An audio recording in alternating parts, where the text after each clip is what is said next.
Sir, you're charged with especially aggravated kidnapping. You're also charged with aggravated assault, and you're charged with theft of a firearm worth less than $2,500. You're talking about stuff that is not relevant.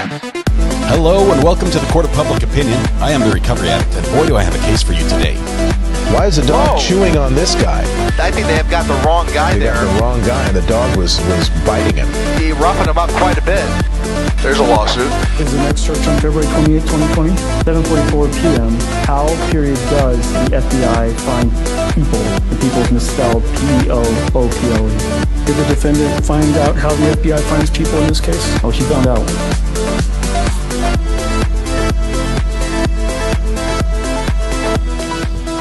Welcome back from lunch.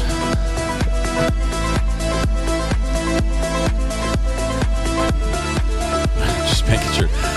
I had one job to do over lunch, and I didn't do it. I was thinking, okay, I made the placeholder for the new live stream, but I was going to fix this little part, this black strip. And it didn't. I didn't.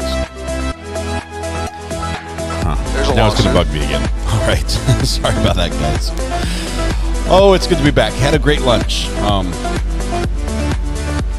Not enough salad, but I ate a lot of salad last week. So variety is the spice of life. All right, we are coming back here. We need to, first of all, kick back, taking it easy. Someone who's kicked back, taking it easy now, but can't any longer is Ivan Victor, who won the internet, being first in chat with his yo.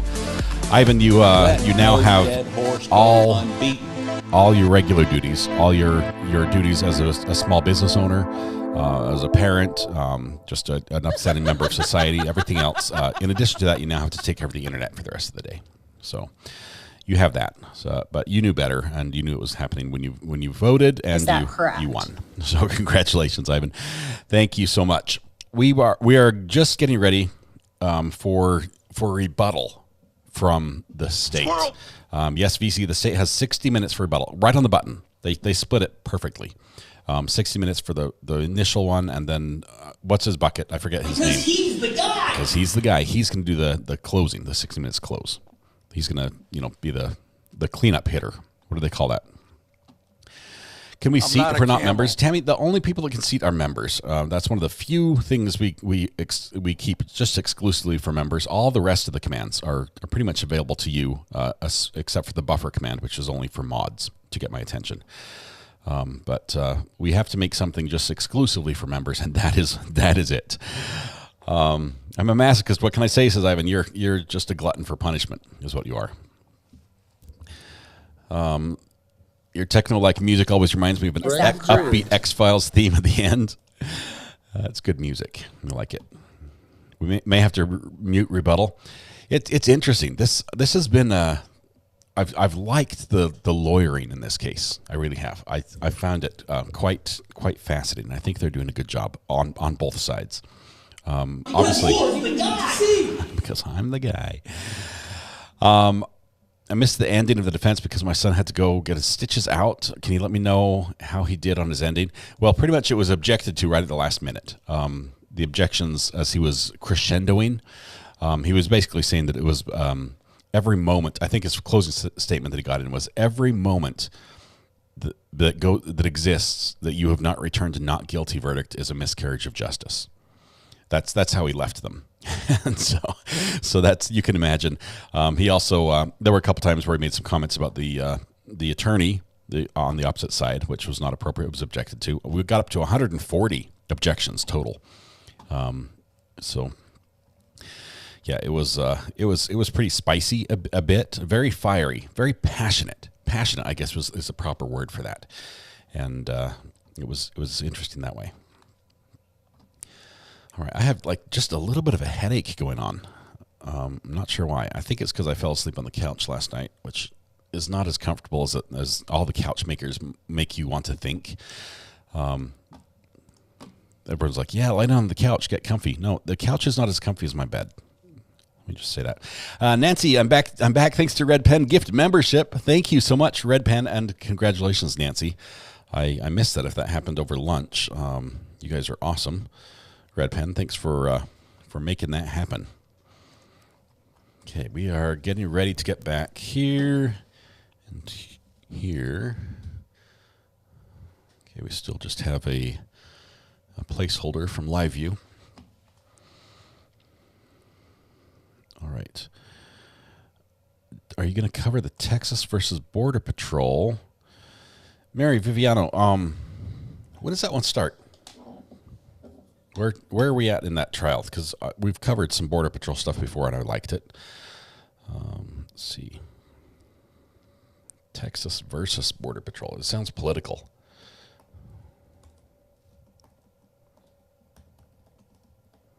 So if it's too political, we might have to, let's see. You're talking about stuff that is not relevant. Because we covered Juan David Ortiz's trial. He was a Border Patrol agent accused of being a serial killer. Is there a retrial on that or something? What's happening?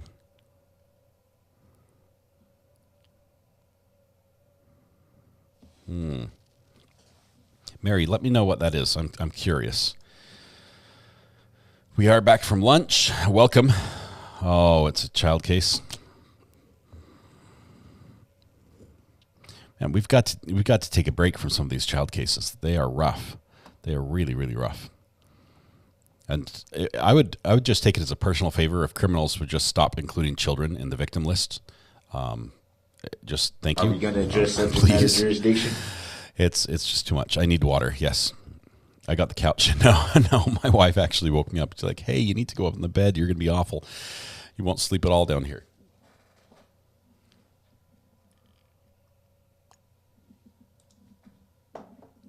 Stephen, I'm delivering mail right now. Anyone want jury duty? When it gets to the point where you can recognize the letter, that's awesome. Just send it to whoever you'd like.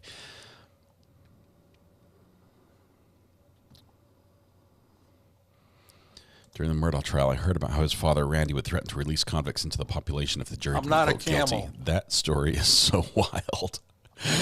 Oh, my goodness. I like to do the stealthy gifts when RA is not looking. I was not looking. I missed it entirely, Red Pen. I even scrolled back to see if I could find it, and it was too far back. Okay. Let me get the audio system ready. We're very, very close to having a live feed. Okay, so what's the Texas Border Patrol? Cell phone guy will show up again. They'll also have to have a tire rolled out into the court. Openings were today. We might have to go back. Do we? Let's see.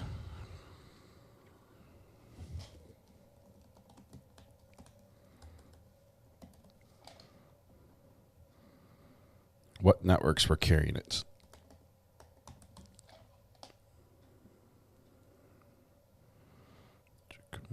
Quick searches here.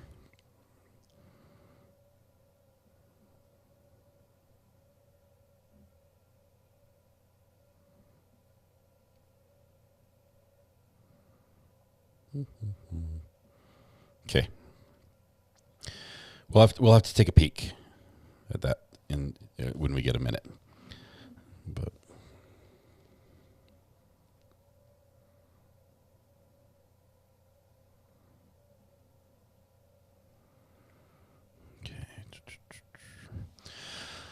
all right. Cheryl just found this channel. Awesome coverage. Thank you, Cheryl. Thank you so much. I'm just trying to get back in the swing of things. I've had 2 vacations in a row, 2 weeks in a row.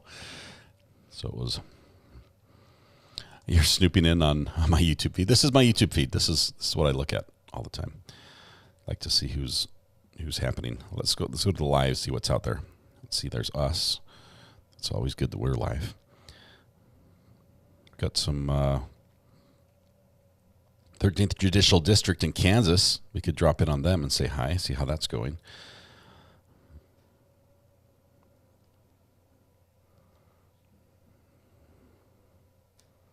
No, we've got court happening here soon enough.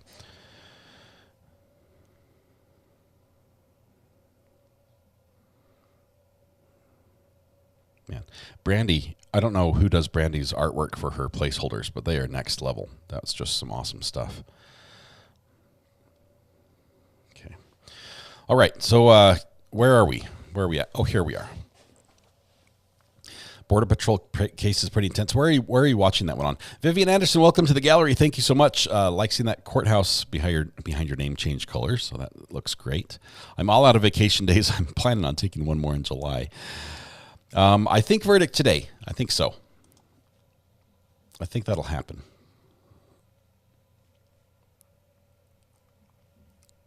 Chad Dorman. That's, well, first of all, I don't think it's going to be in trial at least for another. I think he just made his initial appearance. He's the one that killed his 3 kids. It's a kid's case, so probably not covering that one. I think it will probably be delayed. I think he's going to plead guilty. I honestly do. He had his initial appearance, but I don't think he's entered a plea yet, has he? Is anything going on in Arizona? We haven't been in Arizona since, well, it's been a long time. I'm grounded. Tuesday afternoon for a verdict, says VC. I think today, quick verdict, the jury can be trusted, says Ann. He already confessed. Yeah, on that one, he's got so much evidence. It's almost like a Sarah Boone situation where he basically said everything. Oh, he pled not guilty. That might have been the initial.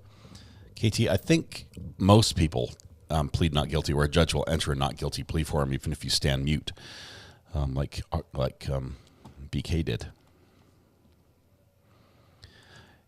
All right, you mean I'll be wandering around aimlessly chat to chat again when you go away? No, we're still working on trying to improve our live streaming remotely. He has a hearing on the 9th of July, I think. On the 5th. The 5th of July. What ends with the 4th of July. Nobody has a hearing on 4th of July. I'm not going to be live streaming on the 4th of July. That's a holiday. Chad pleaded not guilty, even though he confessed. So is he going to fight it? Is he going to sit there and argue? Angie, thank you for gifting a membership. Thank you very, very much. That one went to Nicole H. 6th. No, it's okay, Stacey. I was just poking some fun. 6th of July. Okay, that's good. We are almost on verdict watch, Cachette. We've got one more hour of state's rebuttal closing, and then we're going to be on jury instructions and verdict watch. I guess we got some jury instructions. Did we get some on Friday? Or is it all going to be after this?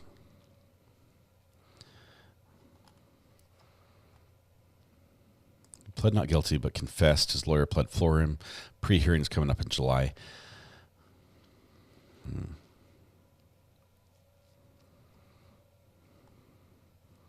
He'll plead to avoid death penalty. That's what I'm thinking.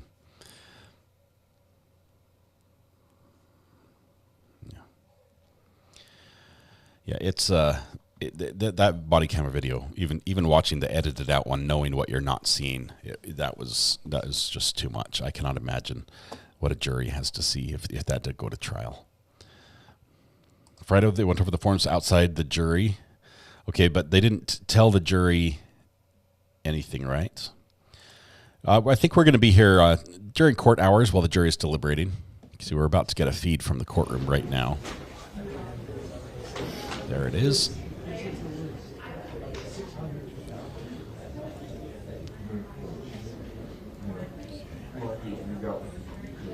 James and Cynthia back in Cedric Simpson's court next Wednesday. Weather Watch. Keep me in the loop on this one. I've lost my notes on their trial, but I do definitely. It got postponed till Wednesday. That's the next big court we're watching. James and Cynthia's shoplifting trial at the Walmart.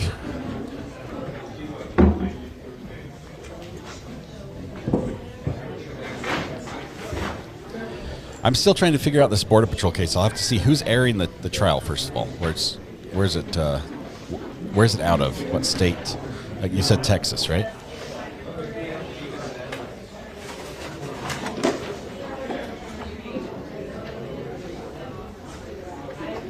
Thank you, Thomas. Appreciate that.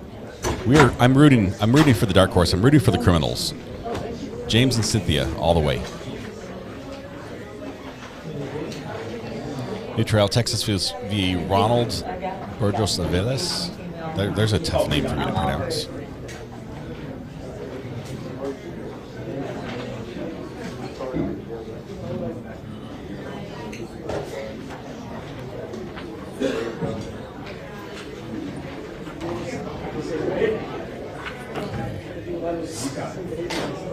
That's the Border Patrol Supervisor capital murder trial.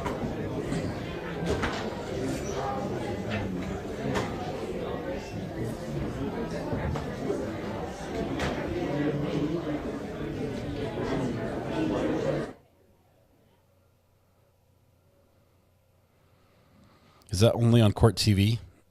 I wonder if like KSAT would carry it or something.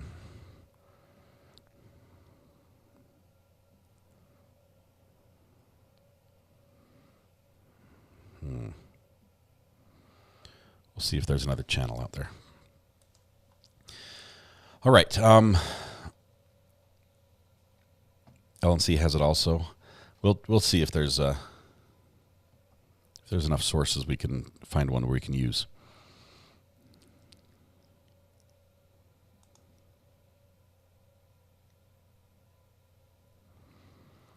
To get rid of his child affiliated expense. Whew.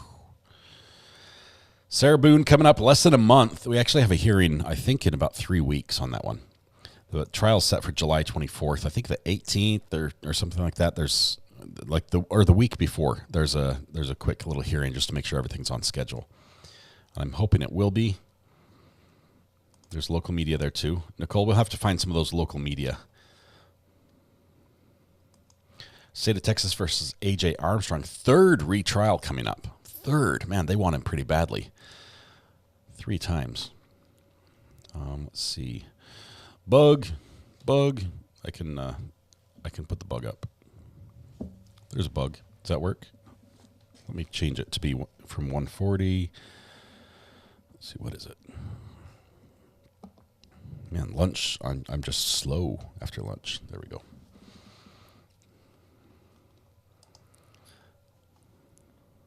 Okay. He didn't want the mistress to know about the child. That's a rough one.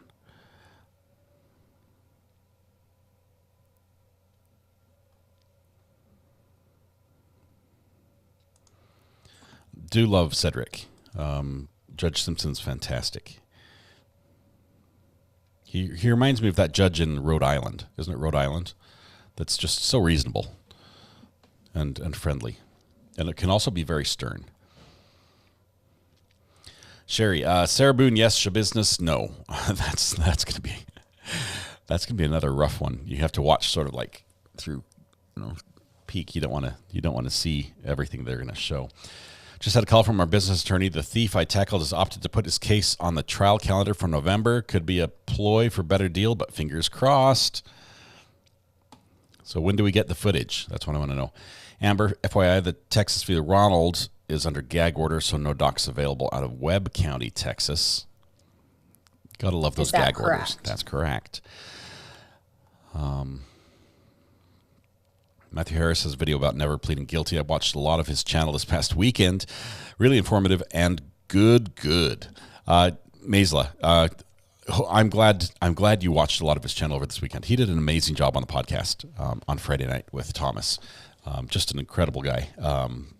Very much deserves some more viewers. Hopefully some of you here were of the last few that got him over the 5,000 mark. That is awesome. Big party sound for him, if I can do that. There it is, party horn. Excited about that. Okay. Let's see, Dodie, welcome.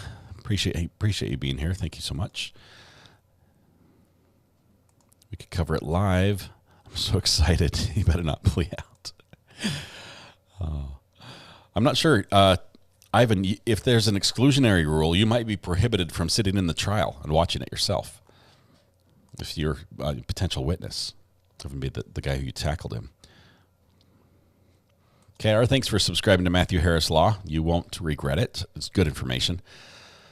Watch the Matthew Harris podcast. It was good. It was excellent, S. Eckhart. I absolutely love it. My favorite episode yet to date.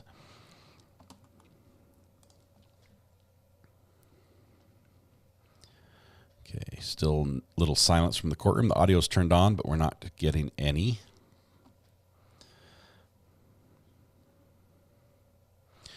Did you get any sound like oh, it disappeared. I missed it. I clicked too soon. I was thinking there was going to be a sound effect that we would get from this closing. There was one part where Mark was saying something, and I wanted to interject and say, that sounds like a good soundbite. But he didn't leave a pause at all. He used all his time, every second of his time. Autocorrect failed. It happens, Stephen. It happens to the best of us.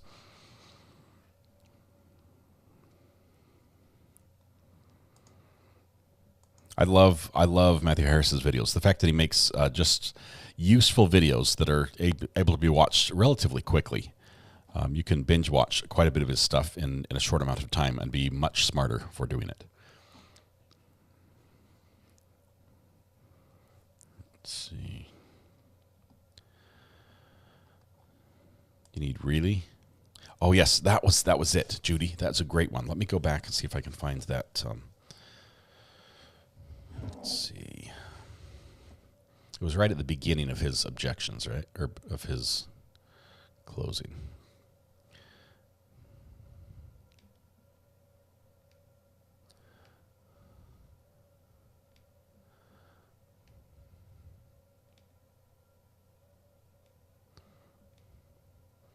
It was like the second objection they made, right?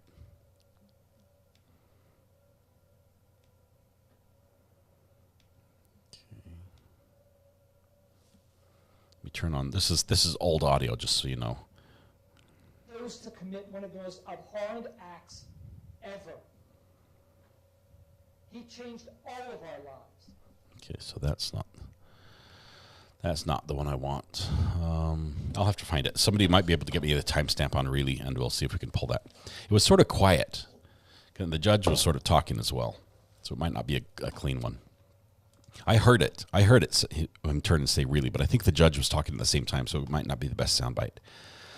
What about Engel? The DA will take on her rebuttals. I think it's going to be her co-counsel that takes the second half.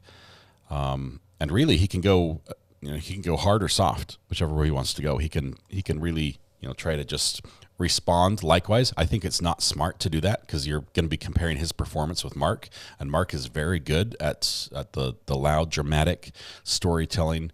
I don't think. I don't think it'd be best to compare your style to him that way. Man's doing it. Yep. I forget his name. He sits closest to the aisle.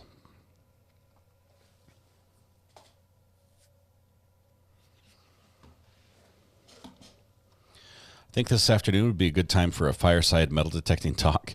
I'm good with everything but the fireside. It is toasty out there. I just went outside. It's 90 degrees outside my house right now. My kids and my partner we're painting the outside of our new Airbnb, and it looks really, really good. It looks so good. I'll have to say I was not a big fan of the color choice. And my partner said, well, this is the way it's going to be. And so I said, I'm not such a big fan that I would go back and paint it a different color. So if you want to paint it that color, I will let you. And he did. And now it looks really good. And I'm glad he painted it that way. If found guilty, what will Peterson get? Up to 97 years in prison, Vivian, which is basically life in prison for a 60-year-old guy.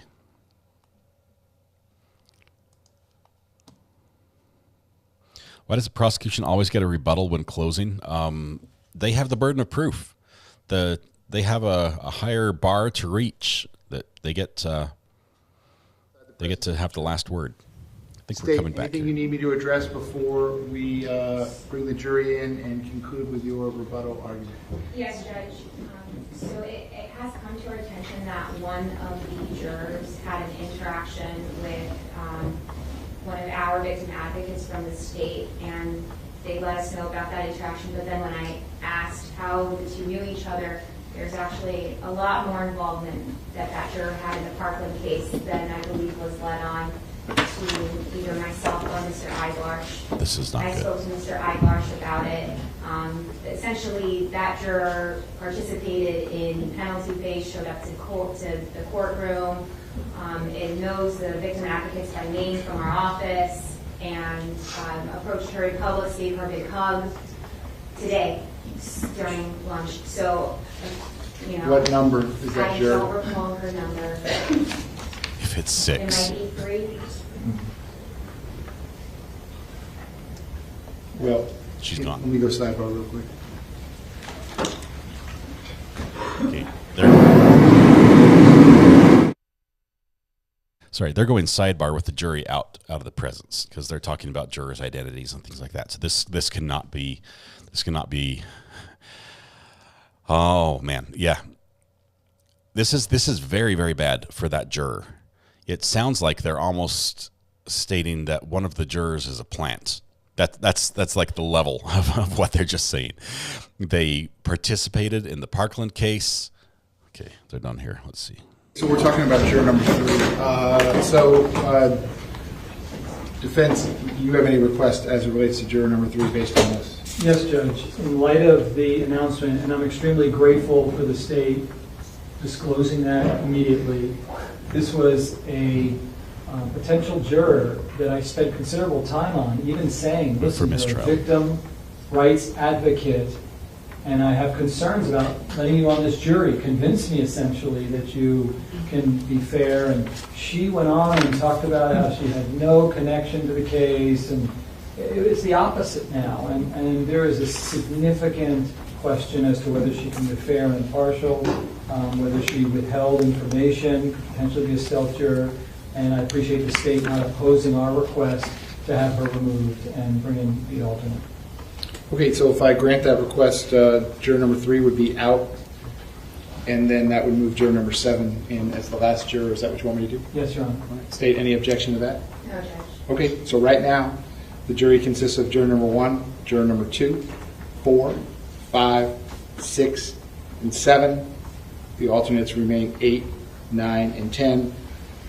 Juror number 3, I'll grant the defense request to excuse her for cause, but I'll just keep her here and then dismiss her with the alternates at the conclusion of the arguments today, barring something else. State, any objection to proceeding in that manner? No, Judge. Defense, any objection to proceeding in that manner? No, Your Honor. State, you're otherwise ready to proceed? Yes, Your Honor. Mr. Kilran, are you going to require the TV screens to be on or off during the rebuttal? On, it's on. Everything stays Everything on? on. Everything stays on? Yes, Judge. Yes. Okay. And Mr. Kilran, you're ready to proceed? I am, Your Honor. You have 60 minutes. 6-0. Thank you, Your Honor. Defense, anything else you need me to address before we get going? No, Your Honor. Okay, please bring the jury back in. Okay, as the jury comes back in, this was very bad. This is the juror basically hiding information about her involvement in the case. She's a victim's advocate. She has she's on a first name basis with people on the victim's advocates for this. She was involved in the shooter, the penalty phase of the shooter trial. Whoa! Oh my goodness. Whew. Okay, that was rough. That juror is gone. She is gone. Probably will not be charged with perjury. Rarely does it ever happen. This was brought up by the defense, or excuse me, brought up by the state, saying, "Hey, we just were made known of this," possibly by their victim advocate, who said, "Hey, by the way, I just talked to this juror," and they said, "Wow, that's a no-go." And so, yeah, it was a ringer, basically. Somebody who was well affiliated with the prosecution side, and especially when it comes to victims.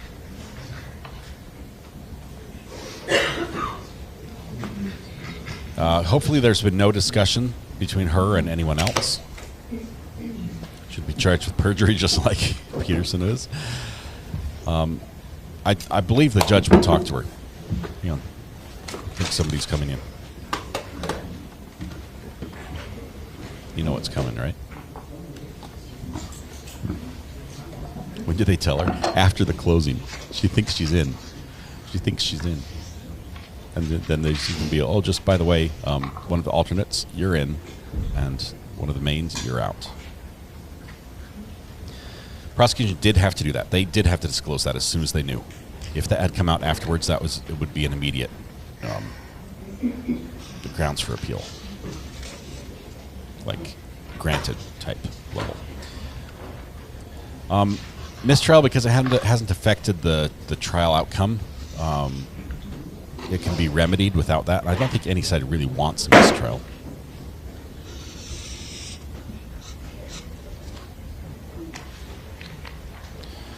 Wait till the other jurors notice she's been removed. Yeah.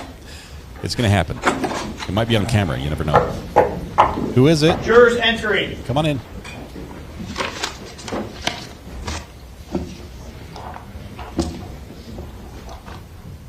Ladies and gentlemen, welcome back. Come on in.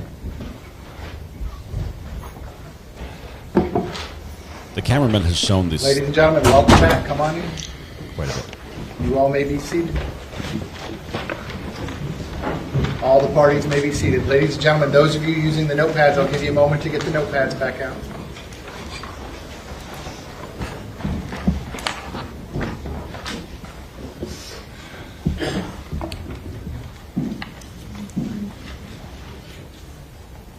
All right, ladies and gentlemen, welcome back. I hope you had a nice lunch break. Before the lunch break, we had heard the state's closing argument as well as the defense closing argument. All that remains is the state's rebuttal argument, which we are going to proceed with at this time. Mr. Kilman, when you are ready, you may proceed. Thank you, Judge. Okay, so the juror doesn't find out till after this is over. They start deliberating. Good afternoon, ladies and gentlemen. So Nike has a slogan. Their slogan is, just do it. Nike's like, Having we were not sat part through of this this. trial, just like you guys have, for the last month or so, the thought that keeps popping up is, just do it. Just do something. Just do anything. You're trained, as you heard from Lieutenant Colonel Samaru. Your mere presence as an officer can stop an active shooter. Your mere presence there will throw them off their plan. And in this case, Cruz's plan was to kill as many people as possible. Looking in the window, opening up the door. Opening up the door, you would have smelled the gunpowder, just as officers have testified. You would have seen the carnage. You would have had that information. That information that Scot Peterson chose not to gather. Instead, he chose to run away 75 feet from the building. I want you to think back, and I'm not going to show you all the videos because, frankly, I only have an hour, but I want you to think back to that video of all those children during the fire alarm coming out of the 700 building. And when shots are fired, and we heard from a whole bunch of them, when loud noises were heard, what did they do? They instinctively ran away from the 1200 building. The same building that Scot Peterson was outside of for 48 minutes. 48 minutes.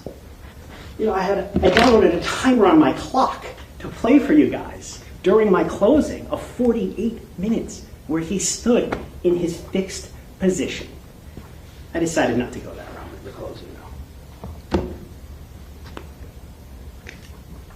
Waste of 99 cents on that download.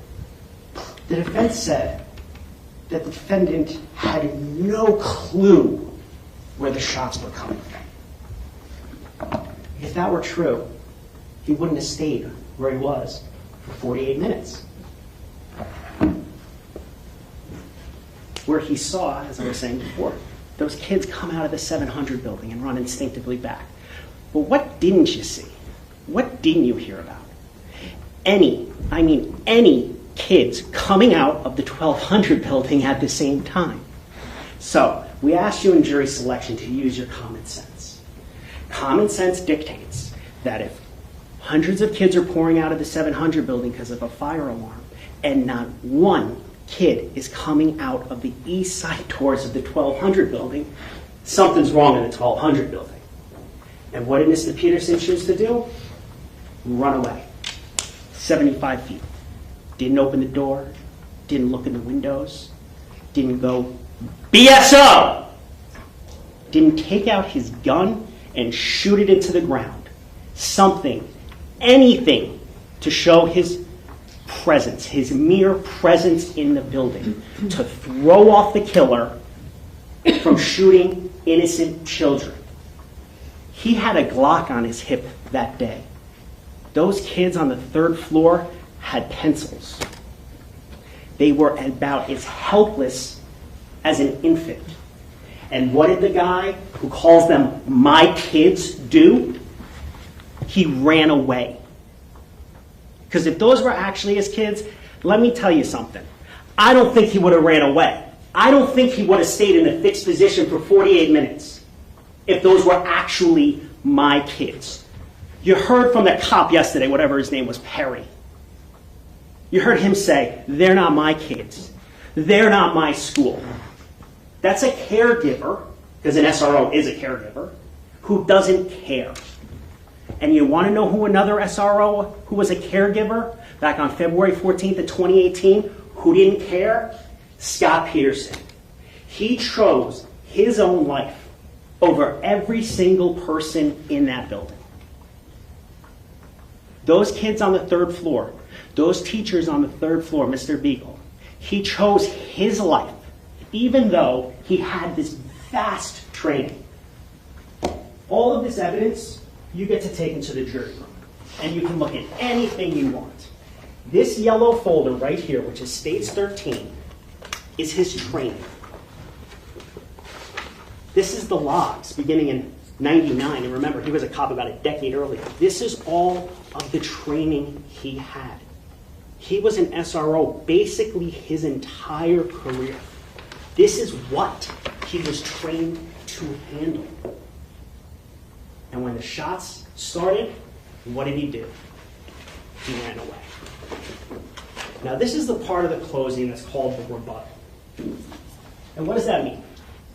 That means I get to rebut, try to convince you that what the defense attorney said before lunch is incorrect, and explain why. Now, this is an interesting rebuttal, because while I'm going to talk about what the defense attorney spoke about, I'm first going to talk about what he didn't talk about, which is, Judge, if I could use the Elmo, please.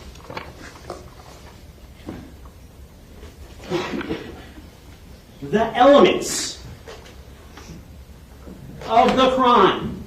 Ladies and gentlemen, this is why you've been here for 4 weeks, to see whether the state can prove beyond a reasonable doubt these elements. Now, Ms. Gomes, in her opening, went thoroughly through all of the elements, and I'm going to touch upon them just very briefly. Defense didn't mention it. They talked their fantasy story about what this and the football fields and all this. The state called witnesses to prove elements. We called the medical examiners to talk about the kids getting killed, because we have to prove an element. We had the stipulation signed to show that the kids were under the age of 18. Why? Because we had to. We had to.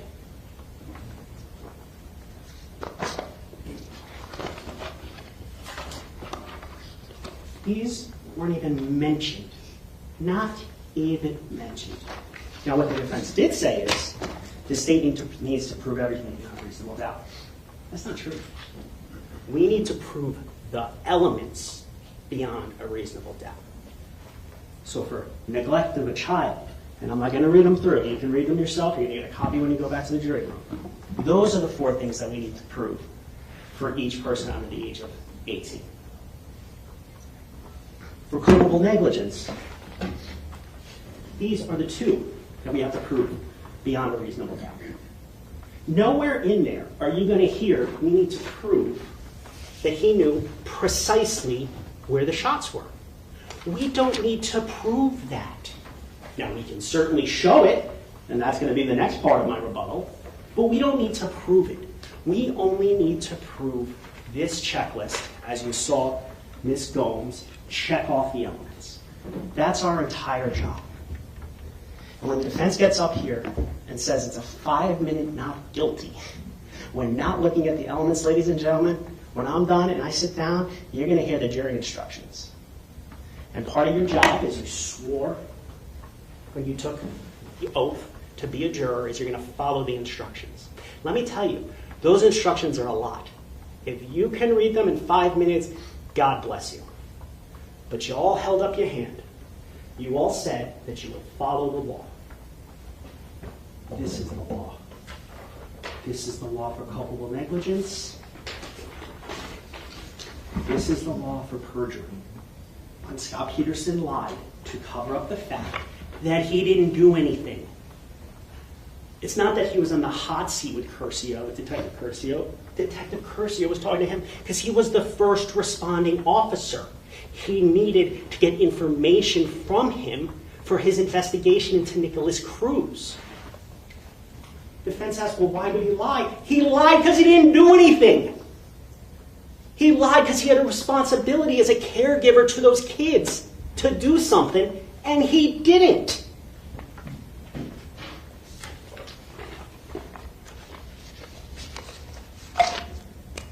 Now, although it's not an element, I'm going to talk about common sense, how the defendant knew the shots were the 1200.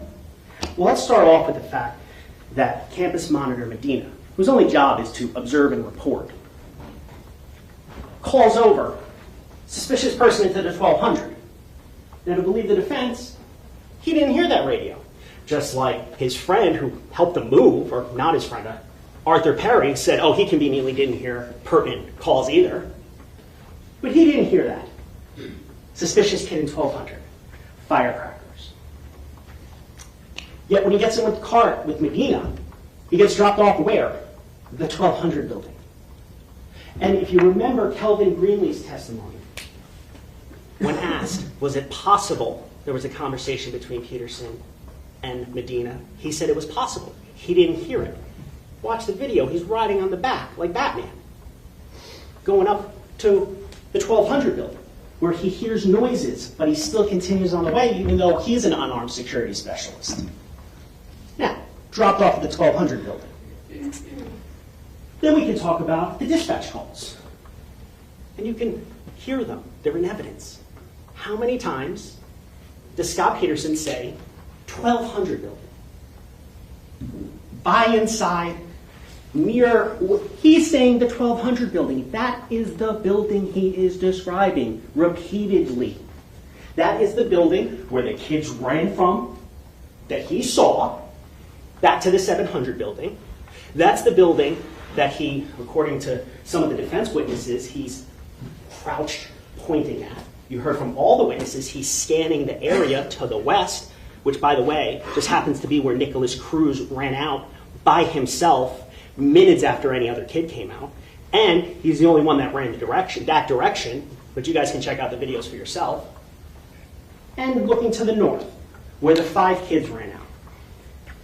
Now I had this whole elaborate plan and rebuttal to show all you guys these videos, but you've been sitting here 4 weeks, you've seen the videos, and frankly, you have access to the videos in the back. But when you watch that video, and it's F12, I want you to notice something about one of those 5 kids running out. She has a balloon in her hand. It's Valentine's Day. When she's running out of the building, she doesn't drop the balloon. She's a kid. She runs with her balloon. So the defense to say that because of a couple pipes and a fence and a pillar, he can't see her, that is what they call malarkey. Okay? She has a balloon in her hand. He's had the strategic vantage point, according to the defense, to see her. And he conveniently doesn't see her. Because what would that be? Hey, where's the shooter? But if he asks that, guess what? He's got to go in. So it's not asked.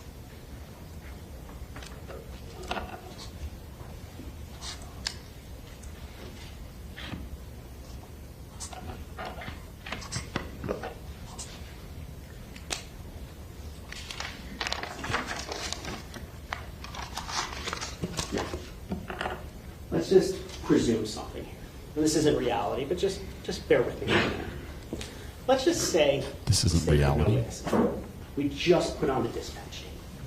We just put on the dispatch tape, and we just put in the statement that Peterson gave to Detective Curcio. Even those alone, just those 2, would show he knew it was in the 1200 building. Listen to the dispatch. He talks about the 1200 building.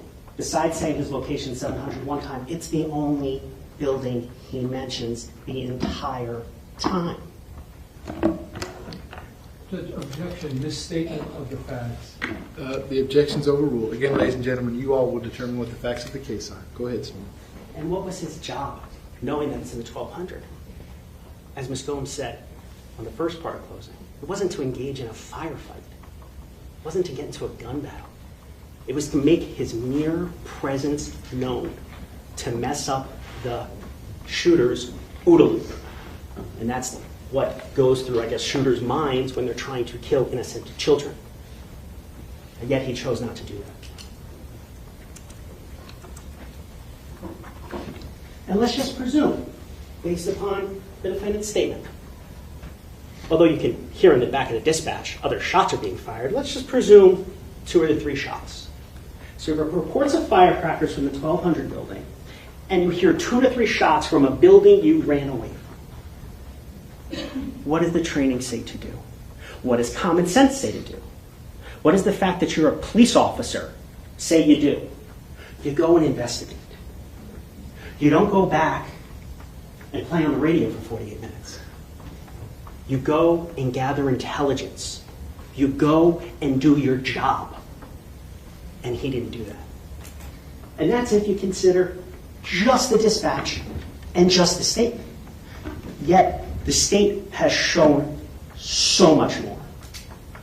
You heard from the 2 people standing near the defendant, Mr. Greenleaf and Mr. Scott, that they knew instantly 1200 building. Stop waiting inside 1200 building. Those are the 2 that have the same perception, the same vantage point as the defendant. The kids called running out of the 700, different vantage point, different perspective. The cops up on Holmberg Road, who, by the way, were told to stay back by Peterson, they're 100 yards plus away. They're there for mere seconds during the shooting. He's there for 4 minutes and 15 seconds. He hears 70 rounds.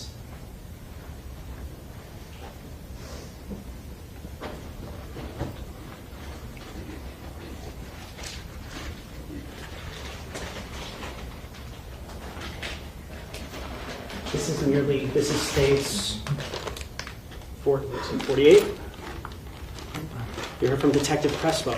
This is just a mere sample of the shell casings, where he has the audacity to say here 2 to 3. You heard those videos from Danielle Gilbert and Ivy Shamus, the first 2 witnesses in this case. And once again, I'm not going to play the videos for you right now, but you can take them in the back and listen to them yourself. How loud. This sounds like artillery shells. Yet he says 2 to 3 shots. Defense keeps saying that he had to know precisely where the shots were coming from. That's just simply not true. That's not what the training says. Why do you seek out a shooter? To find the shooter. And let's be honest, after you heard from Lieutenant Cardinale about what classroom his son was in, he didn't know the different classrooms anyway, even though he's been the SRO there 9 years. His job was to go investigate and make his presence known, and that simply did not happen.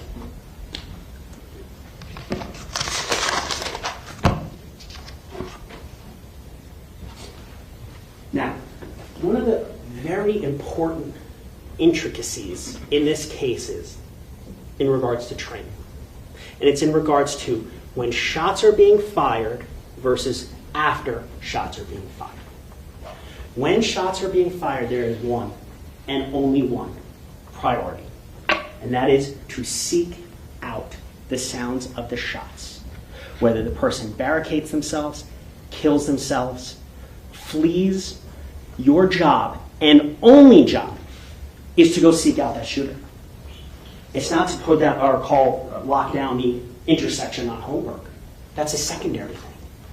You are to go in. Now, after the shots are over, you're trained to look for additional stimuli. You're taught to investigate as a police officer. You look for things such as blood, such as bodies, as callous as that sounds, such as smoke, such as shells on the ground, maybe, like 130 of them. You're trained to look in windows. As the defense witness Goolsby said, when he got to the 1300 building, he looked in the windows. That's what you're supposed to do. You're supposed to be proactive. Even Stambaugh, who got on scene, and someone called out that they needed overwatch, and he drove around the Sawgrass. Even he was proactive. Literally every cop, even Perry, who I couldn't get a truthful answer out of, did something. He scanned the area. He did nothing. So much so that even when it's all over, he doesn't go inside to help with the rescue efforts, to help with the medical treatment. You saw the records, you heard about it. Rescue task force, after a shooting's over, what do? Every shot that you hear could be another dead body, and you need to stop the bleeding. He doesn't go in.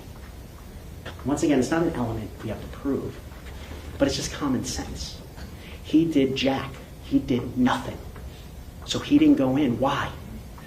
To see the carnage, especially on the 3rd floor, that he allowed to have happen because he chose his own life over students in the freshman building, over 14, 15, 16-year-olds, over Meadow Pollock, who just turned 18, over Scott Beagle.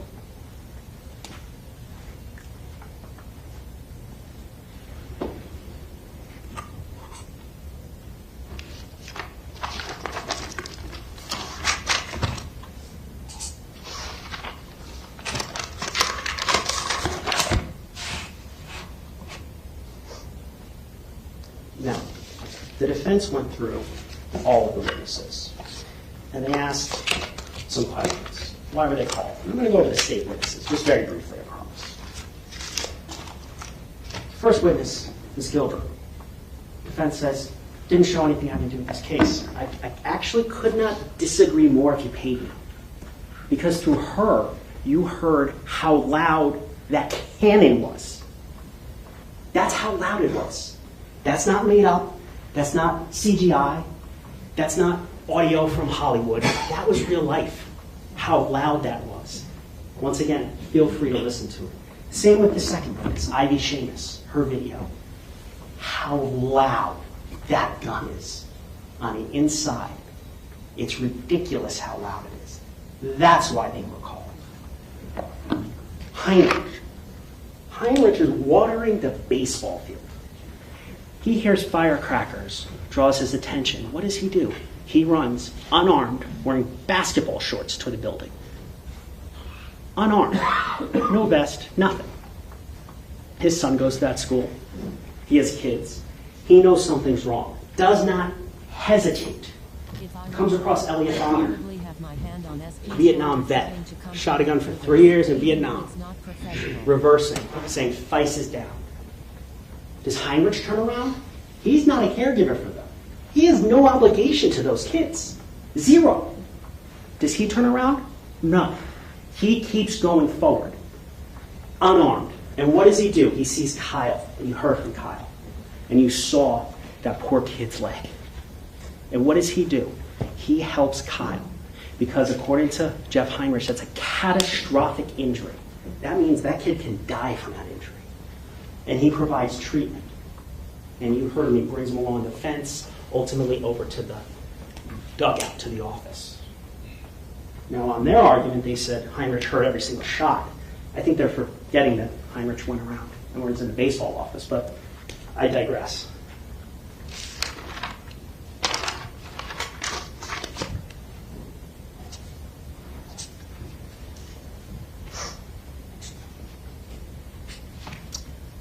Defense said he took a tactical position of cover. Yeah, for a couple seconds. And then even unarmed, he still made action. And frankly, saved Kyle's life. Ryan Stabley. Ryan Stabley was a security monitor. You see Ryan Stabley on video. Once again, I'm not going to show it to you. You can watch in the back. While the shooting's going on, he, because of his concern to protect these kids, walks out. And you can actually see him. Once again, it's on F13. You can see Stabley because he sees kids in the parking lot and he's waving them away. His concern is not for himself hiding. His concern is to try to help those kids. And what does he say? He says shots from inside the 1200. Then you heard from Kyle. Why was Kyle called? Because Kyle's a victim in this case. And to prove the elements, we need to show the victims, the survivors. That's why Kyle was called. But not only for that reason. You also heard testimony from Kyle that as he's bleeding, and Jeff Heinrich helps him because when he goes outside, he's asking, I need an adult. Because the only adult on campus whose arm didn't do anything. But as he's making his way up, he continues to hear the shots, how loud they are. That's the testimony of Kyle. Then you heard from Ed Suarez, who's the head of maintenance. This is a man who drove all the way up, and even when shots are fired behind him, and he testified he knew the shots were coming behind him, he was still ushering and protecting those kids. He did not need to do that. He chose to do that because those students are vulnerable. They're children, they're babies, they're kids. You heard from Anthony Borges. You heard about his terrible injuries. You heard that he's on the ground for 40 minutes bleeding out. And it just so happens that the one adult armed on scene is telling the other armed adults to lock down the intersection and stay back 500 feet. That kid called his dad to say goodbye as he's bleeding out on the ground.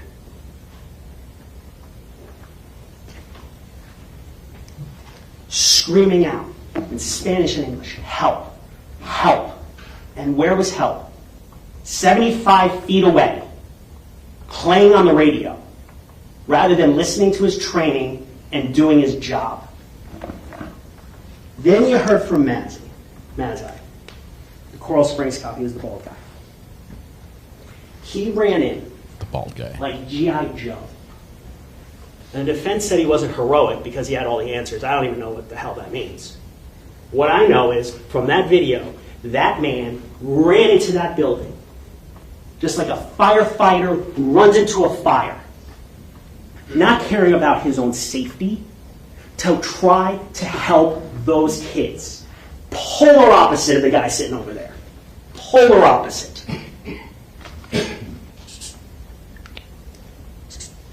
You heard from Marian Kapachenko. In this country, 2 weeks, gets shot, runs out of the building. Once again, a victim in this case. You heard on defense's closing about Ernie Rospierski, the teacher who unfortunately locked his keys. Remember what Marian called him on the stand? When Rospierski told him to get out, Marian called him a hero. Because under a tough situation, unimaginable situation, frankly, a shooter on the 3rd floor, your classroom locked, your keys inside, you're waiting for him to reload to get the kids out. Some of the kids, unfortunately, did not get out. They didn't, but some of them did. And you heard Marian call him a hero. And to blame him, that's disgusting. You heard from Armand Borjai, who saw the defendant outside gun draw, scanning the area. Scanning the area. Sees the kids from 700 running out and running back, chooses not to go in. Ashley Passeltiner, one of the students coming out of the 700, who, when she heard the loudest noise of her life, ran back in. She testified in defense said about the echo. Well, if you're a police officer and you're trained, you're a police officer for 32 years, and a shooting is happening, and you can't hear because of an echo, what do? You move.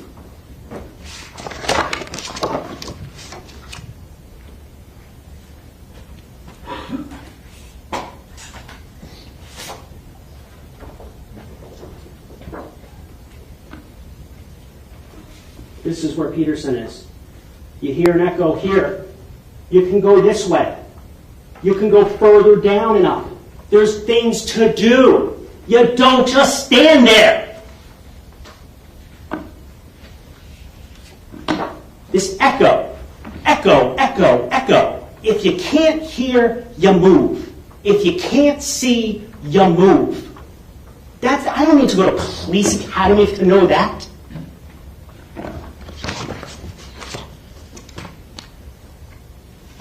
You heard from Coral Springs Officer Best.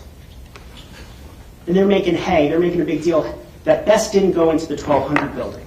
Well, Best arrived there after the shooting's over. Best is liaisoning with him to gather information.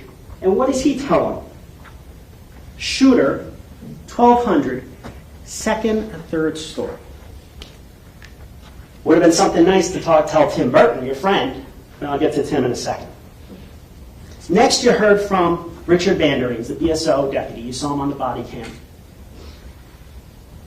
The reason he was called to show that BSO deputies know what to do when they follow their training. He's pushing. You see it in the body cam. He's moving as quickly as he can. And this is when shots have stopped. Remember, there's a huge difference, a very important difference when shooting is going on and when the shooting is done. He's there when shooting is done and he's pushing as quickly as possible. Why? To stop the bleeding. Tim Burton. Tim Burton dropped off the 1200 building by Medina. The same building that that Peterson is dropped off by Medina. Burton finds out the description of Cruz. Medina had that information when he dropped Peterson off. And they're making a big deal. Oh, did Medina tell him? Use your common sense. Just like Greenleaf said on the stand when he looked in his eyes and he knew he wasn't going in. Greenleaf couldn't, he said it's possible they had that conversation. It's the exact same information Medina gave to Burton just a few minutes later. And also with Burton. When Burton arrives on scene, defense in their closing said he was facing the 1200 building. Now you can recall on your own what the testimony is, but I'll tell you that's wrong. That when Burton got there, his friend told him the parking lot, so he turns around, exposing his back to the 1200 building. Thank God the shooter is gone, or else he could have gotten a bullet in his back from his friend for 7 years, who he called Scotty. Once again, priority of life to Mr. Peterson was Mr. Peterson, then everyone else.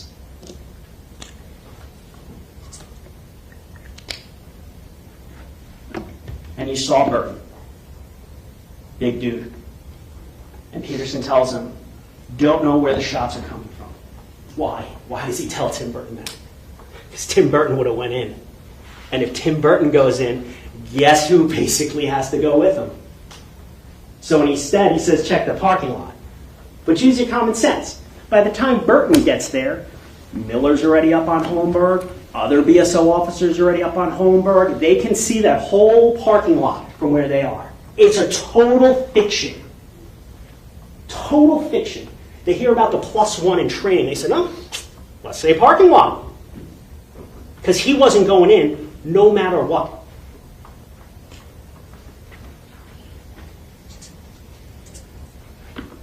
You heard from Miss Lapel, who got shot to get her students in that room, to protect the kids. You heard from Brett Schroy from Coral Springs. Defense says, oh, he doesn't give intel to the defendant. The defendant is the first deputy on scene. He is literally the real-time intelligence. Literally. But he chose not to look in the windows, open the door, or do anything. You heard from crime scene and Detective Suarez. This is actually quite important. You heard from the detective. No fragments came out. No bullets came out the south side of the second floor. Defense concocts a story about a sniper. There were no bullets. There's no round confirmation. It didn't happen. You heard from Danny Polo in The Mask. Went in to save lives. And the defendant had the audacity to say that if the defendant had the same information, he would have done the same.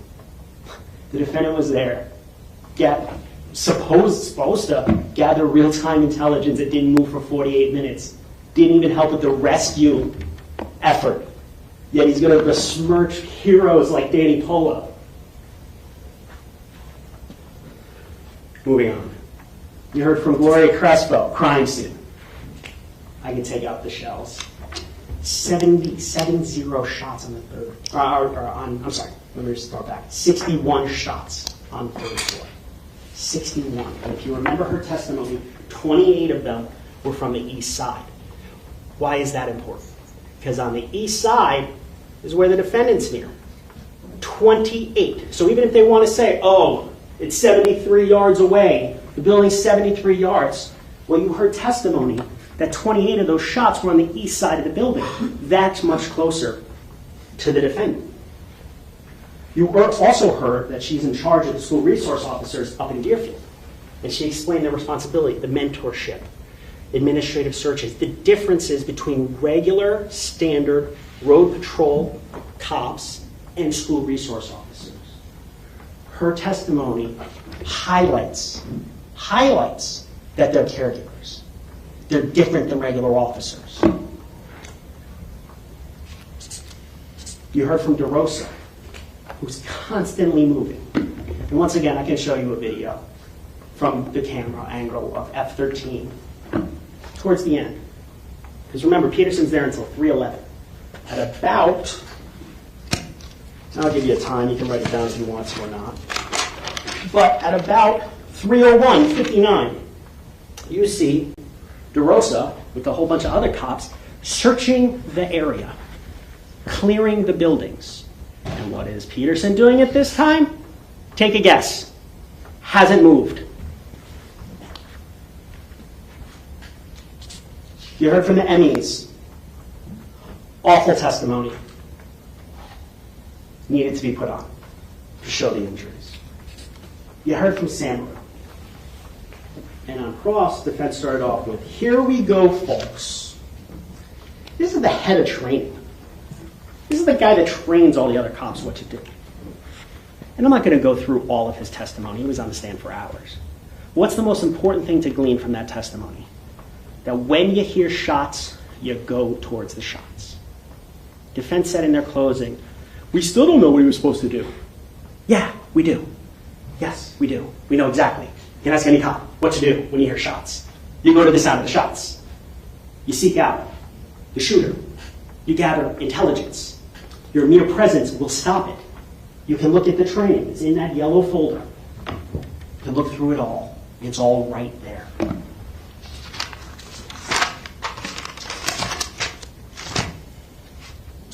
You heard from Calvin Greenleaf, and I already talked about his testimony, but the most important thing is he's standing right next to the defendant when they're dropped off by Medina. And when those shots were shot into Coach Feist and they ran away, he was standing right next to him. And his testimony was 1,200. That's the best vantage point, the best witness for us, because he was standing, he said, within 5 feet of them.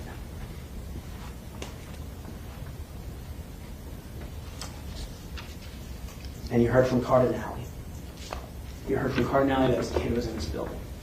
The BSO officers are telling him to stay back because of Peterson's instructions.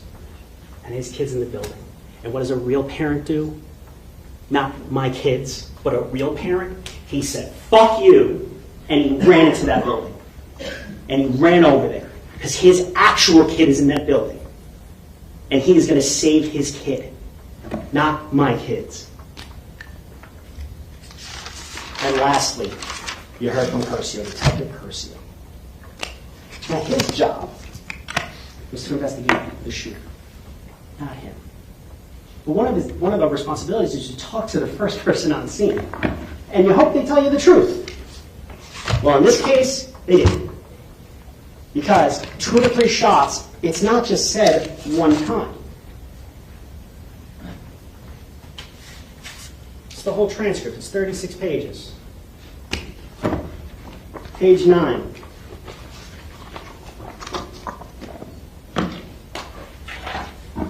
How many rounds do you think you heard?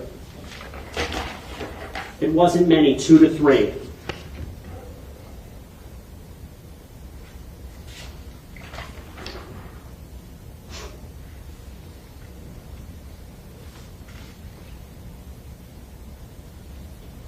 I can see down the sidewalk looking out west. I get a good dimensional of that whole building at that point. Why is that important? For the kids running out with the balloons and for when Cruz runs out the west side. His own words, 2 days after the shooting.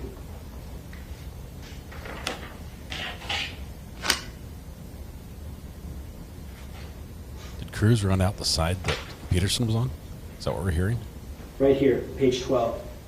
And what happens from there? He's talking about Tim Burton. No more gunshots.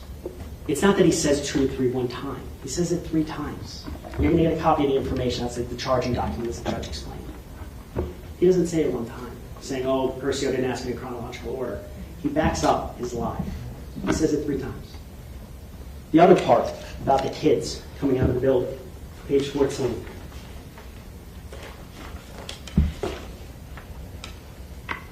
Right here. But we didn't see any kids. When I was there on scene, there were no individual kids running out. Okay, so there was no kids that ran out to say to you guys, hey, there's a guy up there or anything. No. You didn't see any kids until people started being evacuated by their police. Yes. That's a lie. That's perjury. It's that simple.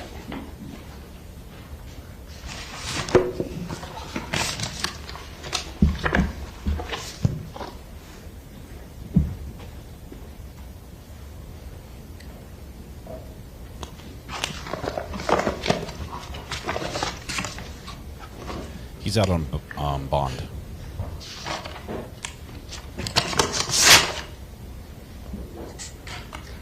And I could do that for all the defense witnesses. But I'm just going to lump them, save us some time. You heard from a few witnesses who weren't on scene during the shots. And let's be honest, that's the important part. DeVita, who at BSO, who actually did something. He actually ran around the entire campus trying to be proactive and trying to do something even though shots are over. You heard from Oakley. What did Oakley say? He could have asked for a patch at any time. He's the first responder. Defense is trying to blame all this patch stuff. He just had to ask for it. And then you heard from Mines, Angela Mines, head of the regional communication. And what did she say? Throttling doesn't occur until they're at capacity. That means when all of BSO responded, yeah, there were radio issues. You heard from DeVita, defense witness, that when Captain Jordan queued up the first time, guess what? It worked. They weren't at capacity yet.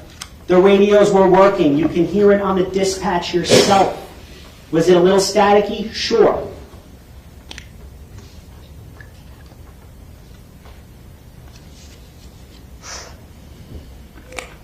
Children were called to say they didn't know where the shots were coming from. Children. Kids. Who said, I thought a bomb went off. You heard Dylan Redshaw say, he was wondering where the cops were. These kids ran predominantly back to the 700 building, away from the 1200 building, mind you, because this was the most startling, scary moment of their young lives. You heard from teachers who, based on their training, their code red training that they all followed, that testified their responsibility to protect the kids. It's not their job to seek out the shooter. It's not their job to seek out the sounds of gunshots. It's their jobs to protect those kids. That's what they did. And you heard from cops who at the very tail end of the shooting got there. You heard from Kratz, who proactively was trying to save those kids on the bus line after he got information to set up a perimeter from him. Contrary to training, Kratz didn't know what was going on. He wasn't standing 10 feet from the building when the first shots were happening. So he listens, and he ends up helping Kyle as well. You had Miller. Yeah, he's the sergeant, but you heard from him. Rank doesn't matter at that juncture. When you're the first responder, you call out what to do. Miller's locking down the intersection. That's what he was told to do. You heard from Goolsby. Goolsby ultimately makes entry and gets up to the 1300 building. He's doing something proactive. He heard shots, not sure where because he's 100 yards away and he only heard a couple shots, but he tries to do something. You heard from Stombaugh, who when he went out at the radio, Overwatch on Sawgrass, he went to the Sawgrass. And you heard from Perry, who, I hate that I have to say something good about him, but at least he scanned the area to the football field. He wouldn't say they were his kids, and he wouldn't say it was his school, but at least he did something. And let me remind you about all of those officers. They are not the SRO of Douglas. They are not the caregiver for Douglas. He is.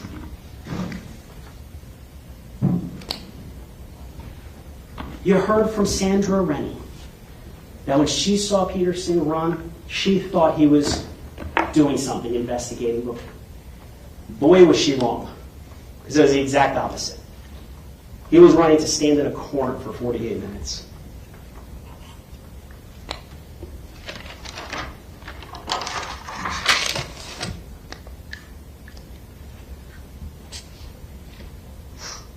Now, I'm going to go back kind of what I was talking about earlier, about what the defense's theory is, about the 1200. Even if it was just firecrackers, even if he just thought firecrackers, his job is to go and figure that out. His job was to go into that building. And once he determined, based on the dispatch, shots fired, that those are gunshots, his job is just mere presence.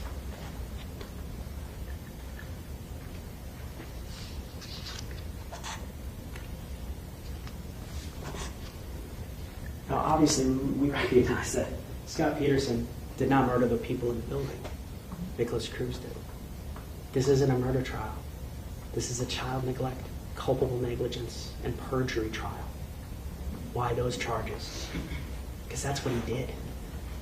Once again, going back to the elements, it's a checkbox. That's what he did.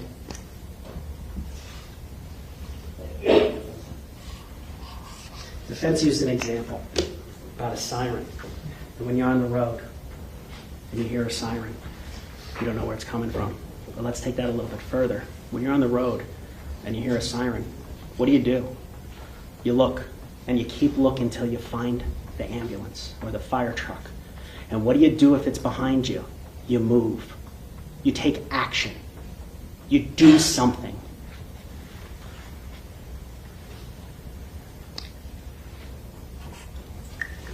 You look in the windows. You open up the door. And after it's all over, you go help with the kids that were shot. If you truly think, it could be 1300 building, then you go investigate the 1300 building.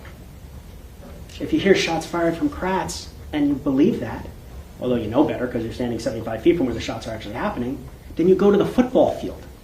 You don't just stand in that corner. That's not what you do. He knew enough, Peterson knew enough to do something, but he chose to do nothing.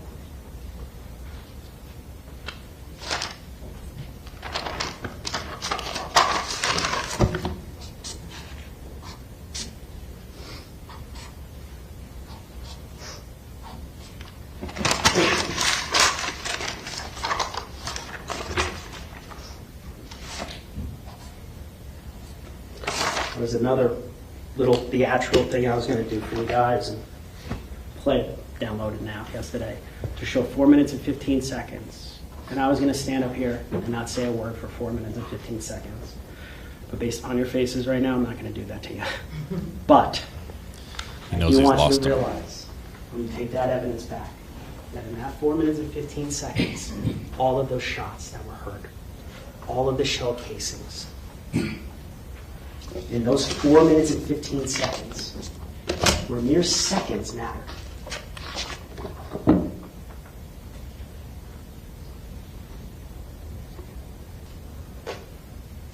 Joaquin Oliver was killed.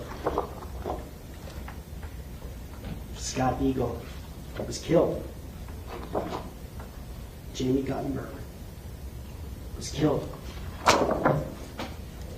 Meadow Pollock was killed. Jamie Guttenberg was killed. Meadow Pollock was killed. Peter Wang was killed. Carol Lochner was killed. Defense has argued 4 minutes, 15 seconds. What was he to do? It took SWAT 30 minutes, 20 minutes. Remember, SWAT didn't hear shots. SWAT didn't hear shots. He did. He knew where it was going on, and he chose to do that. The priority of life was not Kara. It was Scott.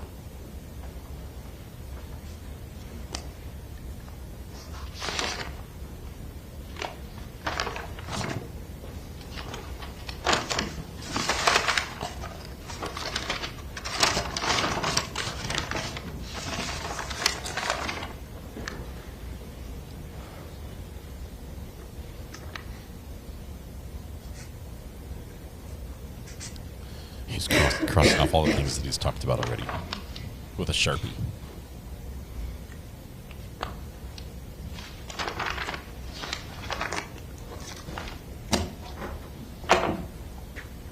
Prosecuting a police officer is not a fun thing. Police officers take an oath, just like you guys did back a month ago, when you said to raise your right hand, said you're going to follow the law. Police officers are given a badge, they're given a gun, they're given power. They can go into your houses, they can stop you in a car, they can arrest you for committing a crime. With that power comes responsibility. With that power comes duty. With that power comes what you heard from basically every other cop that took the stand. That said, I didn't want to go there. I don't want to be at a shooting, but that's my job. We're paid to do it.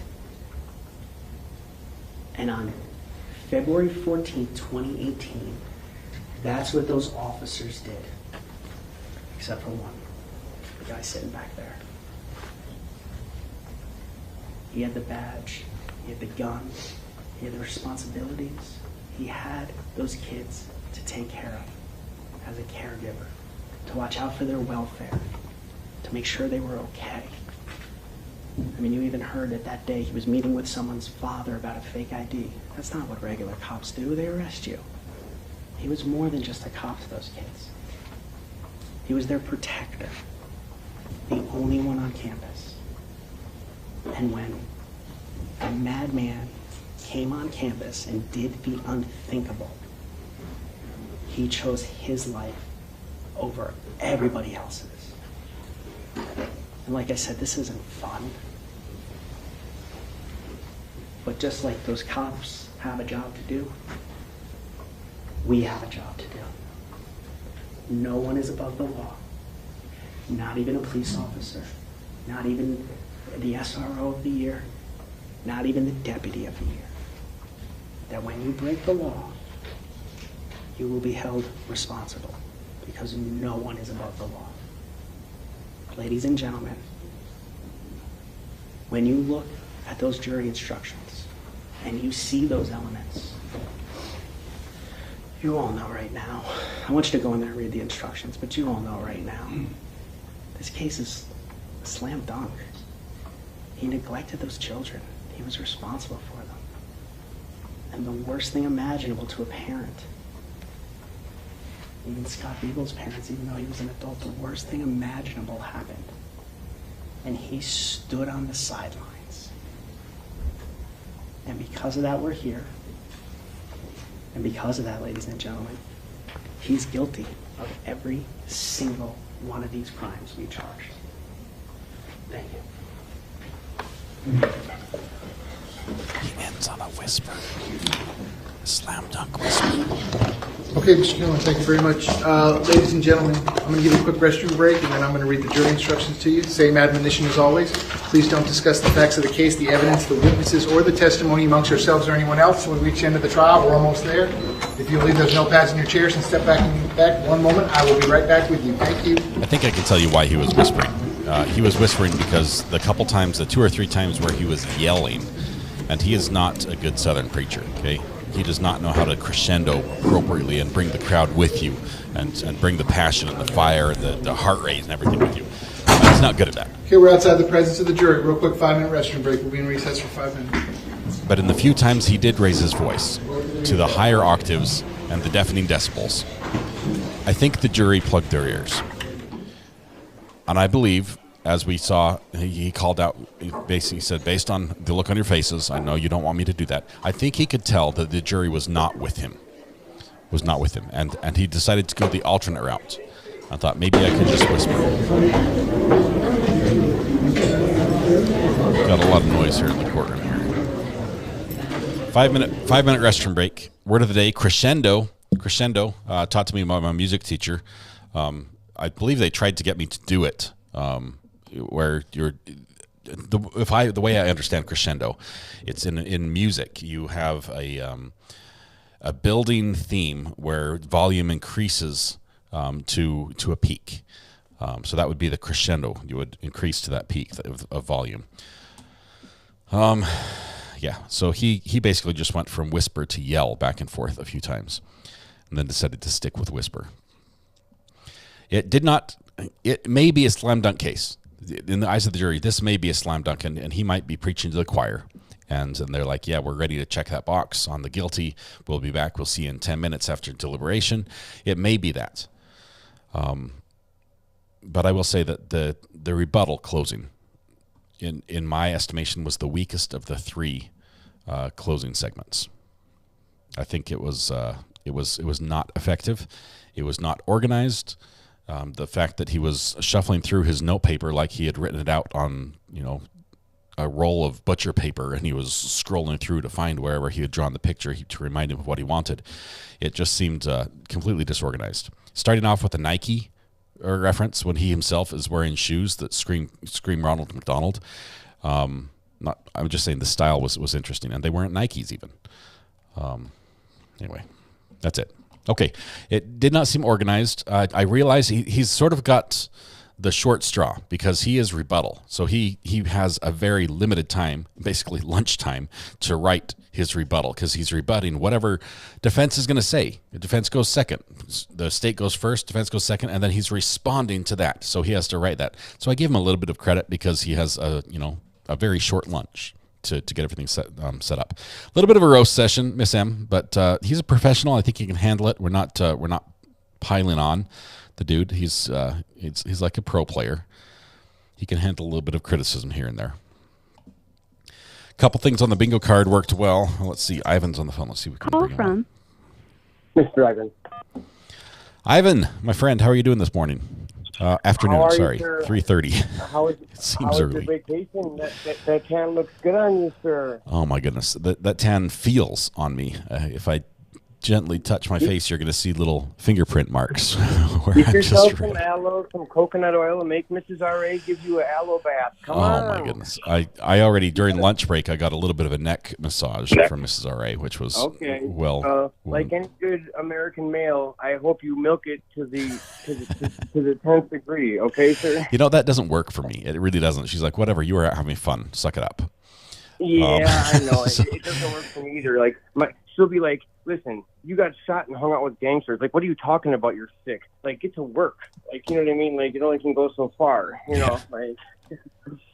But go ahead. Well, I was just gonna say, it really frustrates me to see, questionable physiques like the DA talk about the duties of an on-duty police officer and what they should and shouldn't be doing. Like, does that rub anybody else the wrong way? Am I the only one? Like, I'm just saying, when he suggested that the officer should have fired his gun into the ground. What was that? Like, what is he talking about? Like, there's your paperwork and position. training that goes with every time you pull the trigger as a police officer. Whether it's at it's. I mean, granted, at the range you can probably do some shooting without having to file reports, but you have to have a good reason to pull that trigger.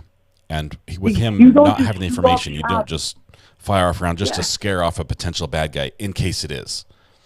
This isn't a crazy Uncle Eddie from, National Lampoons. You don't just fire it off because you have it. You know what I mean? Like, this isn't a game. It's not, you don't get extra lives. Like, you start shooting your gun, that's only going to escalate. I couldn't believe he said that. Like, and his opening, can you believe that guy looked in the mirror last night and said, you know what? I'm going to go with Nike. I'm going to do it. Yep. I'm going to start off with let's just do it. That's what I'm going to start off with. Like, Kitty Kitty Bang Bang comes in with a quote, says, fun fact, Nike got their slogan, just do it, from Gary Gilmore's last words before he was executed on death row in Utah before a firing squad. I don't know if that's true, but it's quite interesting. Oh, my God. Yeah, it was. That was probably the only line he had pre-written in that. That's this is how I'm going to start. It's going to be a good, strong start. He looked into the bathroom mirror after he got out of the shower this morning. He pointed at that mirror and he said, just do it. We're just going to do it. Slam dunk. Just do it. He did that. And so, I don't know. It seems to be like, normally I don't like the fact, I know that they have the burden of proof. I know that they get the extra rebuttal. I think this time the extra rebuttal actually helped the defense, in my opinion. Like, I really do. It might have. It may have. We'll have to see what the jury decides on this one. Obviously, his fate is in their hands.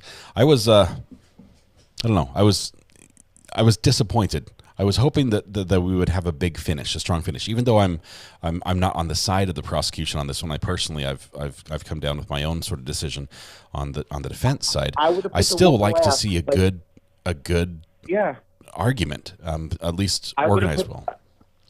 I would have put the woman last. She's the strongest of the bunch that I've seen so far. She's had the most, concise arguments. She's commanded the audience better, even though I don't agree with anything she's saying. She at least had me captivated. Like, there were times I was zoning out during this. You know what I mean? Like, when this guy was up there. At least the woman had the audience attention. At least she had, our focus. I would have ended with her. I think you always try to end with your strongest ace. And they didn't. And so it's a tough call. It's a tough call because there are so many different elements of a trial, so many different parts you have to prepare for. And some lawyers may be very good at questioning witnesses.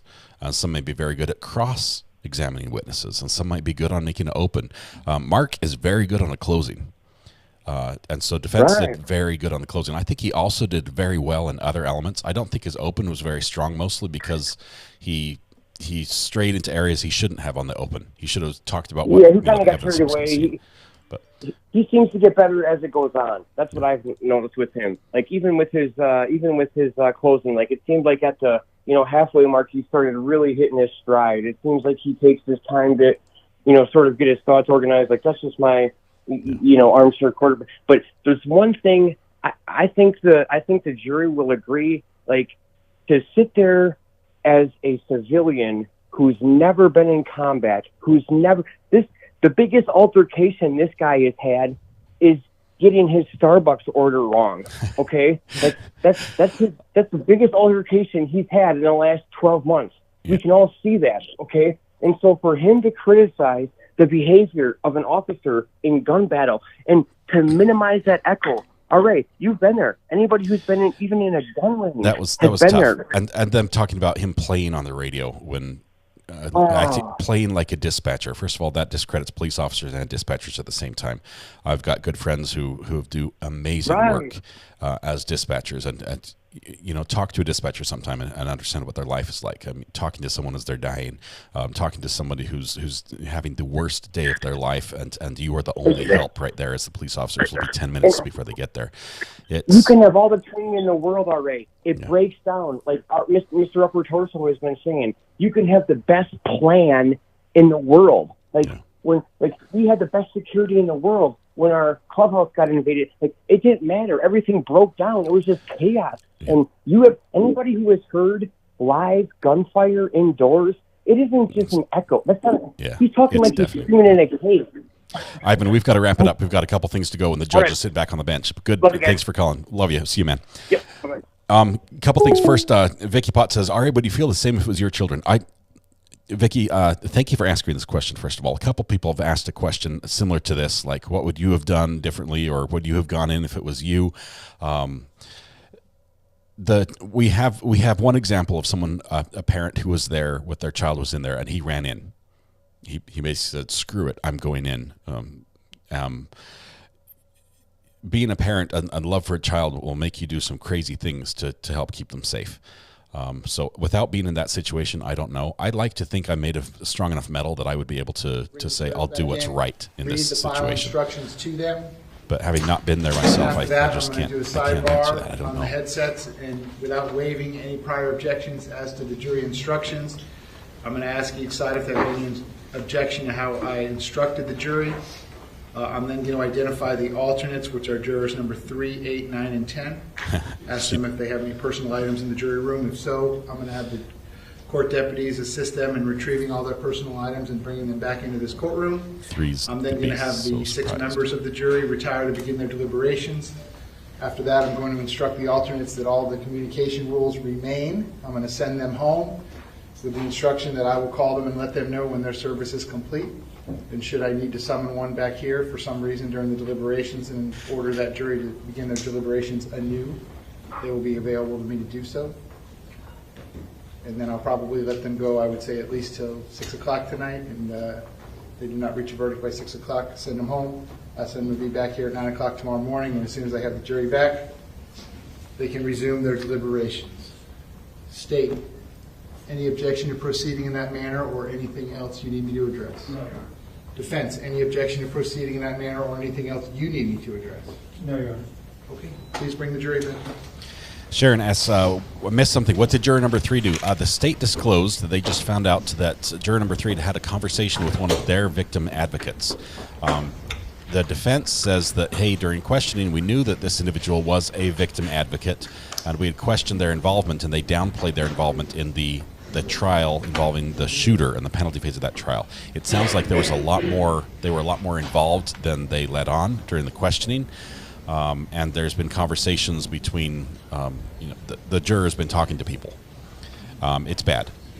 It's bad enough. It looks like 3 really wanted to be on the jury and gave the answers that would allow her to stay.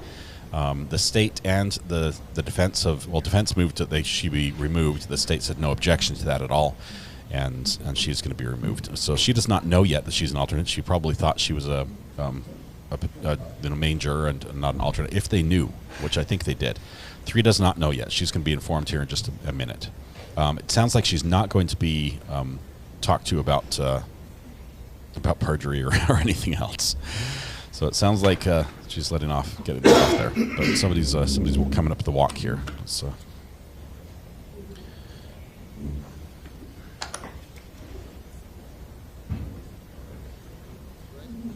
Bring the jury. 3 watched Matthew Harris's video on how to get it on jury, and it worked. I don't know if it's how much of this was intentional or just stupid, honestly. I mean, they're given instructions, but now she becomes an alternate and she'll be sent home. She would be the last one to be called back. If they called her back as an alternate, they would move for a mistrial immediately. Who is it? Jurors entering. Come on in.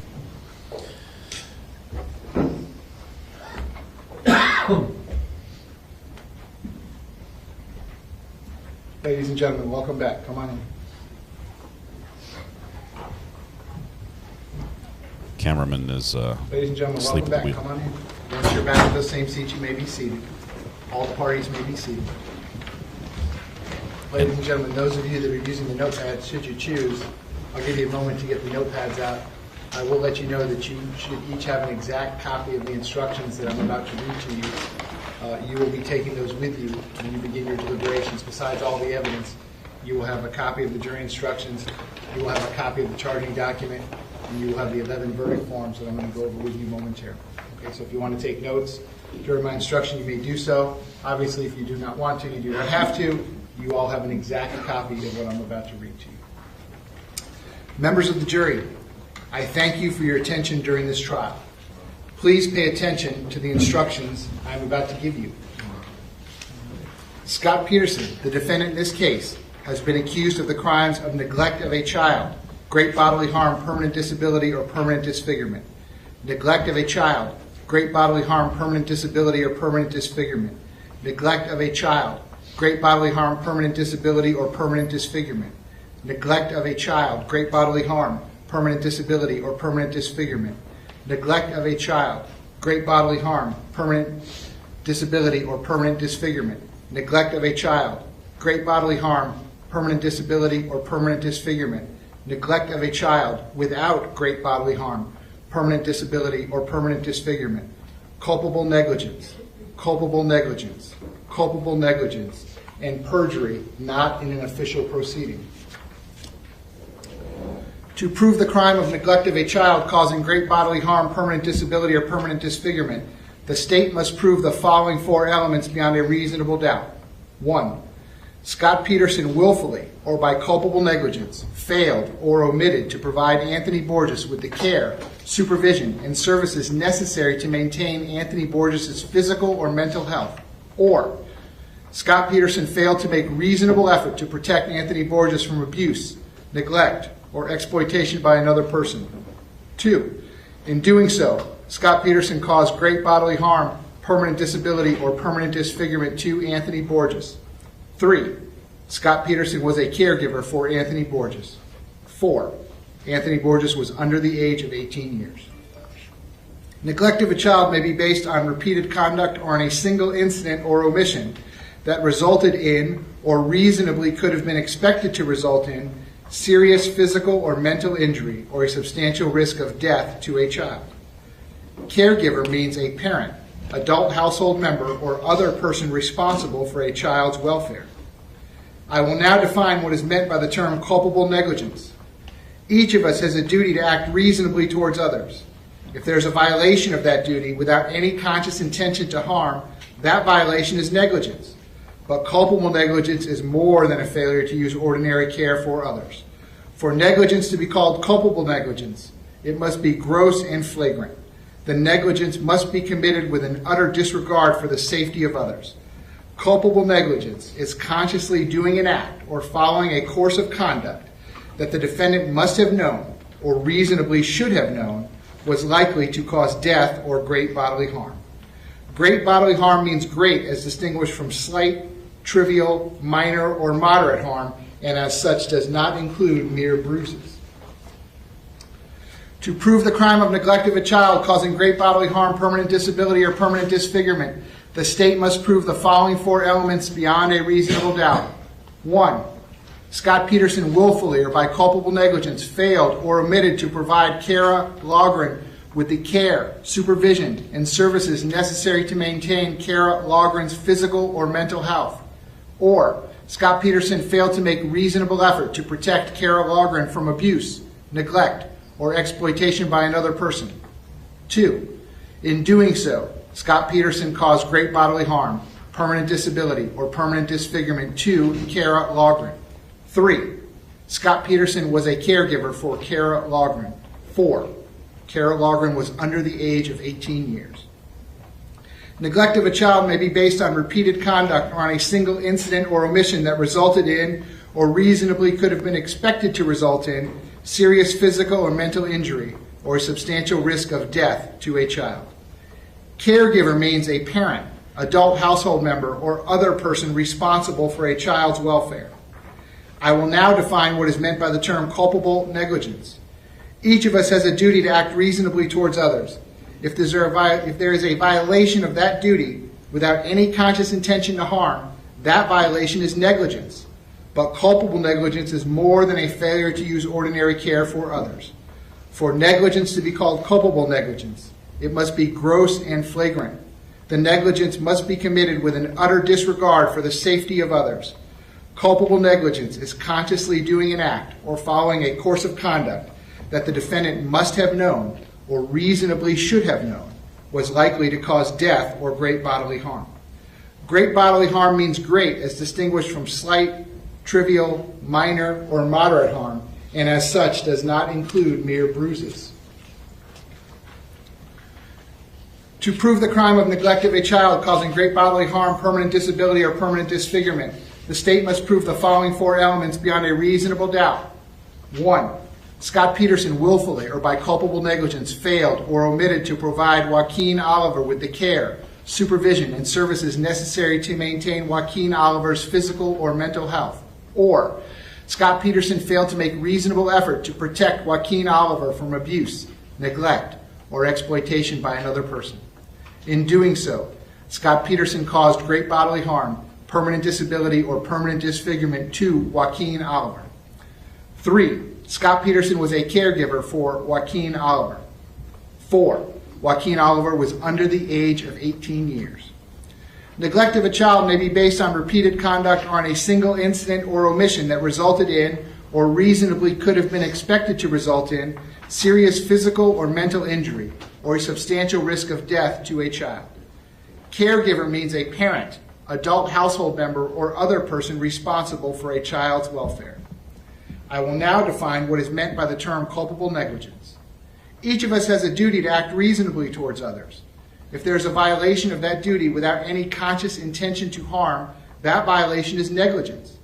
But culpable negligence is more than a failure to use ordinary care for others. For negligence to be called culpable negligence, it must be gross and flagrant. The negligence must be committed with an utter disregard for the safety of others. Culpable negligence is consciously doing an act or following a course of conduct that the defendant must have known or reasonably should have known was likely to cause death or great bodily harm.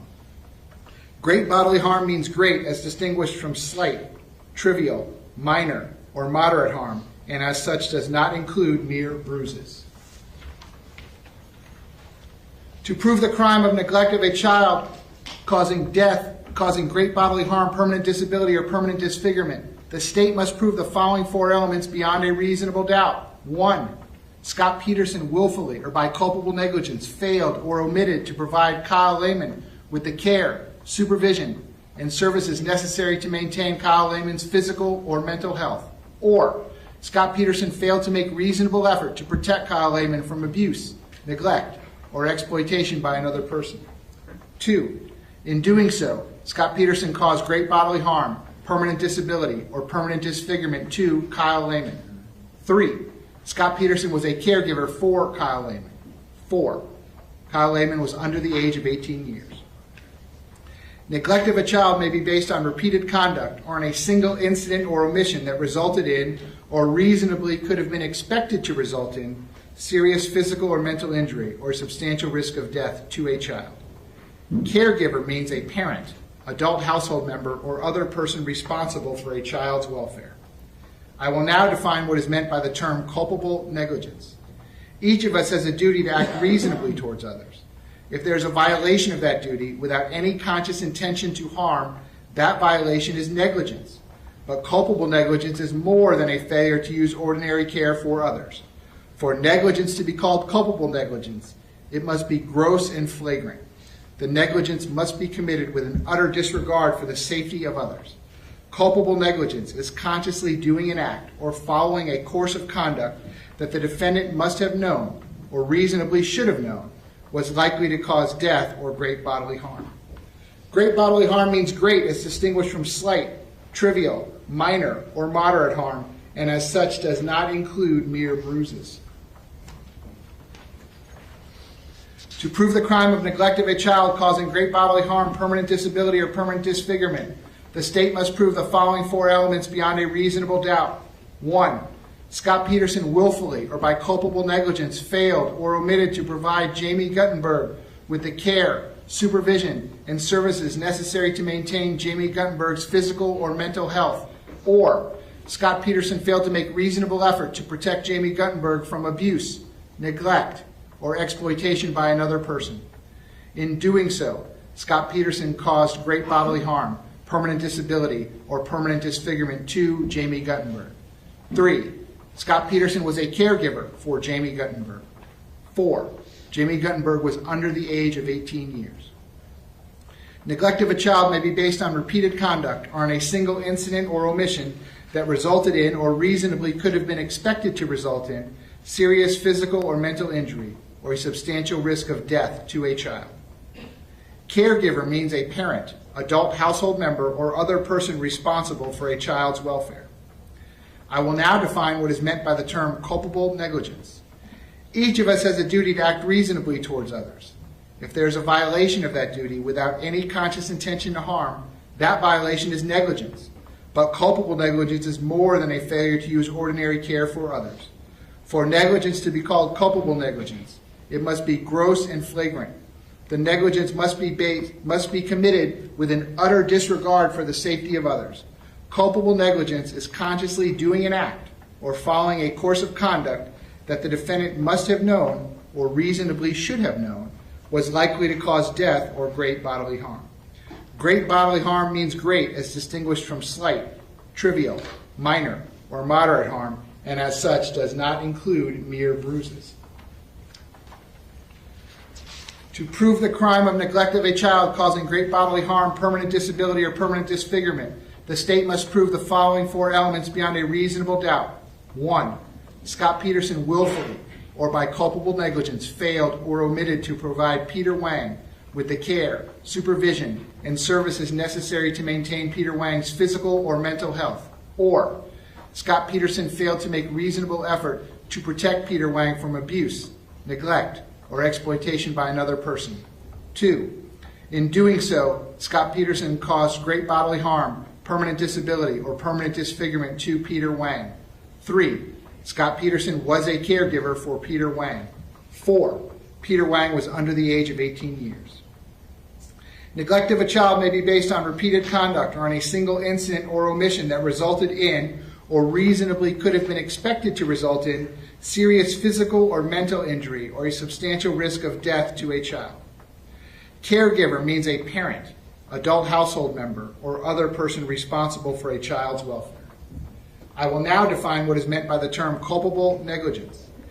Each of us has a duty to act reasonably towards others. If there is a violation of that duty without any conscious intention to harm, that violation is negligence. But culpable negligence is more than a failure to use ordinary care for others. For negligence to be called culpable negligence, it must be gross and flagrant. The negligence must be committed with an utter disregard for the safety of others. Culpable negligence is consciously doing an act or following a course of conduct that the defendant must have known or reasonably should have known was likely to cause death or great bodily harm. Great bodily harm means great as distinguished from slight, trivial, minor, or moderate harm, and as such does not include mere bruises.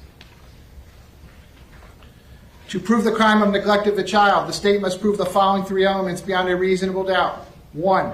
Scot Peterson willfully or by culpable negligence failed or omitted to provide Marian Kabachenko with the care, supervision, and services necessary to maintain Marian Kabachenko's physical or mental health. Or Scot Peterson failed to make reasonable effort to protect Marian Kabachenko from abuse, neglect, or exploitation by another person. 2. Scot Peterson was a caregiver for Marian Kabachenko. 3. Marian Kabachenko was under the age of 18 years. Neglect of a child may be based on repeated conduct or on a single incident or omission that resulted in, or reasonably could have been expected to result in, serious physical or mental injury or a substantial risk of death to a child.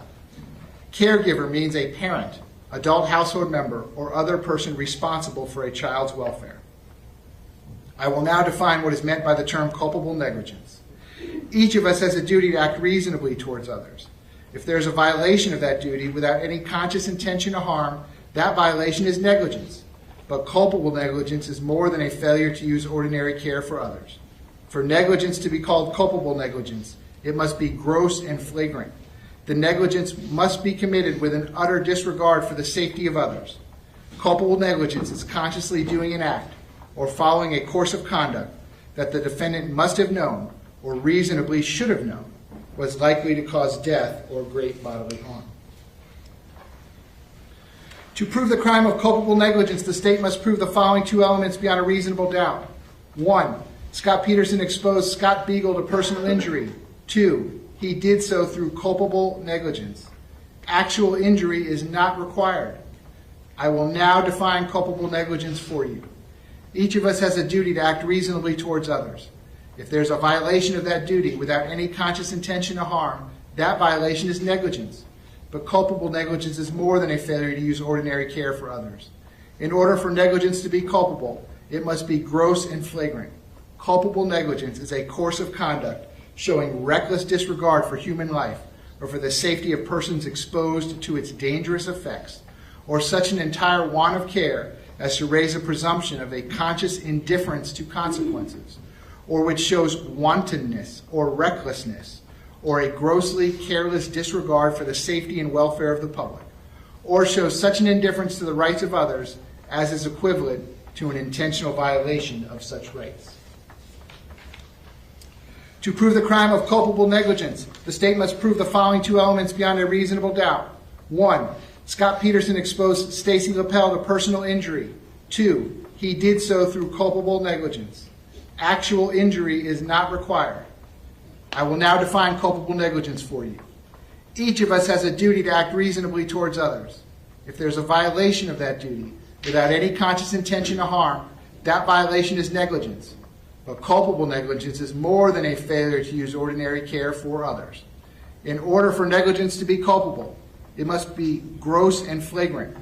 Culpable negligence is a course of conduct showing reckless disregard for human life or for the safety of persons exposed to its dangerous effects, or such an entire want of care as to raise a presumption of a conscious indifference to consequences, or which shows wantonness or recklessness, or a grossly careless disregard for the safety and welfare of the public, or shows such an indifference to the rights of others as is equivalent to an intentional violation of such rights.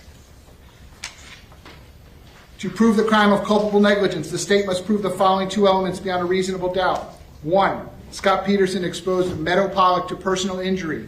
2. He did so through culpable negligence. Actual injury is not required. I will now define culpable negligence for you.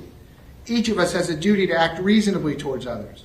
If there's a violation of that duty without any conscious intention to harm, that violation is negligence.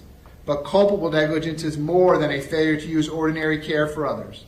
In order for negligence to be culpable, it must be gross and flagrant. Culpable negligence is a course of conduct showing reckless disregard for human life or for the safety of persons exposed to its dangerous effects, or such an entire want of care as to raise a presumption of a conscious indifference to consequences, or which shows wantonness or recklessness, or a grossly careless disregard for the safety and welfare of the public, or shows such an indifference to the rights of others as is equivalent to an intentional violation of such rights. To prove the crime of perjury not in an official proceeding, the state must prove the following 5 elements beyond a reasonable doubt. 1. Scot Peterson took an oath or otherwise affirmed that he was obligated by conscience or by law to speak the truth during a sworn statement. 2. The oath or affirmation was made to Broward Sheriff's Detectives John Curcio and Jeffrey Curtis. 3. Scot Peterson, while under an oath, made the statement. Question. Okay, all right, once you get closer and you hear those guys, how many rounds do you think you heard? Answer. It wasn't many. 2, 3. Question. Okay. Answer. So I'm right there. I'm on the radio. I can hear the units coming. And the next thing while I'm keeping an eye on the door in the building, no shots, nothing anymore. It's quiet. Question. All right, what happens from there? Answer. And he, Officer Tim Burton, runs up by the tree, and I'm just telling him, you know what I heard. I heard a couple of shots. Haven't heard anything since. And he's just taking cover by, behind the tree. I'm taking cover here. And units are now starting, no more gunshots, and units are starting to come in. Question. Okay. Now, did you ever see, while everybody is starting to arrive, did you ever see any of the students leave Building 12 at all? Answer. Yes. Question. Which were they all the doors, or answer, no, they were evacuating, and they were telling them they were taken out, and the kids were going out toward the parking lot. Question, okay, but that's when the officers, answer, when the officers came. Question, inaudible, answer, but we didn't see any kids, no. When I was on the scene, there were no individual kids running out, none. Question, okay, so there was no kids that ran out to say to you guys, hey, there's a guy up there or anything of that? Answer, no. Question, you didn't see any kids until people started being evacuated by the police? Answer, yes. 4, the statement was false. 5, Scot Peterson did not believe the statement was true when he made it. Knowledge of the materiality of the statement is not an element of this crime, and the defendant's mistaken belief that his statement was not material is not a defense to the charge. In considering the evidence, you should consider the possibility that although the evidence may not convince you that the defendant committed the main crimes of which he is accused, there may be evidence that he committed other acts that would constitute a lesser included crime or crimes. Therefore, if you decide that the main accusations have not been proved beyond a reasonable doubt, you will next need to decide if the defendant is guilty of any lesser included crimes. The lesser crimes indicated in the definition of neglect of a child, great bodily harm, permanent disability, or permanent disfigurement are neglect of a child without great bodily harm, permanent disability, or permanent disfigurement, and culpable negligence. The lesser crime indicated in the definition of neglect of a child without great bodily harm, permanent disability, or permanent disfigurement is culpable negligence. To prove the crime of neglect of a child, the state must prove the following 3 elements beyond a reasonable doubt. 1, Scot Peterson willfully or by culpable negligence failed or omitted to provide Anthony Borges with the care, supervision, and services necessary to maintain Anthony Borges' physical or mental health. Or, Scot Peterson failed to make reasonable effort to protect Anthony Borges from abuse, neglect, or exploitation by another person. 2, Scot Peterson was a caregiver for Anthony Borges. 3, Anthony Borges was under the age of 18 years. Neglect of a child may be based on repeated conduct or on a single incident or omission that resulted in or reasonably could have been expected to result in serious physical or mental injury or substantial risk of death to a child. Caregiver means a parent, adult household member, or other person responsible for a child's welfare. I will now define what is meant by the term culpable negligence. Each of us has a duty to act reasonably towards others. If there is a violation of that duty without any conscious intention to harm, that violation is negligence. But culpable negligence is more than a failure to use ordinary care for others. For negligence to be called culpable negligence, it must be gross and flagrant. The negligence must be committed with an utter disregard for the safety of others. Culpable negligence is consciously doing an act or following a course of conduct that the defendant must have known or reasonably should have known was likely to cause death or great bodily harm.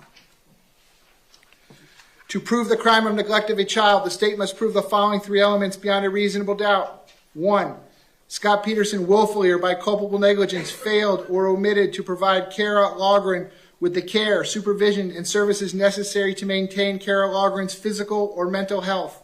Or, Scot Peterson failed to make reasonable effort to protect Kara Logren from abuse, neglect, or exploitation by another person. 2, Scot Peterson was a caregiver for Kara Logren. 3, Kara Logren was under the age of 18 years. Neglect of a child may be based on repeated conduct or on a single incident or omission that resulted in or reasonably could have been expected to result in serious physical or mental injury or a substantial risk of death to a child. Caregiver means a parent, adult household member, or other person responsible for a child's welfare. I will now define what is meant by the term culpable negligence. Each of us has a duty to act reasonably towards others. If there is a violation of that duty without any conscious intention to harm, that violation is negligence. But culpable negligence is more than a failure to use ordinary care for others. For negligence to be called culpable negligence, it must be gross and flagrant. The negligence must be committed with an utter disregard for the safety of others. Culpable negligence is consciously doing an act or following a course of conduct that the defendant must have known or reasonably should have known was likely to cause death or great bodily harm. To prove the crime of neglect of a child, the state must prove the following three elements beyond a reasonable doubt. 1. Scot Peterson willfully or by culpable negligence failed or omitted to provide Joaquin Oliver with the care, supervision, and services necessary to maintain Joaquin Oliver's physical or mental health. Or Scot Peterson failed to make reasonable effort to protect Joaquin Oliver from abuse, neglect, or exploitation by another person. 2. Scot Peterson was a caregiver for Joaquin Oliver. 3. Joaquin Oliver was under the age of 18. Neglect of a child may be based on repeated conduct or on a single incident or omission that resulted in or reasonably could have been expected to result in serious physical or mental injury or a substantial risk of death to a child. Caregiver means a parent, adult household member, or other person responsible for a child's welfare. I will now define what is meant by the term culpable negligence. Each of us has a duty to act reasonably towards others. If there is a violation of that duty, without any conscious intention to harm, that violation is negligence. But culpable negligence is more than a failure to use ordinary care for others. For negligence to be called culpable negligence, it must be gross and flagrant. The negligence must be committed with an utter disregard for the safety of others. Culpable negligence is consciously doing an act or following a course of conduct that the defendant must have known or reasonably should have known was likely to cause death or great bodily harm. To prove the crime of neglect of a child, the state must prove the following three elements beyond a reasonable doubt. 1. Scot Peterson willfully or by culpable negligence failed or omitted to provide Kyle Lehman with the care, supervision, and services necessary to maintain Kyle Lehman's physical or mental health. Or Scot Peterson failed to make reasonable effort to protect Kyle Lehman from abuse, neglect, or exploitation by another person. 2. Scot Peterson was a caregiver for Kyle Lehman. 3. Kyle Lehman was under the age of 18 years. Neglect of a child may be based on repeated conduct or on a single incident or omission that resulted in or reasonably could have been expected to result in serious physical or mental injury or a substantial risk of death to a child. Caregiver means a parent, adult household member, or other person responsible for a child's welfare. I will now define what is meant by the term culpable negligence. Each of us has a duty to act reasonably towards others. If there is a violation of that duty without any conscious intention to harm, that violation is negligence. But culpable negligence is more than a failure to use ordinary care for others. For negligence to be called culpable negligence, it must be gross and flagrant. The negligence must be committed with an utter disregard for the safety of others. Culpable negligence is consciously doing an act or following a course of conduct that the defendant must have known or reasonably should have known was likely to cause death or great bodily harm. To prove the crime of neglect of a child, the state must prove the following three elements beyond a reasonable doubt. 1. Scot Peterson willfully or by culpable negligence failed or omitted to provide Jamie Guttenberg with the care, supervision, and services necessary to maintain Jamie Guttenberg's physical or mental health. Or Scot Peterson failed to make reasonable effort to protect Jamie Guttenberg from abuse, neglect, or exploitation by another person.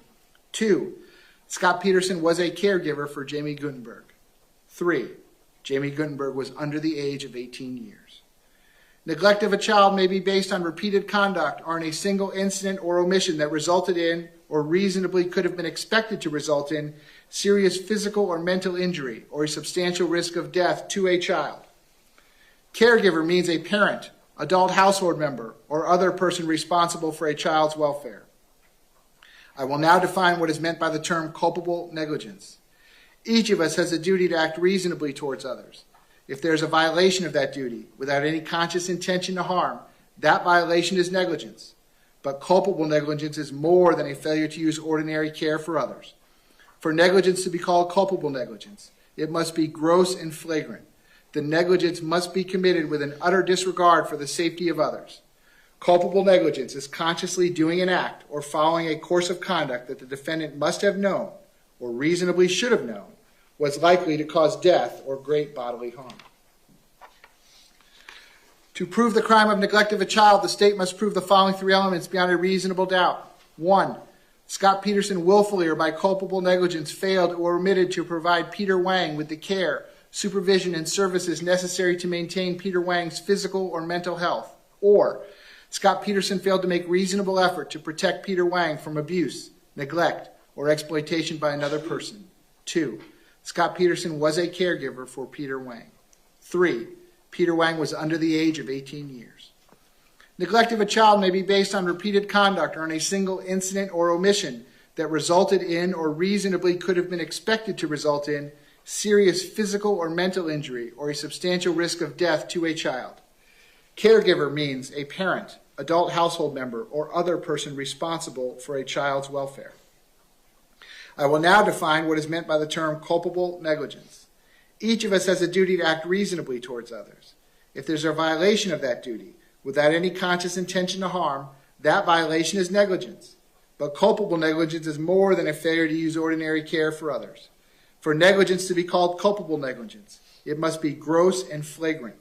The negligence must be committed with an utter disregard for the safety of others.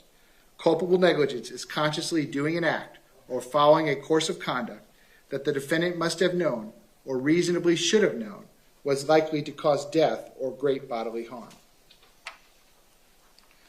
To prove the crime of culpable negligence, the state must prove the following two elements beyond a reasonable doubt. 1.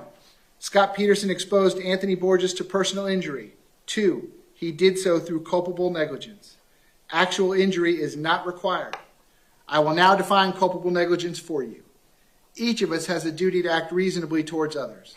If there is a violation of that duty, without any conscious intention to harm, that violation is negligence. But culpable negligence is more than a failure to use ordinary care for others. In order for negligence to be culpable, it must be gross and flagrant.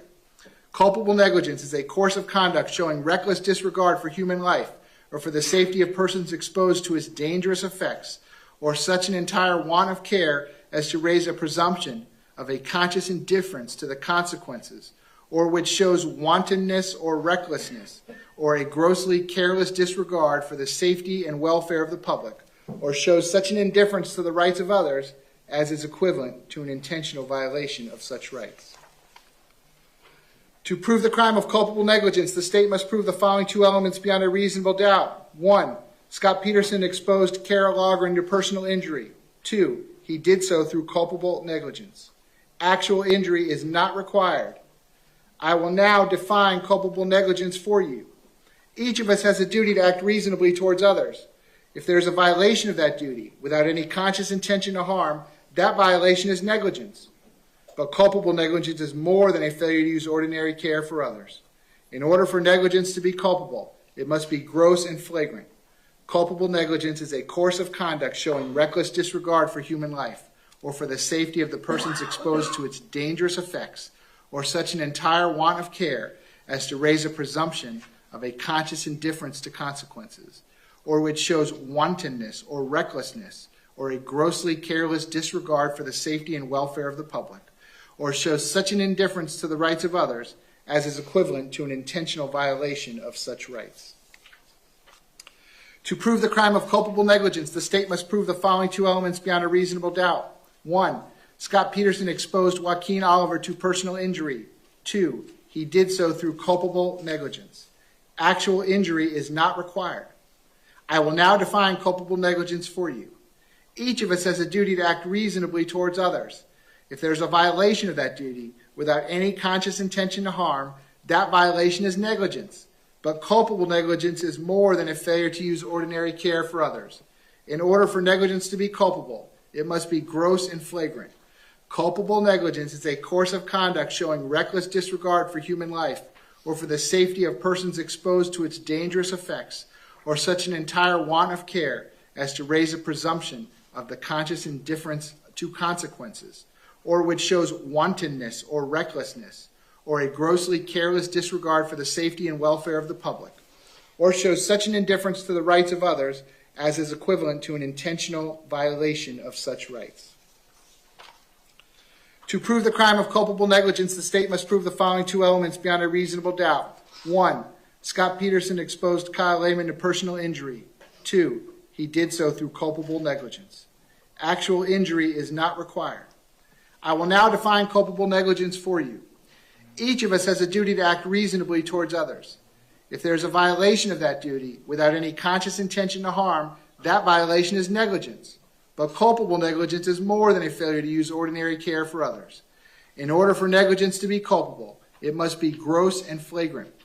Culpable negligence is a course of conduct showing reckless disregard for human life, or for the safety of persons exposed to its dangerous effects, or such an entire want of care as to raise a presumption of a conscious indifference to consequences, or which shows wantonness or recklessness, or a grossly careless disregard for the safety and welfare of the public, or shows such an indifference to the rights of others as is equivalent to an intentional violation of such rights. To prove the crime of culpable negligence, the state must prove the following two elements beyond a reasonable doubt. 1, Scot Peterson exposed Jamie Guttenberg to personal injury. 2, he did so through culpable negligence. Actual injury is not required. I will now define culpable negligence for you. Each of us has a duty to act reasonably towards others. If there's a violation of that duty without any conscious intention to harm, that violation is negligence. But culpable negligence is more than a failure to use ordinary care for others. In order for negligence to be culpable, it must be gross and flagrant. Culpable negligence is a course of conduct showing reckless disregard for human life, or for the safety of persons exposed to its dangerous effects, or such an entire want of care as to raise a presumption of a conscious indifference to consequences, or which shows wantonness or recklessness, or a grossly careless disregard for the safety and welfare of the public, or shows such an indifference to the rights of others as is equivalent to an intentional violation of such rights. To prove the crime of culpable negligence, the state must prove the following two elements beyond a reasonable doubt. 1, Scot Peterson exposed Peter Wang to personal injury. 2, he did so through culpable negligence. Actual injury is not required. I will now define culpable negligence for you. Each of us has a duty to act reasonably towards others. If there is a violation of that duty without any conscious intention to harm, that violation is negligence. But culpable negligence is more than a failure to use ordinary care for others. In order for negligence to be culpable, it must be gross and flagrant.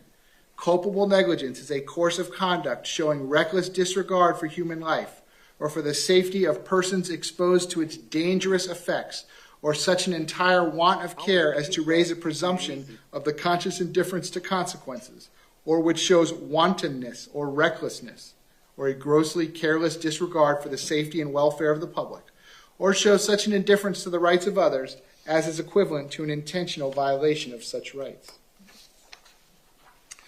To prove the crime of culpable negligence, the state must prove the following two elements beyond a reasonable doubt. 1, Scot Peterson exposed Marian Kabachenko to personal injury. 2, he did so through culpable negligence. Actual injury is not required.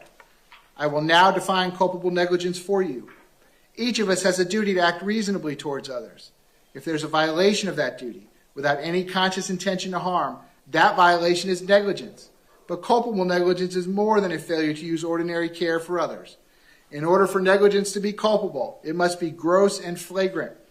Culpable negligence is a course of conduct showing reckless disregard for human life, or for the safety of persons exposed to its dangerous effects, or such an entire want of care as to raise a presumption of a conscious indifference to consequences, or which shows wantonness or recklessness, or a grossly careless disregard for the safety and welfare of the public, or shows such an indifference to the rights of others as is equivalent to an intentional violation of such rights.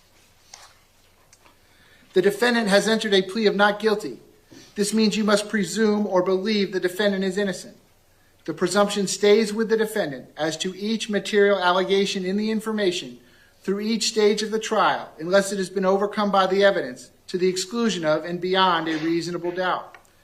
To overcome the defendant's presumption of innocence, the state has the burden of proving the crime with which the defendant is charged was committed, and the defendant is the person who committed the crime.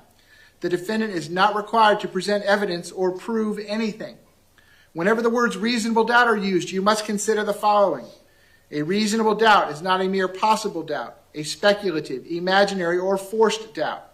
Such a doubt must not influence you to return a verdict of not guilty if you have an abiding conviction of guilt. On the other hand, if, after carefully considering, comparing, and weighing all the evidence, there is not an abiding conviction of guilt, or if having a conviction, it is one which is not stable, but one which wavers and vacillates, then the charge is not proved beyond every reasonable doubt, and you must find the defendant not guilty because the doubt is reasonable. It is to the evidence introduced in this trial and to it alone that you are to look for that proof. A reasonable doubt as to the guilt of the defendant may arise from the evidence, conflict in the evidence, or the lack of evidence. If you have a reasonable doubt, you should find the defendant not guilty. If you have no reasonable doubt, you should find the defendant guilty. Wow.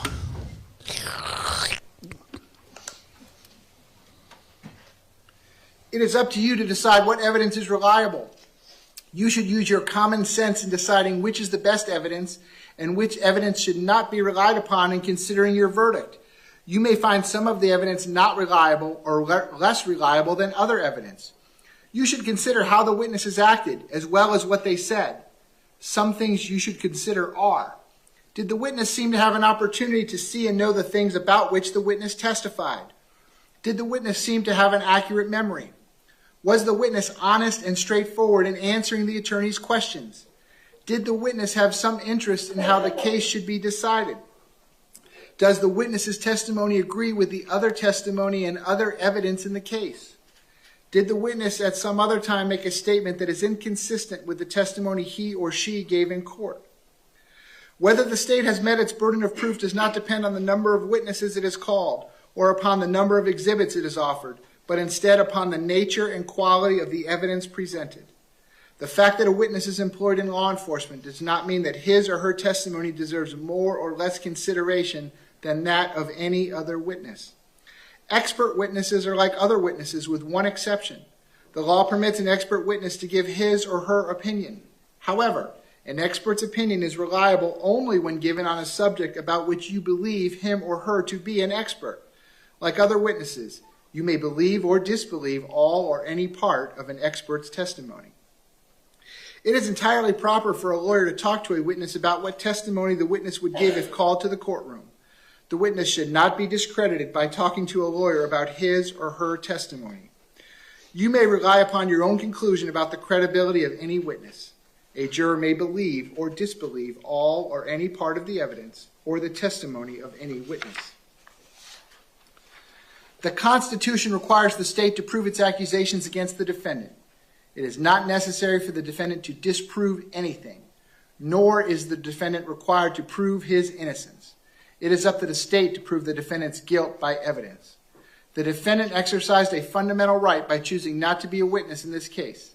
You must not view this as an admission of guilt or be influenced in any way by his decision. No juror should ever be concerned that the defendant did or did not take the witness stand to give testimony in the case. These are some general rules that apply to your discussion. You must follow these rules in order to return a lawful verdict. You must follow the law as is set out in these instructions. If you fail to follow the law, your verdict will be a miscarriage of justice. There is no reason for failing to follow the law in this case. All of us are depending upon you to make a wise and legal decision in this matter. This case must be decided only upon the evidence that you have heard from the testimony of the witnesses and have seen in the form of the exhibits and evidence and these instructions. This case must not be decided for or against anyone because you feel sorry for anyone or are angry at anyone. Remember, the lawyers are not on trial. Your feelings about them should not influence your decision in this case. Your duty is to determine if the defendant has been proven guilty or not in accord with the law. It is the judge's job to determine a proper sentence if the defendant is found guilty. Whatever verdict you render must be unanimous. That is, each juror must agree to the same verdict. Your verdict should not be influenced by feelings of prejudice, bias, or sympathy. Your verdict must be based on the evidence and on the law contained in these instructions. Deciding a verdict is exclusively your job. I cannot participate in that decision in any way. Please disregard anything I may have said or done that made you think I preferred one verdict over another. You may find the defendant guilty as charged, or guilty of such lesser included crimes as the evidence may justify, or not guilty. If you return a verdict of guilty, it should be for the highest offense on the verdict form for each count that has been proven beyond a reasonable doubt. If you find that no offense has been proven beyond a reasonable doubt, then of course your verdict must be not guilty. The verdict must be unanimous. That is, all of you must agree to the same verdict. Only one verdict may be returned as to each crime charged. The verdict must be in writing, and for your convenience, the necessary verdict forms have been prepared for you. They are as follows. Ladies and gentlemen, I know it's hard to see from over there, but you have a one-page verdict form for each of the 11 counts. All of them have the State of Florida plaintiff versus Scot Peterson defendant with this case number, and then they're labeled. Count 1. We, the jury, find as follows as the defendant in this case. Check only 1. Let me read that part again. Check only 1. And then you have 4 choices. A, the defendant is guilty of neglect of a child, great bodily harm, permanent disability, or permanent disfigurement as charged in the information. B, the defendant is guilty of neglect of a child without great bodily harm, permanent disability, or permanent disfigurement, a lesser included offense. C, the defendant is guilty of culpable negligence, a lesser included offense. D, the defendant is not guilty.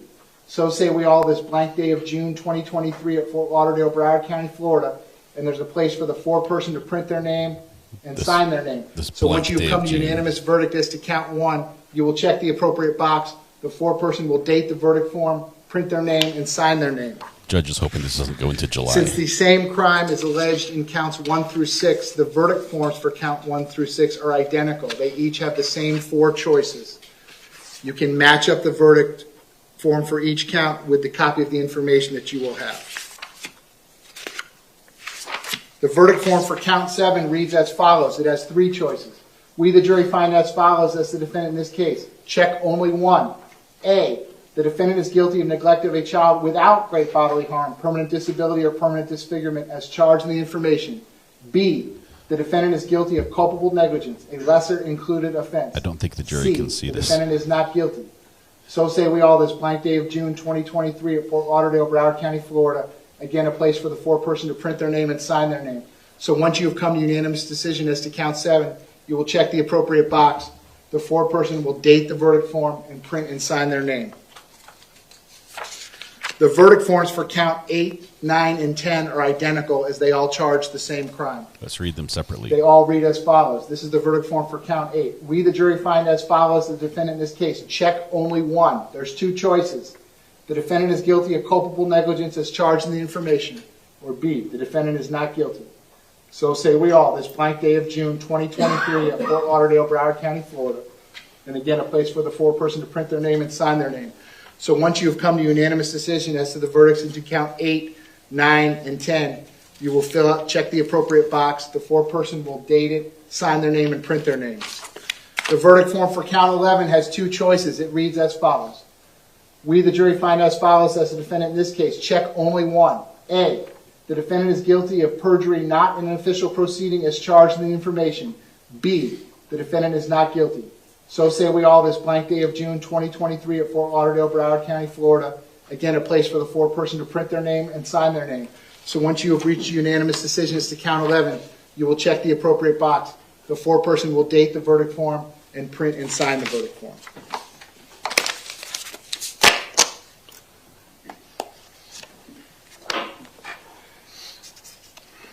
A separate crime is charged in each count of the information, and although they have been tried together, each crime and the evidence applicable to it must be considered separately, and a separate verdict returned as to each. A finding of guilty or not guilty as to one crime must not affect your verdict as to the other crimes charged. In just a few moments, you will be taken to the jury room by the court deputy. The first thing you should do is choose a foreperson who will preside over your deliberations. The foreperson should see to it that your discussions are carried on in an organized way and that everyone has a fair chance to be heard. It is also the foreperson's job to sign and date the verdict forms when all of you have agreed on a verdict and to bring the verdict forms back to the courtroom when you return. During deliberations, jurors must communicate about the case only with one another and only when all jurors are present in the jury room. If a juror goes to the restroom, the deliberations should stop until that juror returns. You are not to communicate with anyone outside of the jury about this case. Until you have reached a verdict, you must not talk about this case in person or through the telephone, writing, or electronic communication, such as a blog, Twitter, email, text message, or any other means. Do not contact anyone to assist you during your deliberations. These communications rules apply until I discharge you at the end of the case. If you become aware of any violation of these instructions or any other instruction that I have given in this case, you must tell me by giving a note to the court deputy. Many of you may have cell phones, tablets, laptops, or other electronic devices here in the courtroom. The rules do not allow you to bring your phones or any of those types of electronic devices into the jury room. Kindly leave those devices on your seats where they will be guarded by the court deputy while you deliberate. Excuse me.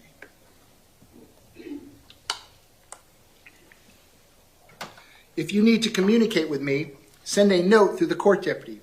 If you have voted, do not disclose the actual vote in the note.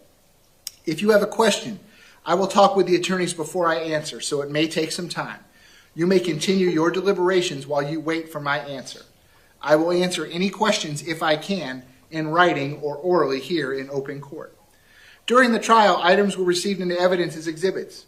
You may examine whatever exhibits you think will help you in your deliberations. These exhibits will be sent into the jury room with you when you begin to deliberate.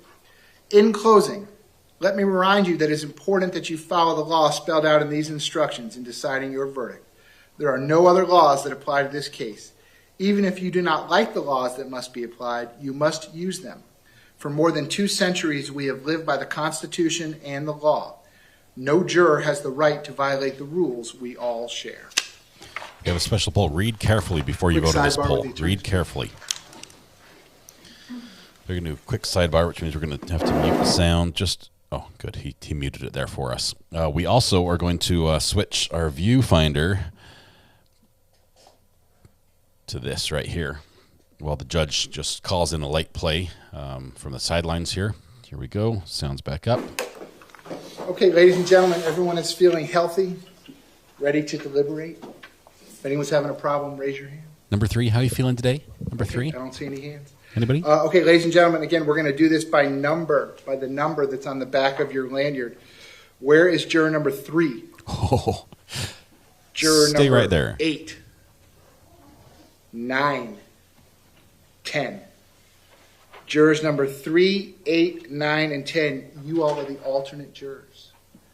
Just you 4. He was looking Do you have at me. any of your personal items in the jury room right now? Okay. The court deputy is going to escort you back.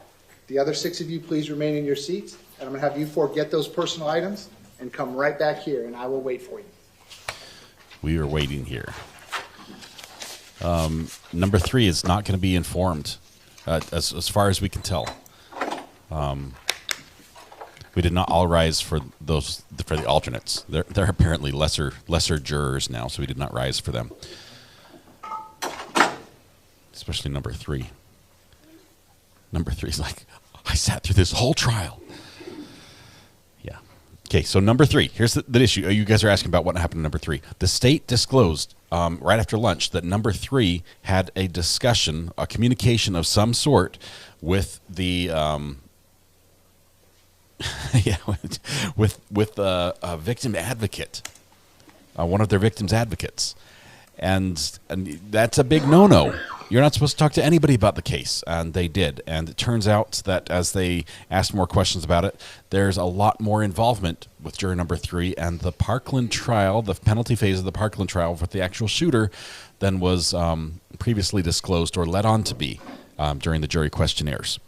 As this individual may have attended all those portions of the trial and things like that. Yeah, not a good look. Not a good look for juror number 3. So juror number 3, as her selection as an alternate was not so random as she might think. We do know it's a she. That's all. Yes. So yes, it's amazing. I'm surprised. It sounds like what she did may be more severe or more extreme than what Scot Peterson is being charged with on the perjury count, at least. Yet she's not getting the penalty that we can see. That was a very official proceeding. She was sworn in, and apparently, the way they made it sound, possibly lied under oath. So, if Scot Peterson found guilty of perjury, she's got some serious time coming up. I think she also wanted to be on the jury, and it sounds like she would be possibly pro-prosecution. Number 3 is already lining up her interview, maybe check. Okay, here we go. Alternates entering. We don't need to announce them. They can just wander in. The judge just chose this to boot her this way.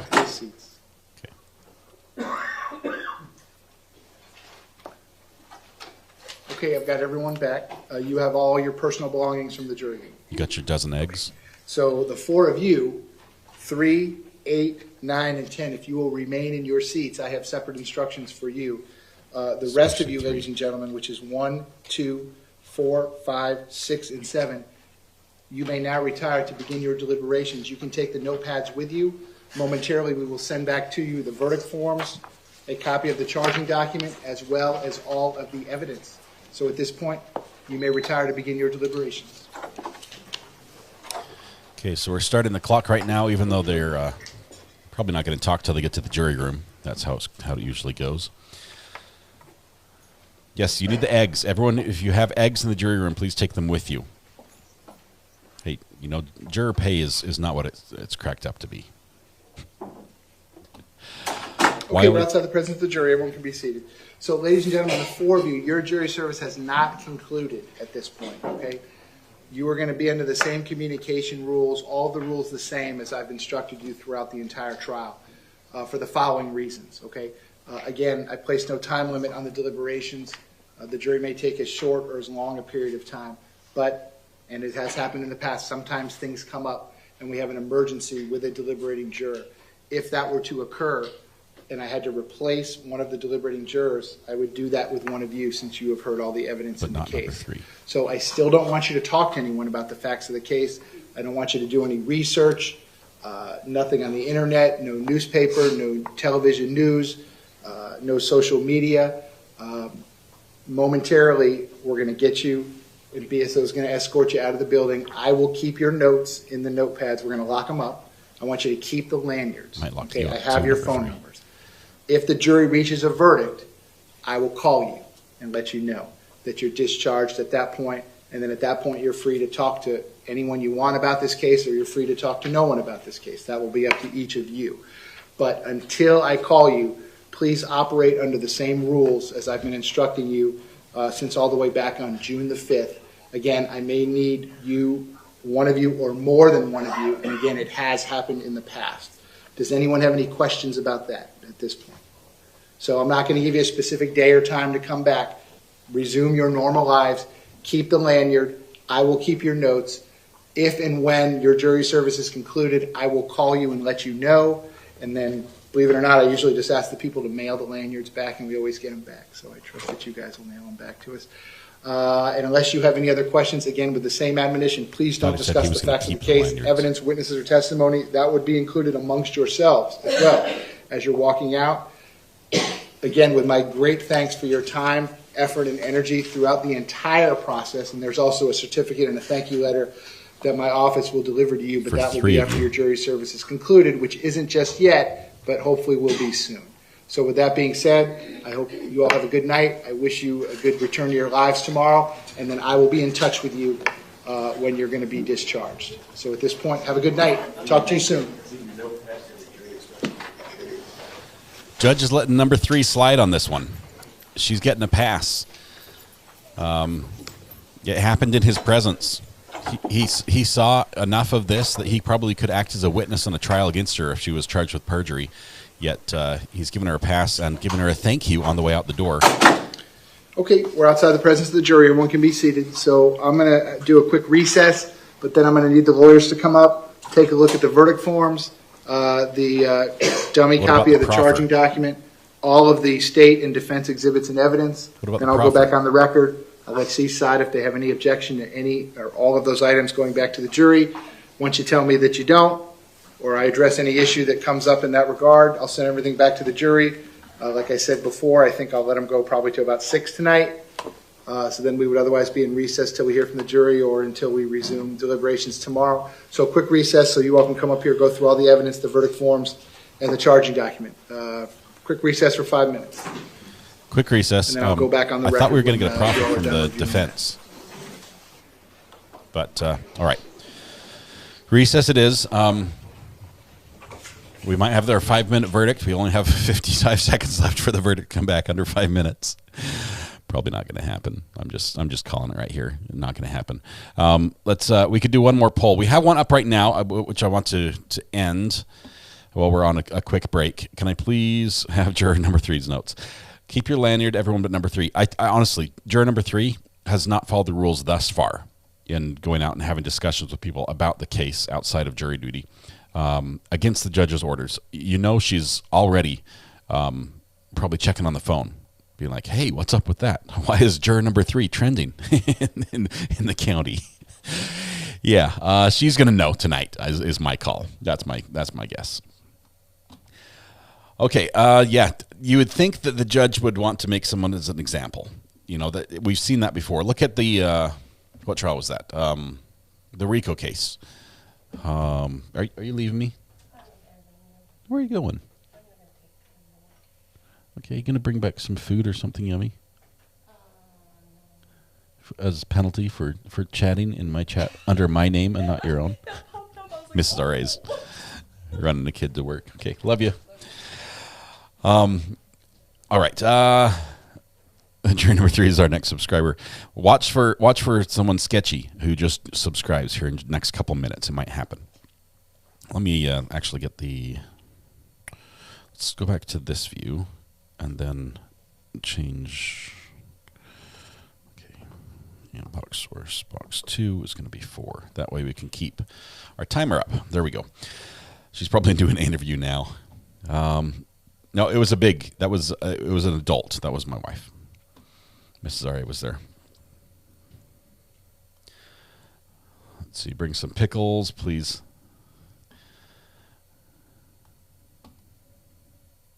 Yeah, I think she's going to find out here real quick. Young Thug, that was the one. The Young Thug juror had to write a paper on jury duty. Almost got thrown in the slammer. Let's do, this is a great poll. That's what I was looking for, KR. Appreciate that. Okay, first, we're going to close out the poll we have right now. We have some interesting questions here. I put 4 on there because we have some lesser includeds that I think are very likely, if they come with back of the guilty, I think it would be a lesser included and not the full as charged. So let's go ahead and end the poll really quickly. See if that worked.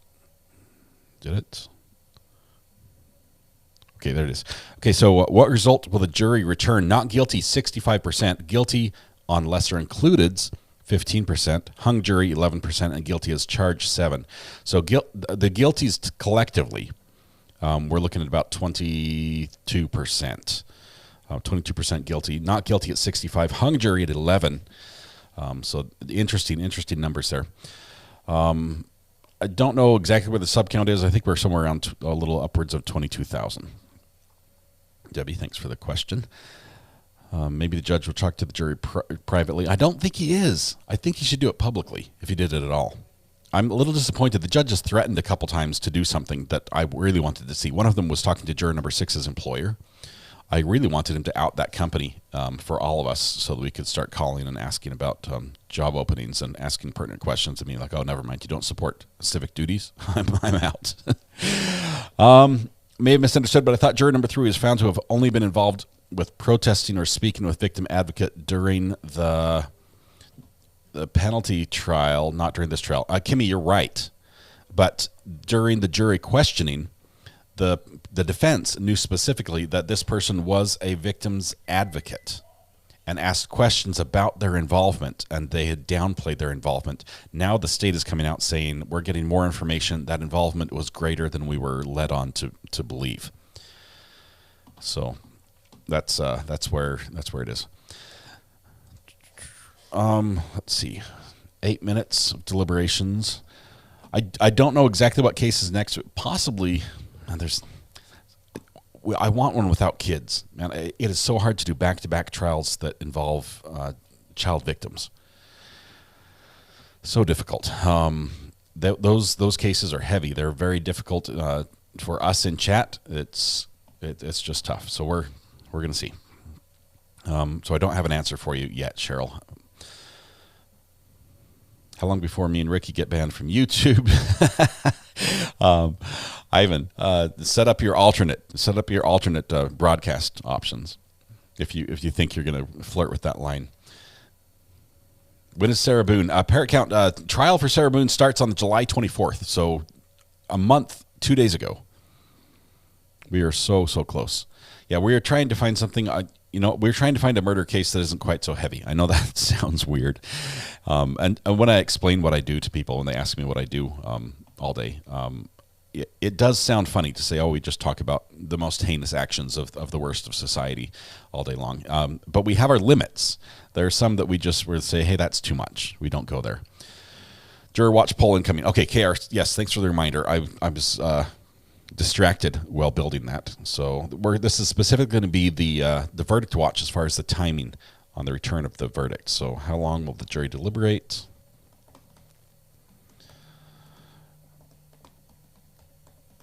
Okay, we've already heard from the judge. He's only going to let them go till about 6, which gives them an hour and 15 minutes. I mean, they probably right now, if they're really, really quick, sorry, I'll turn the sounds up, have just now found a foreman.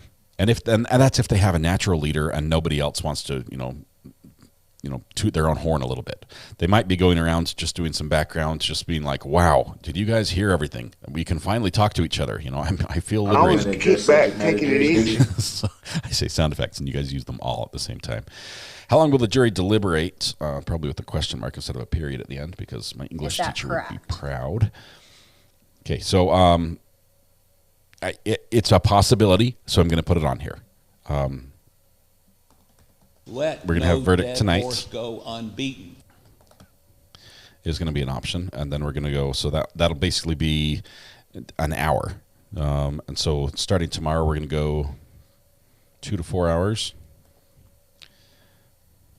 That would put it in line with Daryl Brooks and a couple other of the big cases we followed. 4 to 8 hours. Add an option. I wish I could have 5 because the judge has pre-filled out the form saying this day of June, and we're on June 26th. If it went like 5 days of deliberations, all the forms would have to be redone, and he'd probably have to reread them because he's the guy.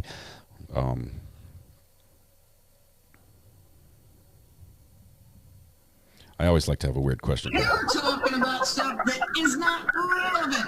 Oh.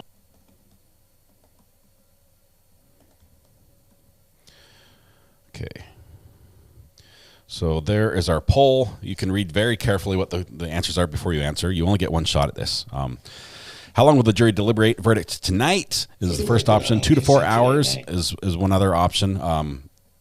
The 4 to 8 hours or the final option would be we'll need more menu options or more menus. So basically, we're going to be here for a few days. Give us some more variety in our meals. Ma's Homemade Soap. I do believe it will be a quick verdict, but it's hard to get a verdict in an hour. There's almost always somebody who's dragging their feet and wants to actually follow the judge's instructions and say read everything before you fill it out.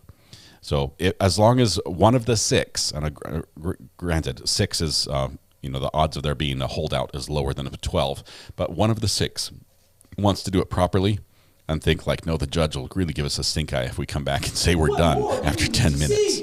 Like if we get back before his bathroom break is over, the judge is going to be like, you guys, did you listen to what I told you?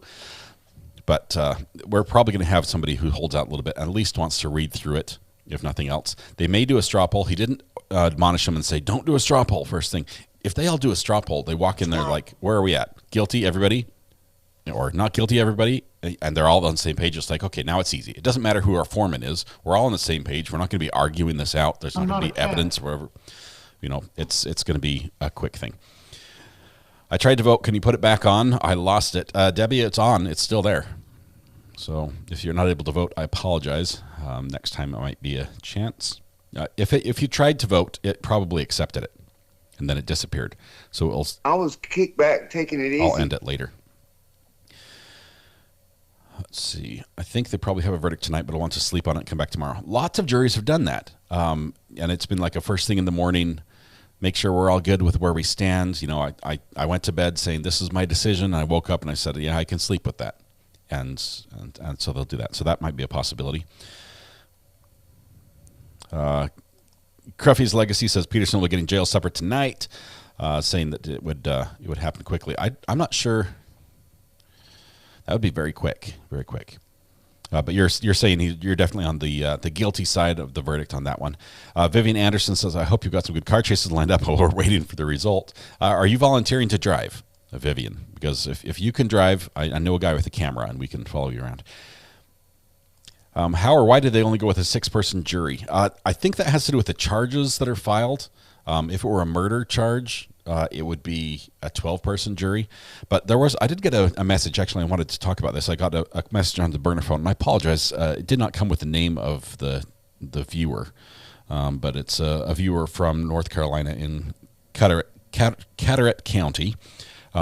Pointed me to a trial or some case law of State versus Christie from the Florida Supreme Court of 2005. And I did some light reading while the judge was repeating himself a little bit as he did today. So I was reading that. And one of the, this was on an overturned, let's see, I was reading this on Just Deal Law. This is Durham v. State. Oh, where is it? Okay. I'm just taking an excerpt from State v. Christie here. But it's talking specifically about the caregiver definition in Florida and that's one of the elements that has to exist for this charge to be, for them to be found guilty. Wow, that got loud. Okay, we're going to turn it down just a little bit. So let me read you a little bit about that. We further agree with the state that teachers stand in loco parentis, meaning they're in place of the parent, or I'm not good on my Latin. Location, parentis. They're the present parent, basically, temporary. A public school owes a general duty of supervision to the students placed within its care. Case law is replete with instances of schools, principals, and teachers being required to reasonably fulfill their duty to supervise students. The genesis of the supervisory duty is based on the school employee standing partially in place of the student's parents. Mandatory schooling has forced parents into relying on teachers to protect children during school activity. So this case law that exists that talks about, if they're responsible as a parent, basically, if they're responsible for their welfare during school hours, they're basically saying, the Supreme Court in Florida is saying, yes, teachers, principals, school employees are. I don't know if that line crosses over to the SRO. The SRO is paid for by the sheriff's office, not by the school district. That's why he's a sheriff's deputy. Now, he has a contract to work at the school district, and in his contract, it's required. And I listened to it as the state spelled it out in closing this morning, and they said one of the things that he's required to do is provide, make sure that the school protect the school grounds and building or something like that. It did not say provide, and I realize I'm grasping at straws here. It did not say provide security to protect the individual students or the collective students. It wasn't spelled out in any of his requirements that I heard. I wonder if it's just not there.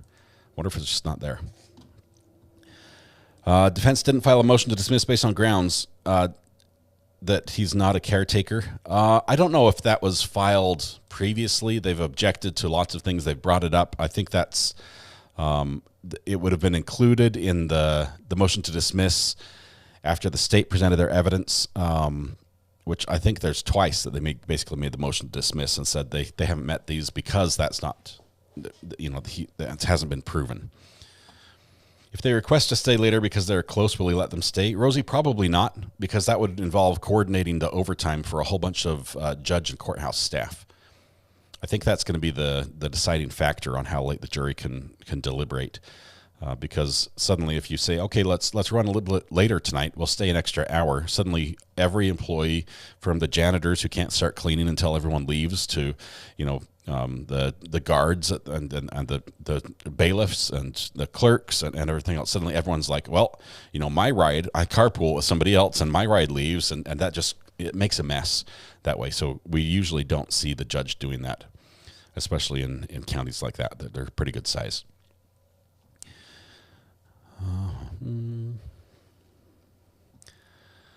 Let's see. I could see hung. No way all 6 will go guilty. Hopefully it will be not guilty, though. Sunny Florida Mom, it's you got to realize these jurors were sitting there looking at the family members who were there in court. We saw early on in court, we saw a lot of that, and then the camera didn't show much of them later today. But family was there again. They were there at the beginning. They were there at the end. It would be very difficult for a jury to sit there and look at those family members and then say, we're not going to do anything. We think this is bogus. All these charges are dropped. It would be much easier from a social perspective of them to stand there and under the eye of the family members and say, we'll give you some, but not everything, because this was an overreach. I don't agree with doing that. I think that it should be not guilty all the way across, but that's not the easy solution. In place of parent. In loco parentis. Okay. I want number 3 to read about themselves tonight, says Rudy. Probably right now, on the way home, listening to a podcast. Content Angel, anyone here that does not drink pickle juice needs to try it. No, just kidding. It's not for the weak. It takes a stomach to do that. But I like it myself, especially spicy maple bourbon pickle juice. Ricky Watson says, I think I got my ex-wife to come on. She's still a deputy. We've got a couple law enforcement individuals in chat. Okay, it looks like the judge is coming back from break. We might be able to hear a little what's going on. Juror number 3 is all over Twitter. Let's see. Allison says it's difficult because it was all emotional testimony rather than evidentiary. It's going to be hard to let the families down, but if the guy's not guilty, he's not guilty. So I hope this jury has the balls to do what's right. Allison, I agree. Was it Thomas Jefferson? Hang on a second. Let me read you just a little bit. I have to do a little bit of let's see.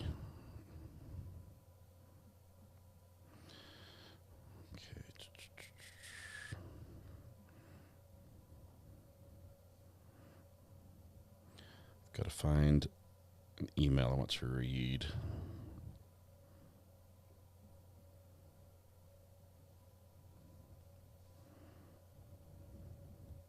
Because I don't want to get my quote wrong.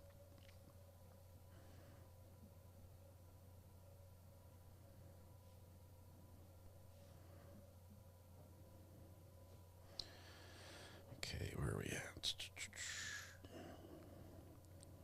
There it is. Where's my attachments? Okay,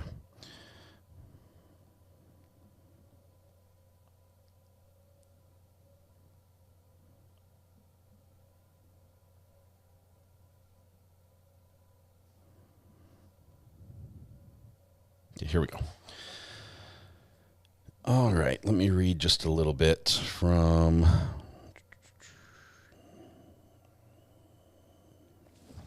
It's story time, guys. It's story time. As we're on a little bit of break. Let me and this is to the theme that Allison just spoke about in her comment. So I'd just like to share this with you just briefly. Tensions between the colonies and Britain began before 1776. King George had imposed what were colonists view intolerable taxes in an effort to put down what were fairly minor rebellions happening in the colonies. The king dispatched over 2,000 soldiers, identifiable by their characteristic red coats, to Boston, the center of the resistance. On one particularly cold, snowy Boston night, a group of rowdy Americans were shouting at a group of British soldiers, and soon they began pelting the British with snowballs and rocks. In the ensuing fracas, the British opened fire. 5 colonists were killed and another 6 wounded in what would become known as the Boston Massacre. Passions were high. The colonists wanted justice, or better yet, vengeance. The question became, who would defend these British soldiers? Could they possibly receive a fair trial in Boston? A young lawyer named John Adams was concerned by what he felt was a sentiment for mob justice which permeated the town. He had reviewed the facts of the case and he felt there was not sufficient evidence to warrant punishing the British captain. Several of John Adams' friends told him to stay away from the case. It was career suicide, they said. All of the notable Boston attorneys had turned the case down. The entire town of Boston wanted the offending soldiers jailed or worse, but John Adams knew that right was right. It didn't matter that all of Boston was against him. In the trial, he affirmed, "Facts are stubborn things. And whatever may be your wishes, our inclinations, or the dictates of our passions, they cannot alter the state of facts and evidence. I hope they do what's right in this, based on the facts and evidence, and that none of the decisions that are made either by the jury, I guess by the jury at this point, are sort of bending to the will of society or what they perceive the public pressure is supporting. Let's see. Can you read us the definition of criminal negligence next? Adam, if only I had a good source for that. Please do not define culpable negligence. Let's see. Got the poll back. It just logged out in the chat and it came back in. Good. So have you voted? If you voted, Debbie, I can go ahead and wrap it up. How can one man possibly protect 3,000 students? He can't, KR. He can't provide the level of care that he is accused of. And arguably, if you look at that and say that he was responsible for that, look at the number of people that were in the 700 building. 1,000 people in the 700 building, like 600 to 1,000 people. And he was providing care for them at the same time he was not providing care for the others, because he was keeping them safe by keeping them out of the line of fire in a dangerous area. So although I agree that what he did was not the most effective, I have a hard time saying that he is criminally culpable for negligence because of his actions. He was the only SRO at the whole school, Shani. The numbers are not good. Can we have Mrs. R.A. read us a story? She does a great job reading, so much better than myself.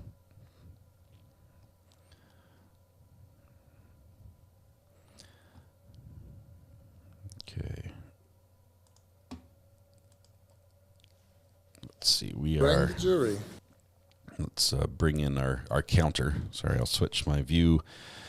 We have, there we go, up to half an hour. I don't know what's for dinner. I asked Mrs. R.A. to bring me something tasty because she's in trouble for commenting on my account instead of using her own.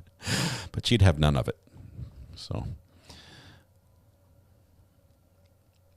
how many does the school have now? Terry, I don't know. We do know that the 1200 building where this event took place is still preserved in the state it was the day of the shooting.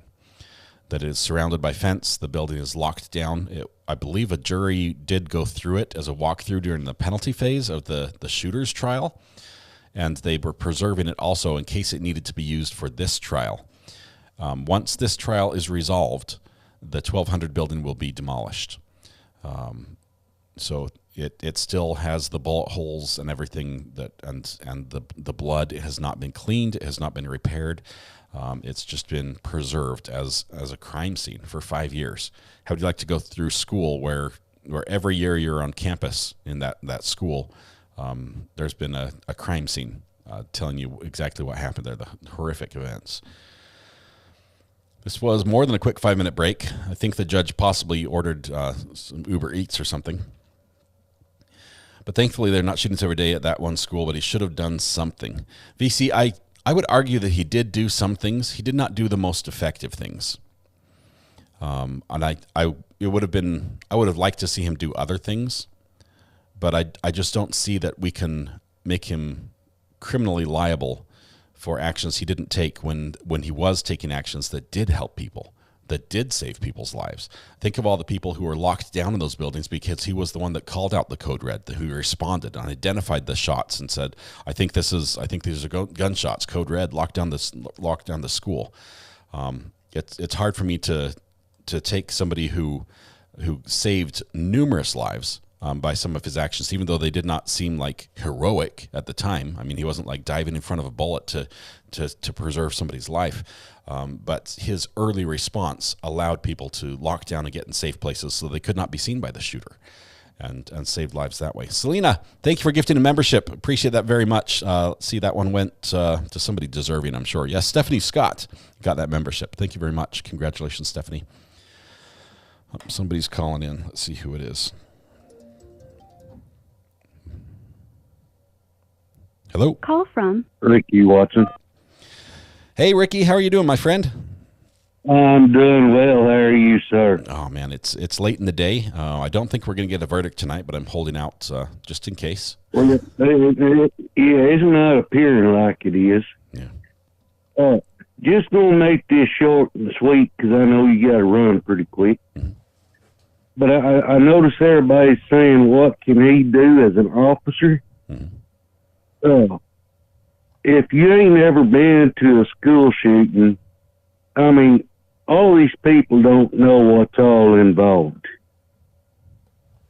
Because even to this day, my ex-wife will still call me and tell me about a shooting at the high school, and I'm more than happy to go up yonder because I want to protect my brothers, you know. Mm-hmm. But no, I was just gonna let you know that I mean, everybody that's dogging the law dogs, I mean, y'all don't know what exactly is going off in yonder. Yeah, unless you were there, it's very difficult. And even if you've been in a similar situation, it doesn't mean it would be the same as that situation. The location, the sounds, the chaos, the confusion, the radio traffic. There's so many variables at play that it's tough to know, you know, or even to say how we should have acted based on the information they had at the time. And here we're trying to guess what information they had. You know, well, see, and that's where the state's goofing up right yonder, I believe. Yeah. It's because they keep saying that 1200 building. But everybody was telling him it was between that 1200 and whatever that other building was. Yeah. I mean, gosh dog, how do you figure that out when the shots are supposedly on the inside, but you're hearing them on that outside part? Yeah. And a lot of times an echo between two buildings like that can almost make the sound greater. It almost amplifies the sound just because the noise is, it prolongs it, so it makes it seem louder longer. And I honestly think that if Scot Peterson had been, I don't know, 10 seconds faster to that building, he probably would have gone in that 1200 building before the shots were fired out the other end that hit Aaron Feist and killed Aaron Feist. And if that had happened, he would have had a completely different set of facts to orient around. Whereas as he was coming up to the building, he's got that corridor on his left, and the shots are fired right as he's feet from the building. And he's like, whoa. You know, that the sound was so much louder from right here, from this alleyway. And that's where he went down, and that he ended up, you know, making a poor decision that way based on what he knew. But it probably was much louder out of his left ear than out of straight ahead, you know, both ears, binaural, as he's looking right at the door that was closed in front of him. Yes, sir. Yes, sir. Yep. And like, I know I got to keep it short. I'm sorry. No, you're good. But like in our high school, I mean, you got your north side, you got your south side, you got your east and your west on openings, right? Mm-hmm. And everybody's got their positions to keep up. But by God, if you heard something, I mean, it could be on the other side, but you can't leave where you're at. Yeah. Because if you heard it on one side, that son of a buck can be running out this side over here. Yeah. Ricky, appreciate it. Appreciate your perspective on that with the ex-wife and everything. So thank you for sharing that. Good to hear your voice today. Oh, good thing. Thank you, Mr. Ardo. Oh, not a problem. Good to have you here. You don't have a good one now. All right. Thanks, friend. We'll see you. All right. Bye. Bye.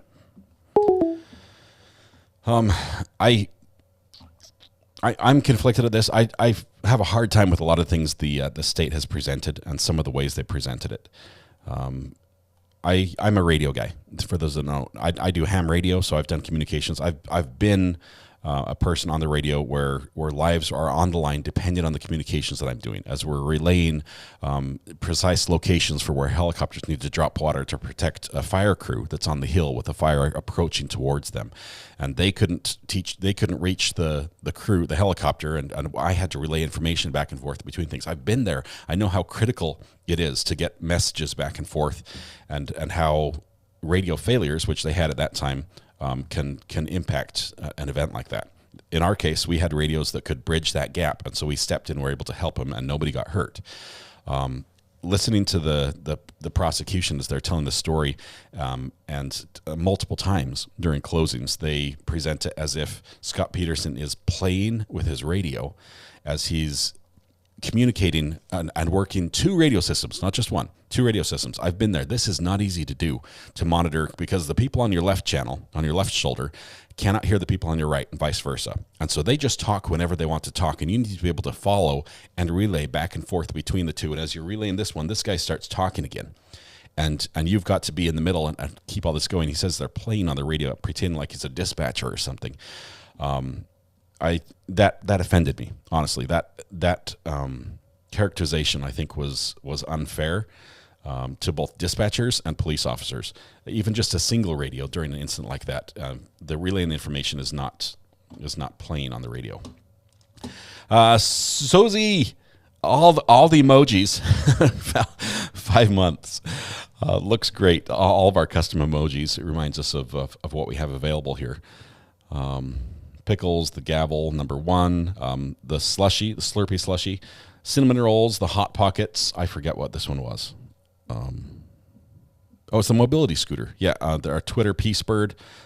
This is a Twix, I believe.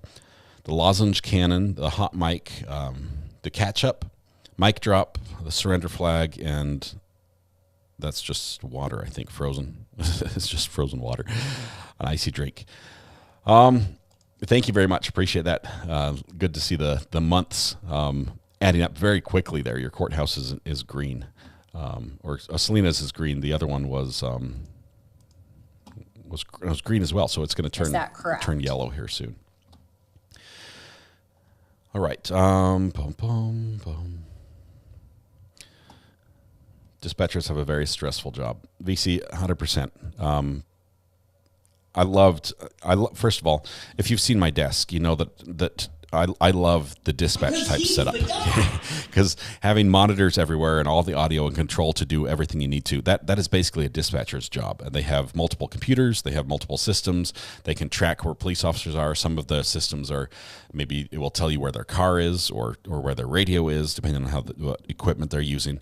And then all the radio communications, the call, who's busy, who's next coming up on shift, everything's right there in front of them, as well as all the notes from 911 calls, and then all their resources. When a call comes in, they have to either know what to do in every possible situation, which most dispatchers don't, even if they have a lot of experience. Some of the more mundane calls they'll be able to do from memory, but most of the time they have to have a resource that they can walk through as soon as the call comes in, that they can flip and start saying, okay, here's what to do. If your child's not breathing, do this, this, what's the situation? Assess very quickly. So they have all this information in front of them, and then being able to communicate very effectively between the officers who are responding to the scene, as well as the distraught caller who's calling in, to have them assist with the, whatever emergency response like medical response that they can do, that they're capable of until the officers arrive. It's a crazy, crazy job, and it deserves a whole ton of credit. We're going to go ahead and close out this poll really quickly, the deliberation, because if we go much longer, then one of the categories by default will be wrong. So we have how long would the jury deliberate? We've got 39% say 2 to 4 hours, 35% say 4 to 8 hours. That puts us at 60, 74%, almost 75% of us think they will have a verdict tomorrow. Only 12% say tonight, and another 12% say it's going to be a long week. So that's looks like we'll be back here tomorrow if the jury agrees with you. Right. Any more questions? Did you see the private message I sent you on Facebook? Dodie, I did. I apologize. I don't recall what I was talking about there. I did not mean to say anything offensive. There was something about not able to chat. I may have, in my head, been thinking about some other conversation. I do apologize if I said anything offensive to you. That was not my intent. And I do misspeak often, so I'm sorry about that. Glad you're here. I do appreciate you. I don't know how I can make that right. Let me know. John Gary says, I think when people genuinely believe someone doesn't deserve to be convicted of a crime, we tend to go overboard defending their actions. He can be a despicable coward and also not guilty. Yes. But John, let me ask you this, though. What evidence, aside from him not going in, okay, because I would argue that it's possible to say that he didn't go in because of what he understood or what limited facts he had at the time.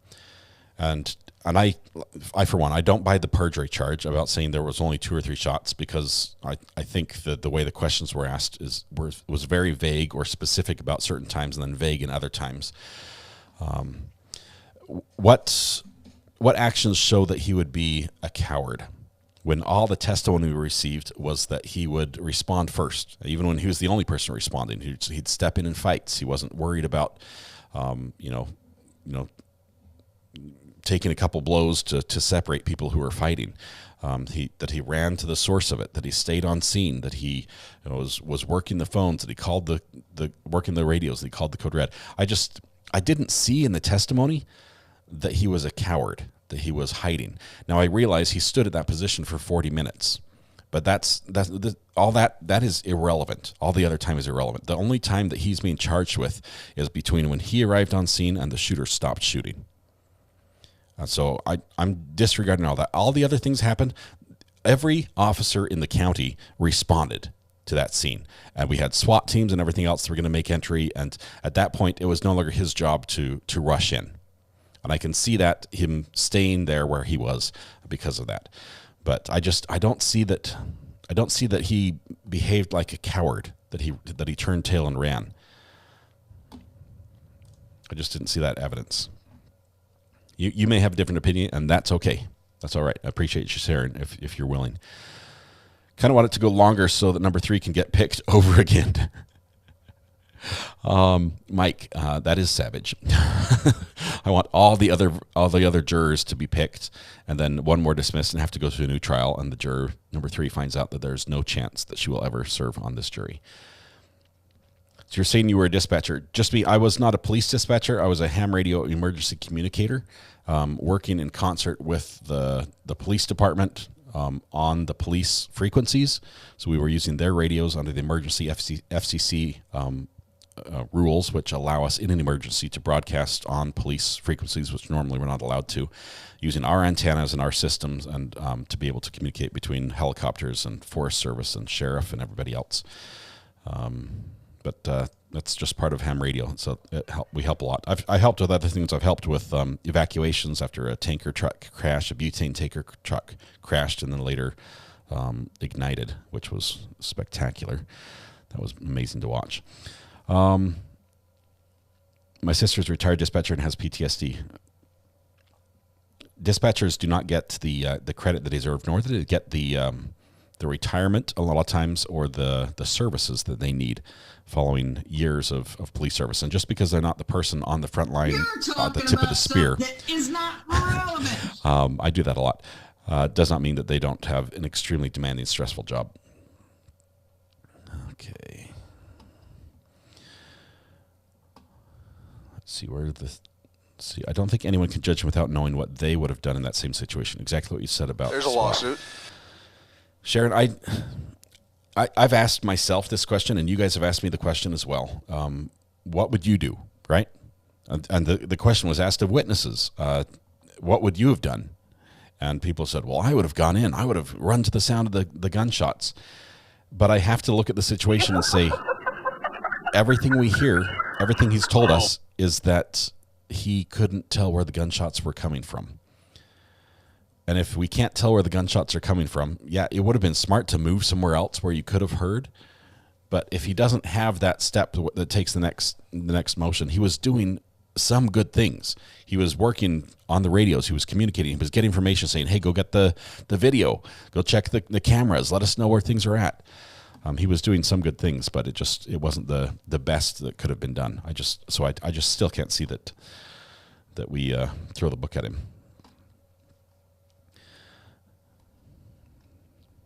Let's see. The fact that the other officers had the information that he did not is important when you look at them making decisions about what they were going to do and realize that no other officer went in by themselves. Even the other ones that responded early while they were shooting, no other officer went in by themselves. They waited for stacks.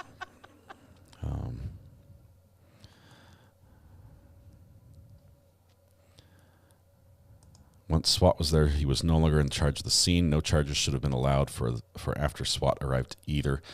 I don't believe any charges were allowed for after SWAT arrived. SWAT arrived after the shooter left the building, which it sounds like left the building on the same side that Scot Peterson was on. Left off the west side, which is... Oh, west side, that would have been... No, that would be the opposite side. The opposite side Scot Peterson was on.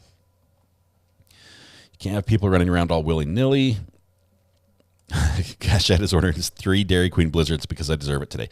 I'm going to need to know, Cachette, what flavor of Blizzard you go with. I personally, I'm a Oreo and M&M fan.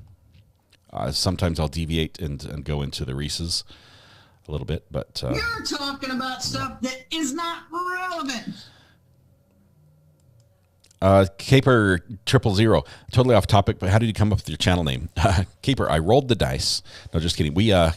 I built this channel years ago because I wanted to share my metal detecting videos. I'm addicted to recovering artifacts from the ground.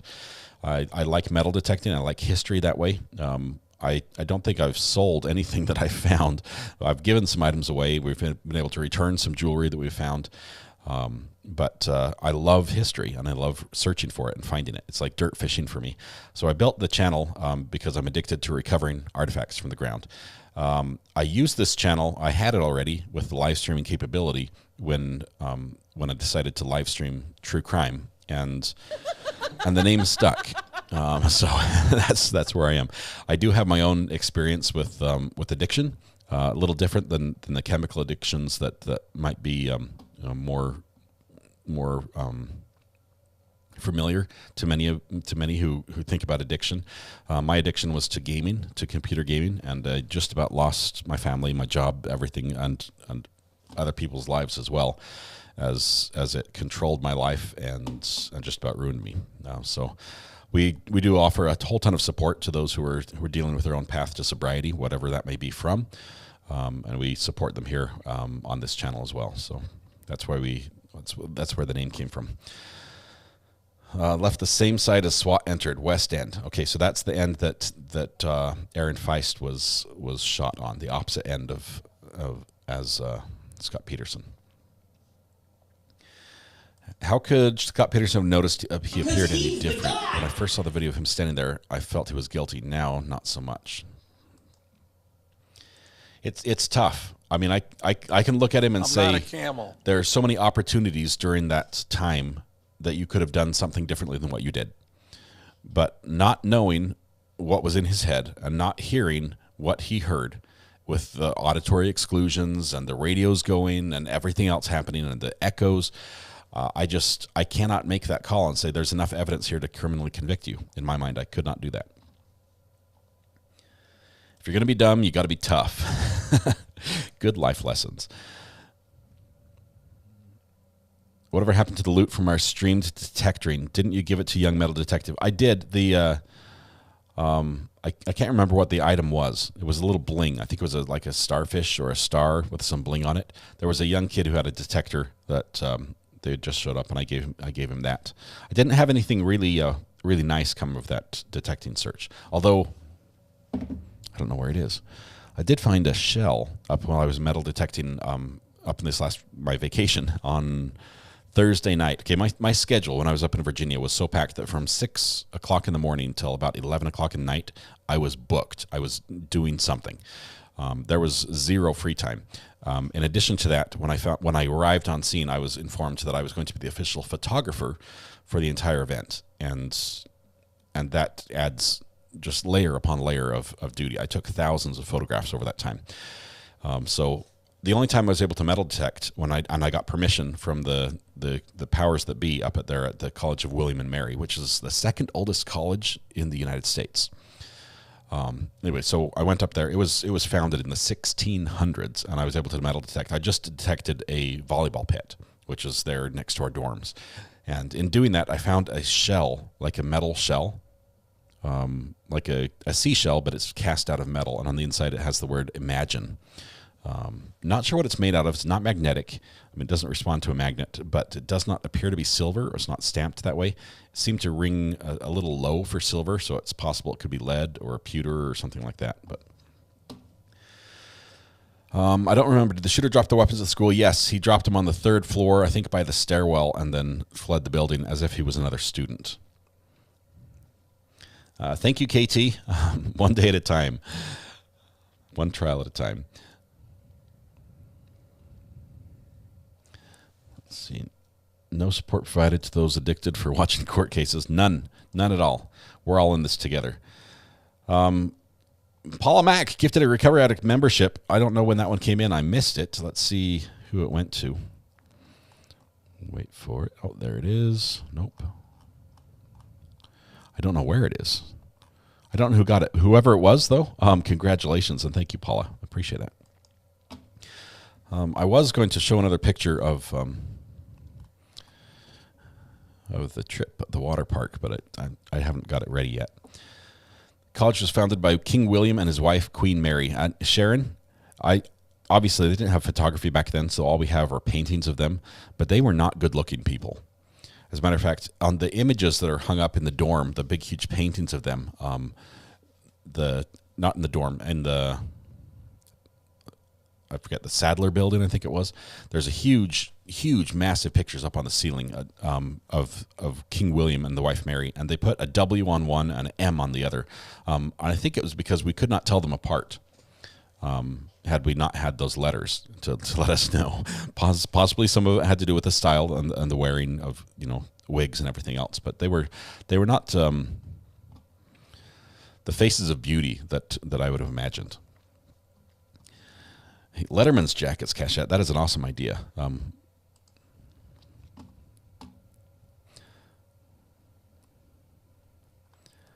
Let's see. Larissa Gilmore, if you want to be a member, the best thing you can do is type ! Either you can join or you can type ! Gifts in chat, and then there was a link that will pull up, and you have to change your setting on this channel to allow gifts on this channel. And there it is, right there. It's a really cool campus, the College of William and Mary. We were in dorms right next to, I was in the Cann dorm, C-A-N-N, or CAM, C-A-M-M. I was in that dorm, and it was right across the street from all the little bars. And so we had some drunk people there every single night, and they were quite vocal until early in the morning. Selena K gifted a membership. Thank you very much, Selena. That one went to Sherry Sims-Rue. Congratulations, Sherry. I'm thinking pink ladies, except recovery addicts. It was one of my college choices. I went to a different college for my major. Beautiful campus. Oh my goodness. Beauty, this college has it in spades. This is just an amazing environment. The history is just, it's all there. Sharon says, please thank Paula for me. I got the membership from her. Paula, Sharon says, thank you. Sharon Abbey, congratulations. Appreciate that. You guys are the finest. People watching at its finest. I love, yes, watching drunk people is a lot of fun, generally, when nobody's getting hurt. I have some stories about that, but we'd have to share them on the late night show. Congrats to those gifted memberships. Lucky peeps, says Allison. I think it's wild that mods don't get automatic memberships. I wish I could gift them automatic memberships. I really wish I could. They deserve it for sure. They work their tail end off. The hoodie needs to have the words recovery addict on it. That's the whole point. Do I have some without the words? I thought I had them with the words. Cachette would pay for an overpriced hoodie. I'll have to look at my hoodies options and see what's there. Sozy just gifted a membership, and that one went to Allison Cuthbert. Look, asking you shall receive. It happened, Allison. You just were gifted a membership by Sozy. It works. It works. Continuing the gifting. When is the judge coming back? He said he was going to take 5 minutes for a bathroom break, but I guess he fell in or something. I don't know what happened. He's still not here. Weatherwatch just said, that just made me realize I am paying RA to mod for him. So yes, it works completely backwards, Thomas. This is not right. You shouldn't have to pay it all. It should be the other way around. Your hoodie has the mouse pad on it, but not the words recovery addict. Okay, Red Pen, I will get that fixed. I need I am working actually Big Mike has made some suggestions. I'm not sure if Big Mike's in chat right now, but Big Mike has presented a couple more logo ideas. Whoa, you guys are easy there. Nicole Goodman just gifted 5 Recovery Addict memberships, followed immediately by Cachette, who has done it again, gifted another 5. Making it rain, both of you. Wow. So let's see. Larissa Gilmore, Susan McElroy, Amelia MCA, and let's see, who was the other one? It's me, Kim, CG in Texas. Those ones all gifted memberships by, oh my goodness, it's still going. Okay, so their Goodman Law Firm just gifted a bunch. Cachette gifted a bunch. I went to It's Me, Kim, CG in Texas, Frenchie, Holly Henderson, Allie B., Brenda Lord, and a few more came in from Amy H51. Jen was gifted a membership. Jackie Ferrara, Stitching with Sue, Kim M, Kathy Gahan. I think I got everybody. I might have missed a couple, but thank you all 3. Both we've got Nicole Goodman right here, Nicole Goodman, Cachette, and Amy H51. Well, that one did not appear. There we go. You guys are awesome. Thank you so much for getting rid of all the gray in chat. I think you got them all. It is raining, says Sheila. Let's see, I'm a diamond and crystal painting addict as well as a trial junkie.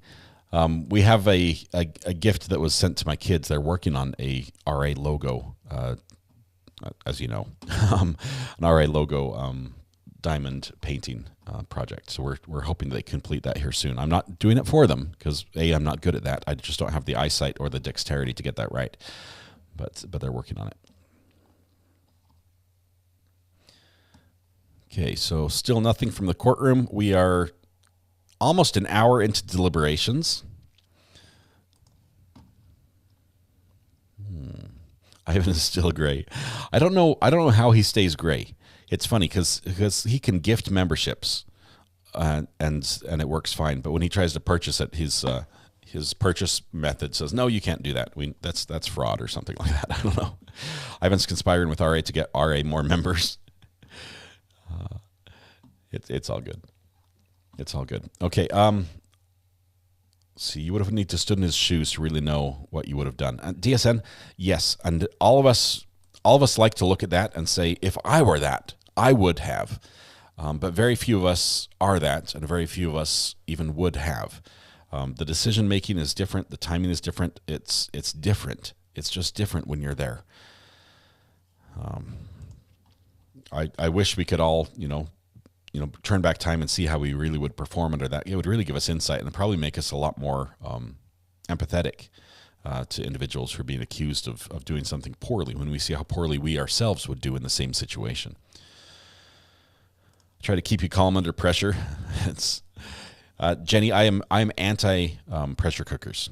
Really, they scare me to death. True story. My grandma was cooking baked beans, or not baked beans, but it's like string beans in a pressure cooker, and it exploded and blew a hole through the roof. Like the pressure cooker lid went up through the roof, and beans were everywhere, blew out windows and everything. I've heard that story so many times as a kid. I was scared to death to get an Instapot. I just barely got one 2 years ago. It's like the dunk tank, and we're paying for throws to sink the target. I don't know. Maybe Ivan, do you have the setting turned off? Is that what you're doing? and you're making people try to win you, and knowing that they can't they can't let you in. He's gifted a ton. Ivan's gifted a ton. I don't know why the algorithm just does not find him. It's raining memberships. Hallelujah. Tammy, love the song. Good reference there. How long did they say they'll deliberate today before going home? 6 o'clock. Half an hour more before the judge is going to call it quits. I doubt they're going to be done by 6. How did the beans taste? This was before I was born, so had I tried them, probably not good. I'll pay to dunk Ivan, says Lee. Everybody's trying to get that dunk shot where Ivan turns green again, and it's just not happening. Ivan, make sure you've got the gift setting turned on. The new pressure cookers are safe. I believe they are. They scare me.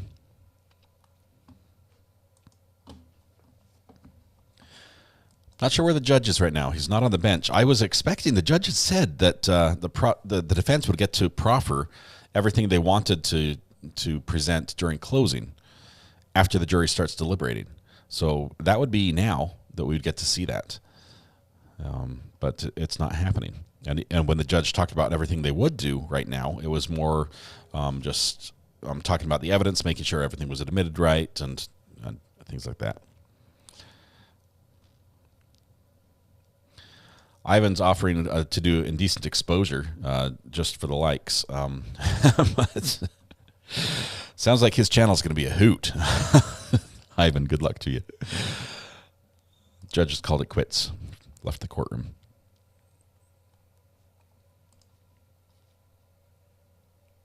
Bullish in Seattle says, think about driving by an accident.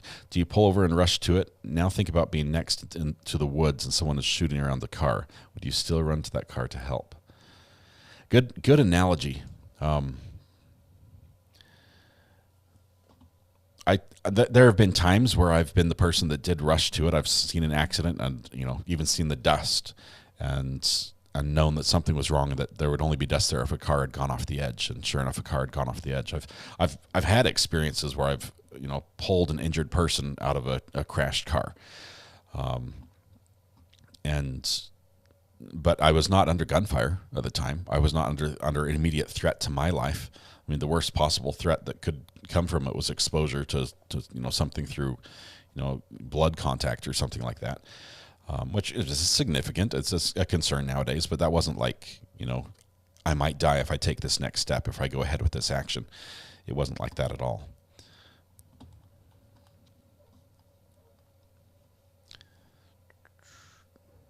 They were interesting closings. I liked the first two. The rebuttal closing, I believe, first of all, I believe that particular attorney could do a better job in a closing than what he did, but it's very difficult to do a really good job on a rebuttal closing when you have very little time to prepare it. So if he had more time to prepare and it was more like a regular closing instead of rebuttal, I think he could have done a better job. It just didn't. It seemed disorganized. It seemed... He kept saying, I was going to do this, then I decided not to, and I was going to show this, but to save time, I'm not going to do that. And let me talk about this, and we'll talk. It was like he was making it up as he went, and the long pauses with the check marks on the paper rustling and everything. It just didn't captivate me. I think everyone went home without telling us. We're on a screensaver. We'll be here all night.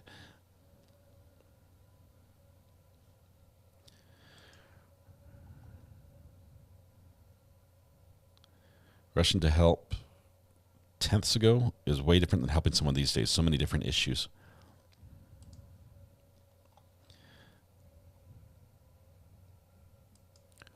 Oh my goodness. That is painful. This is what I'm scared of. I love this community. RA rocks, and so do all you wonderful chatters in the mod squad. I smiling face with hearts. CG in Texas, thank you very much for a generous super chat. We love that you're here as well. This is the best community to watch true crime with because of you. It would not be the same without you. CG in Texas, very much appreciate you. Fantastic mod as well, by the way. I need an RA zip up. What's the next trial? We're looking right now for the next trial. We'll find one very soon. I believe we won't have to find one before tomorrow, though. And that's why I'm scared to death of pressure cookers. And you've just confirmed it for me, Lisa.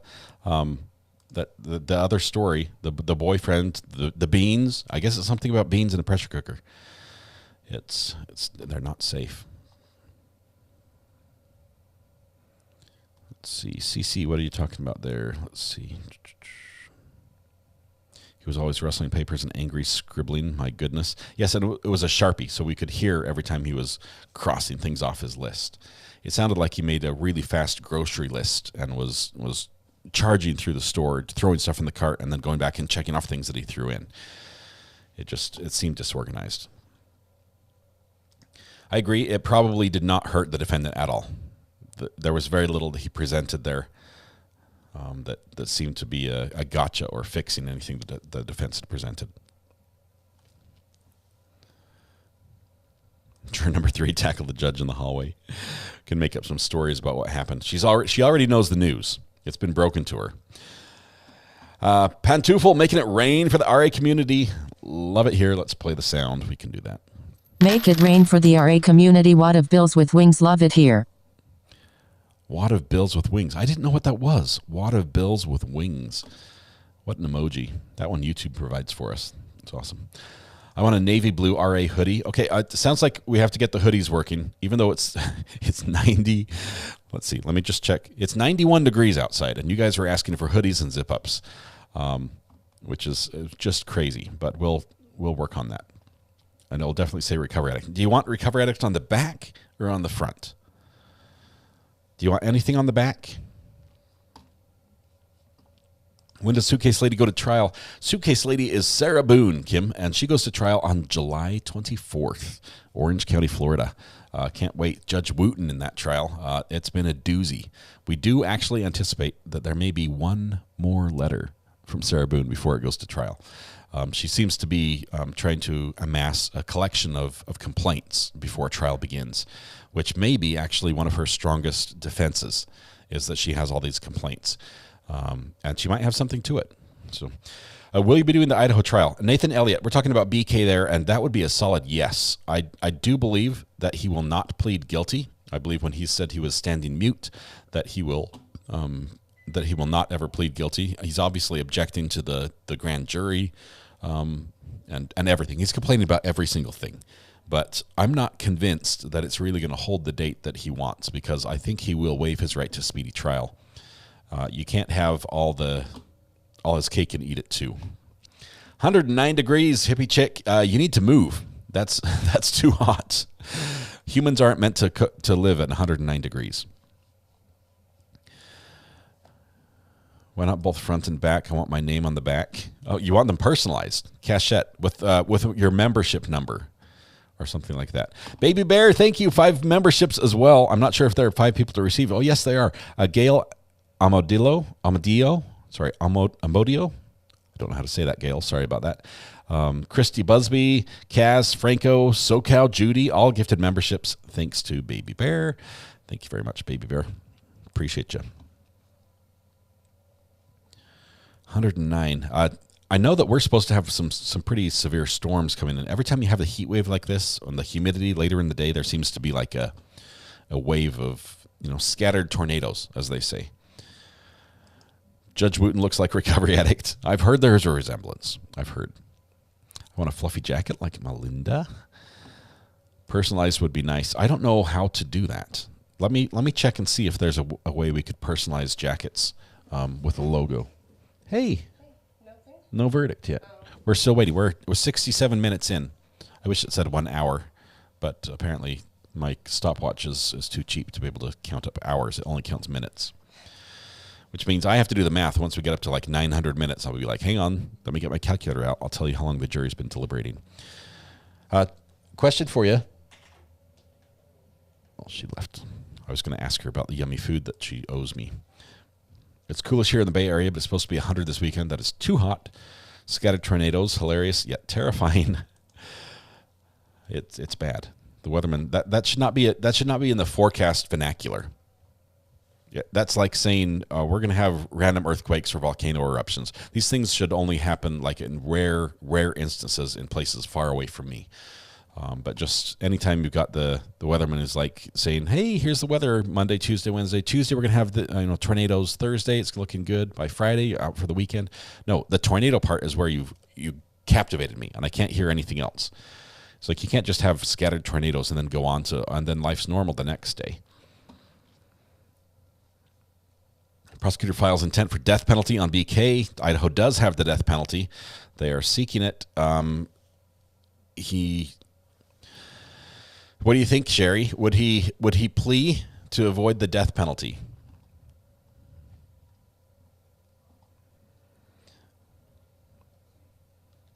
Be more accepting. I know, Weather Watch, you're a big fan of the tornadoes. I see that in your logo right here. And they are fantastic. I also like watching them. Now, I'm okay with watching them far away. I don't like having to watch out my windows or something like that. That's too close. Kim, welcome to the jury. New color on that courthouse. Thank you so much for continued support of the channel. The jury as well has the padded seats. You're not on the hard bench like the rest of the gallery. Thank you very much for your support. He asked for a firing squad if convicted, so I doubt it. Oh, he wants to be shot. Does Idaho has a firing squad? I know Utah had the firing squad. Idaho has a firing squad. Yeah, they just barely implemented that, right? Because nobody can get a hold of the drugs that were used for the lethal injection. All the companies that make it are like, oh, we don't want to be used for that. Turn off the heat in Baton Rouge. Weather watch for Julie. Just a personal favor. That would be great. BK is too arrogant to plea. Man, there's some tough evidence. Who is BK, please? BK is Brian Koberger. He's often referred to as the Idaho 4 suspect. There were 4 college students in Moscow, Idaho, that were killed in their home, in their residence, their dorm. I guess it was their apartment.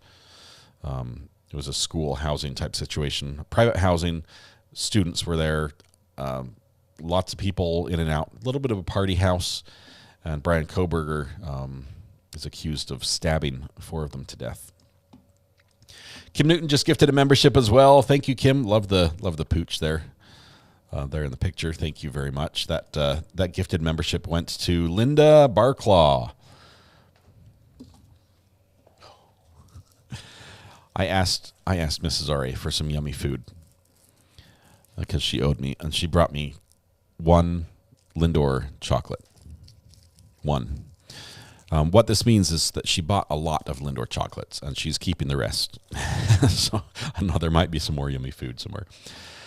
Austin says, cheers to your recovery. I'd like to start my day with you and now get to go back with me still on. Yes, the court case is still going. We're about to wrap up. Less than half an hour before the judge said he's going to send him home for the night.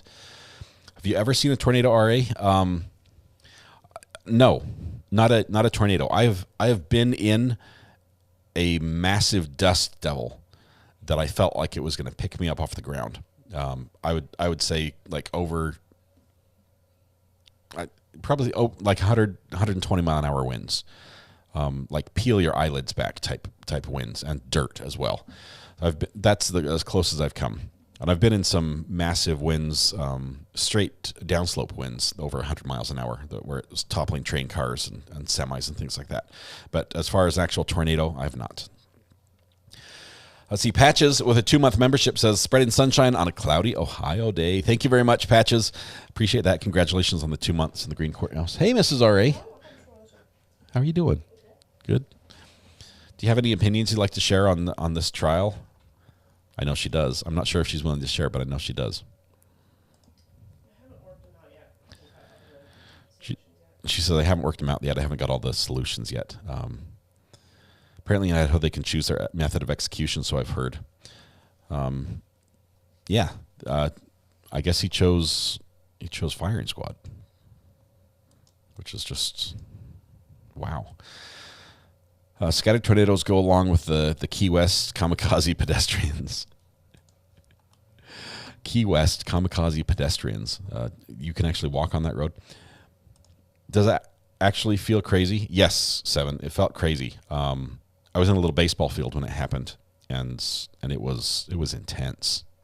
It was. I mean, you look at it, it's like, oh, there's a little dust devil, and you see the grass all bending down flat, and little bits of garbage that didn't seem to be there seems to be sucked up from the grass and joining it. And I sort of ran towards it, and it was like take your breath away type wind speeds. Tornadoes not fun, says Dilly Pickles. Probably not going to chase anytime soon. Linda says, thank you so much for the membership. I'm not sure what the advantage it gives me or how to activate. It's activated now. Your name is in green. You have a courthouse by your name, indicating that you are now a member of the channel. For each month that you're a member, that courthouse, well, not for each month, but as your membership length of time increases, that courthouse will change colors to indicate that time. You do also are able to take a seat, ! Seat in chat. Gives you front row seat access. You'll be recognized as a member, and you have reserved seating to watch. It's virtual seating, but it's good. Yes, you can have personalized made. It would be a lot of work to do it. Your end would likely need one big order. I'm wondering if I can set it up to have items where someone could order and request a personalized name on the back, where I don't have to do every single one myself. KR just gifted a membership as well. Thank you, KR. I appreciate that. That one went to Dreama Landry. Congratulations. I don't think BK wanted to get caught, but something tells me he'd rather take the detention and the risk of death over going through life unseen, except when he kills. Everyone's talking about him. When are you going to get Mrs. R.A. her own big mic? Says Sharon McDonald. Do you want a mic? I've got 3 in the room. You got 3? Yeah, we have 3 more. I do. I have 3 more of these. I just don't have the arm. We'll need more arms to. I think I could mount an arm there, and then I could swing this arm over there. That would work. I'll try. We'll try to get her on. YouTube is scared of Ivan being a Recovery Addict membership. I don't know why. Sharon says, I had 2 tornadoes after my family moved into a new house in Scottsdale. I just walked into a carport as one touched down across the street. Been terrified ever since. I would be as well. That would be terrifying. They're scary. They're scary. My wife was in one, but it wasn't. She was protected. She was in a building. I didn't, directly feel the force of the wind, but it was a serious tornado. It did actually kill someone. Let's see. Virtual alcohol works for me. No hangover. It's good. Is virtual alcohol, is that sort of like virtual sobriety? Is that different?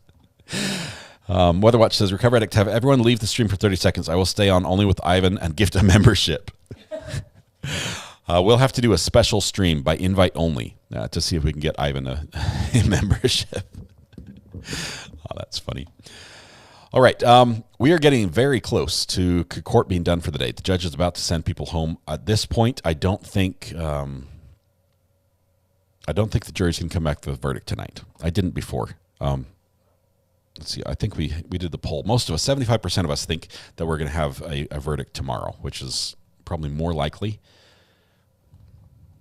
I think statistically, most of our verdicts have come in on a Wednesday. I'm not sure if that plays in, but usually it comes in on Wednesday during my meeting, my one weekly meeting. That's when the verdict comes in. I think it'll be tomorrow. That is a good plan. I think it's easier to send Ivan personal checks at this point, says Red Band. That's an awesome idea. Ivan, we need to get your P.O. box up here so people can send you checks to pay for the membership. And Sherry says, nope, not going to happen. Dreama Landry, I was just gifted my first membership. Thanks. Dreama Landry, thank you. It's wonderful to have you here. Love to have that courthouse by your name in green in chat. Make sure you take the opportunity to use all the benefits available to you as a member. Worked at a car dealership and had a water spout come on land. It stacked cars on top of each other. Nature's trying to kill us. I'm with you on the scariness of the pressure cooker. Be a southern lady from the deep south. It's a little crazy. I know. Yeah, pressure cookers are, literally, they have been used in terrorist attacks because of how dangerous they are. I'm not joking. Pressure cookers used in terrorist attacks. Wasn't it in the Boston Marathon? Didn't they use a pressure cooker in that one? It's the same principle that I've told you as a kid. You know those little string firecrackers? I'm not sure if you can get them anymore because they're very, very dangerous because you basically set off a firecracker in front of your face by design. Is that correct? That's correct. But it's a little friction fuse firecracker where you pull the two strings and it goes bang. Well, if you take tape, like even masking tape, and just wrap it tightly around that firecracker, it basically confines the explosion because it now needs to build up more pressure to explode through it. Check your burner phone. And to a limit, you can make it like 10 times more powerful with using the same amount of gunpowder just by building more compression before it allows it to rupture. Let's see, sent an image.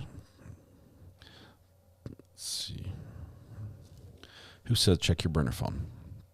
Maggie. Let's see. Oh, The Boy Who Wore Blue. Because he's the guy. Just got a book that Ethan Chapin's mom wrote about her triplets growing up. The Boy Who Wore Blue. Wow. Written by Stacy Chapin. Man. Looks cool. I like the cover, too. I don't know who the artwork. It says illustrated by Lena, somebody. Didn't see that. That is cool, Maggie. Tell me more about that. Nature goes in when she pleases. She waits for no invitation. Yes, it's very, very much however she wants to do it. KR member for 1 month. Thank you very much, my friend. The light hue blue courthouse by your name looks great. Excited for your support, and your courthouse to change colors there is wonderful. It's a very cute book. Is it available on Amazon? Jamie says I've heard of the book. I'll have to look into it. I had not heard of the book until now. It got yeeted. Yeah, pressure cooker was used in Boston. That's what I thought. The pressure cooker is dangerous. It does bad things to explosions. You're going to make me throw out my beautiful ninja foodie with all this pressure cooker horror stories. I'm just saying, it may work for you, but for me, I just can't do it. I can't. You never know. I mean, you look at the thing and you know that it's like any moment it could go, right? That's what I'm thinking in my head.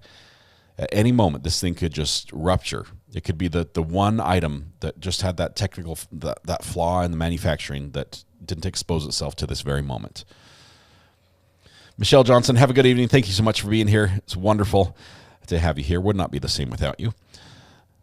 Darn thought this morning this trial would be over today, said Judy. We're close. We're very, very close. The Boy Who Wore Blue is about Ethan Chapin. His mom wrote it. Book is old news. It's new to me, Andrea. I think they were just saying that the book just arrived for her copy.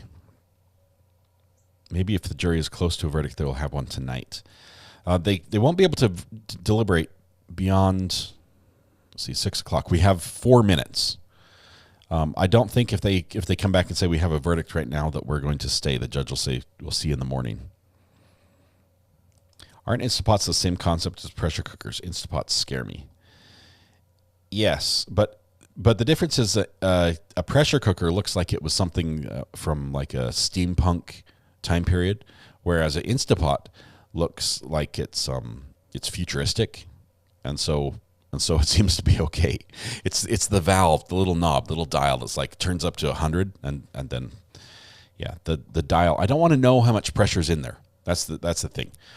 You tell me there's some steam cooking the eggs, cooking the rice, and I'm good with that.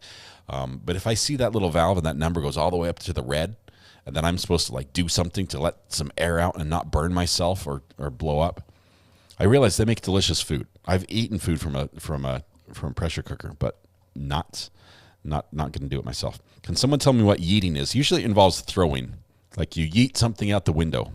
This is what my kids tell me. An older term for that would be defenestration. It's honestly, that's the term. It's when you throw something out the window.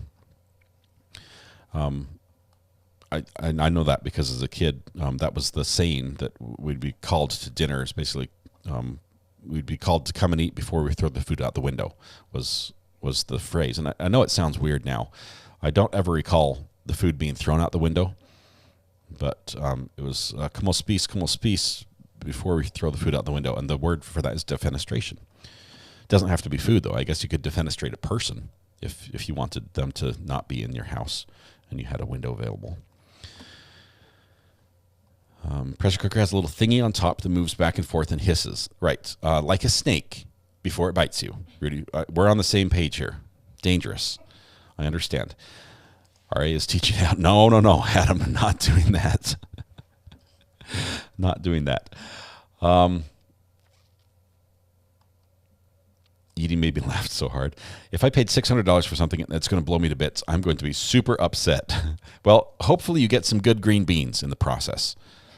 And odds are you won't be in the same room. I mean, as long as you don't do the whole watch pot thing, don't watch the pressure cooker. Just have a couple stout walls between you and it while it's doing its thing. And then use like a riot shield when you go in to release the pressure. And you should be fine. I mean, it's what everyone else does, I think. I have a vintage pressure cooker. She's been kind to me. Oh, it's a she. Does she have a name, Song Chef? Truth be told, it's been a while since I've used it. Recently found out what a yurt is. Rudy, yurt is an amazing structure. Honestly, had I not decided to go into YouTube, I would have become a yurt owner. Let's see, you can be a slumlord owning apartments. I'm not sure what it's called when you own yurts, but I was going to do that and rent out yurts to the rich and famous who wanted to camp but not really have the camping experience. And we were going to use yurts to do it. The steam can burn you. Yes, just one more way they can hurt me, Selena. I agree. Not a big fan of pressure cookers. I don't think they're going to reach a verdict. It's going to be a hung jury. Patricia, I think they'll reach a verdict. You've only got 6 people, first of all, and it's easier to get a verdict with 6 than it is to get with 12, because the odds, if you do statistics, you only need 1 holdout, but it's statistically more likely to get a holdout with 12 people than with 6. So I think they are going to find a verdict, reach a verdict. Realize that if they get hung, they have to redo this whole trial. The judge doesn't want this. The prosecutors don't want that. The defense definitely doesn't want it. I think everybody knows that the pressure that's on them, and I think they'll be able to. Klinger present for the state. I continue to have Mr. Agarsh present with Mr. Peterson, who likewise is present. We are outside the presence of the jury. It now being 6 o'clock, it would be my intention to bring the jury in, explain to them I have no ability to get them dinner, so I'm going to send them home for the night. It's using the food thing. They have to pause their deliberations at this point. I'm going to ask them to be back at 9 o'clock tomorrow, which is Tuesday, June 27th. As soon as I have all 6 of them back, they will go right back into the jury room and resume their deliberations. I will further instruct them that all the deliberations have to stop as soon as they exit that room, and will remain stopped until such time as the 6 of them are back in that room tomorrow at 9 o'clock. State, any objection to proceeding in that manner or anything else you need me to address? No, Your Honor. Defense, anything else?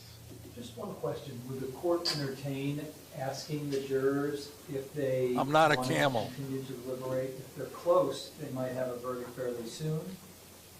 And at least giving them that option. That request will respectfully be denied. Anything else? No. Okay, please bring the jury back in. Okay, so jury's about to come in. We're going to stop the deliberation right now because they've walked across the hall. The door's going to be closed, and now we're going to stop. So basically 86, 87 minutes of deliberation. And I don't think they have a verdict. They're not going to come back. It's like, oh, we were waiting for you to come call us. We've got everything filled out. So that's not going to happen. We're going to start again tomorrow, 9 a.m. The judge usually, all the judges I've watched are very, very hesitant to get involved in the jury's deliberations at all. So the idea of saying, hey, how close are you? That's a form of putting pressure on the jury. Saying, we believe that you should be done by now. Look, the judge is packing his bag. He's so out of there. he's ready to go. Laptop's put away. He's not watching the channel anymore. Schroeder would be really disappointed. Anyway, so yeah, that would make the jury feel like, are we doing something wrong? Why would you think that we would be having a verdict already? But so I knew that was going to be rejected. I would actually be appalled if it was sustained. Name is Hissy Pants to my pressure cooker, says Song Chef. This empty. I'm a big fan of this. I do have an Instapot. It is who is it? Hello? I do have an Instapot, and it's the only way to make hard-boiled eggs. 100%. The hard-boiled eggs in an Instapot are so much easier to peel than normally boiled eggs. Aztec Art, if Ivan ignored you, we're going to ban him from the channel. I'm just kidding. Sorry. He probably is like me and misses a lot of things. Oh, Judge's phone is going off. It's buzzing. We can all hear this. So that's somebody's timer, I think. They set a timer for 6 o'clock.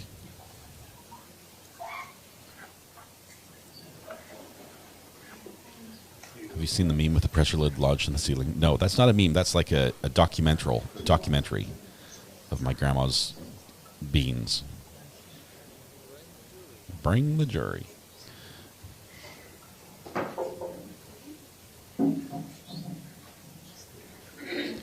They say the same effect that happened when the Titan sub imploded. Never thought of it that way. Asked the air would have become superheated, exploded, but fast. Who is it? Jurors entering. Come on in. We have a timeshare. We use the yurts all the time. They're awesome. Carl, I've got plans to do this. Maybe one day we'll be able to do a yurt. Welcome back, ladies and gentlemen. Come on in. Once you're back at your seats, you may be seated. All the parties may be seated. Tell them about number 3.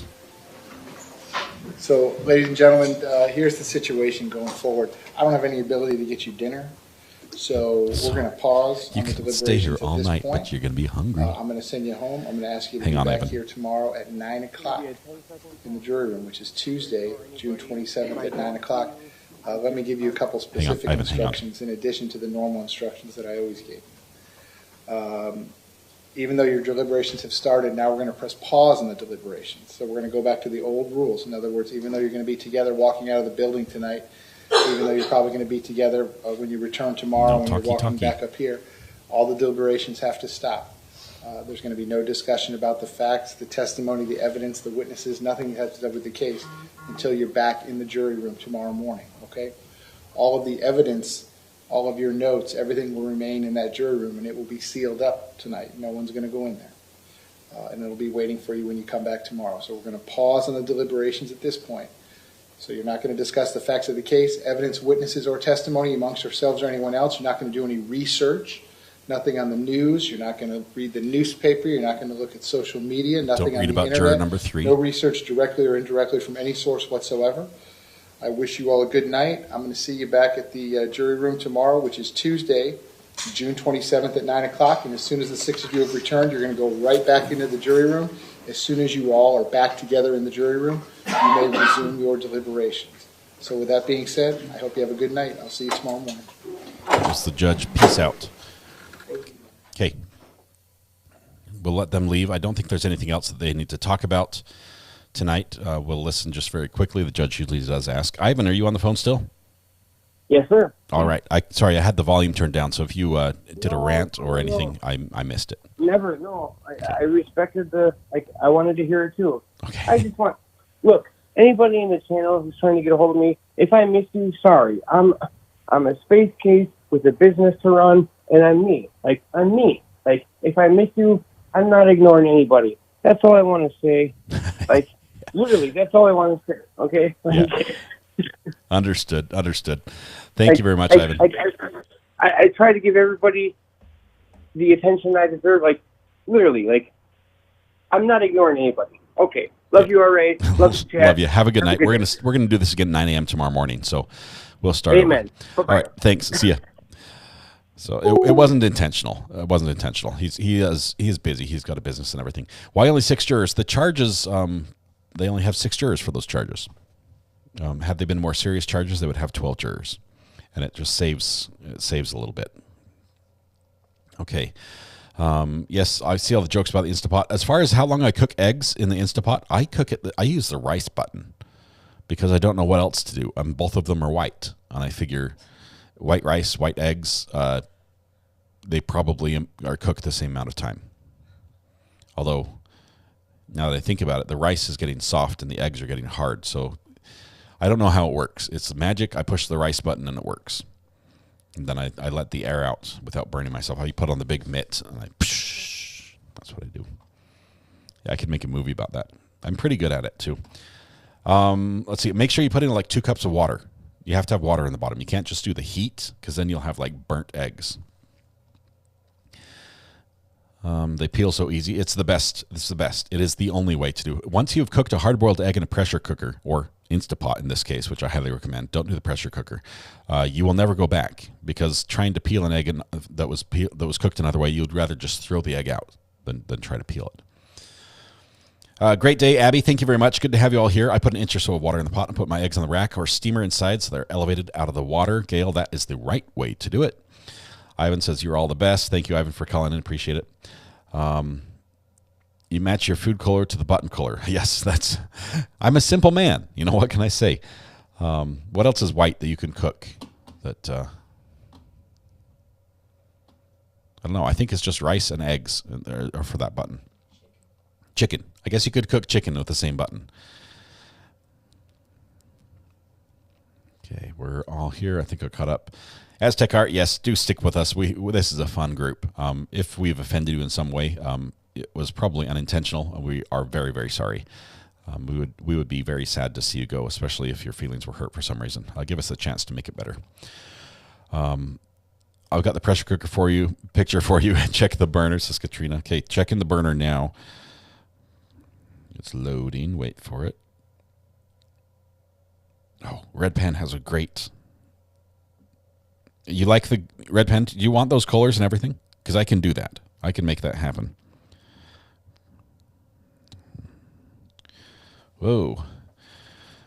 I got somebody said, I'm getting multiple emails from the Recovery Addict on Twitter. Is that you? Did someone hijack your name from Lindy?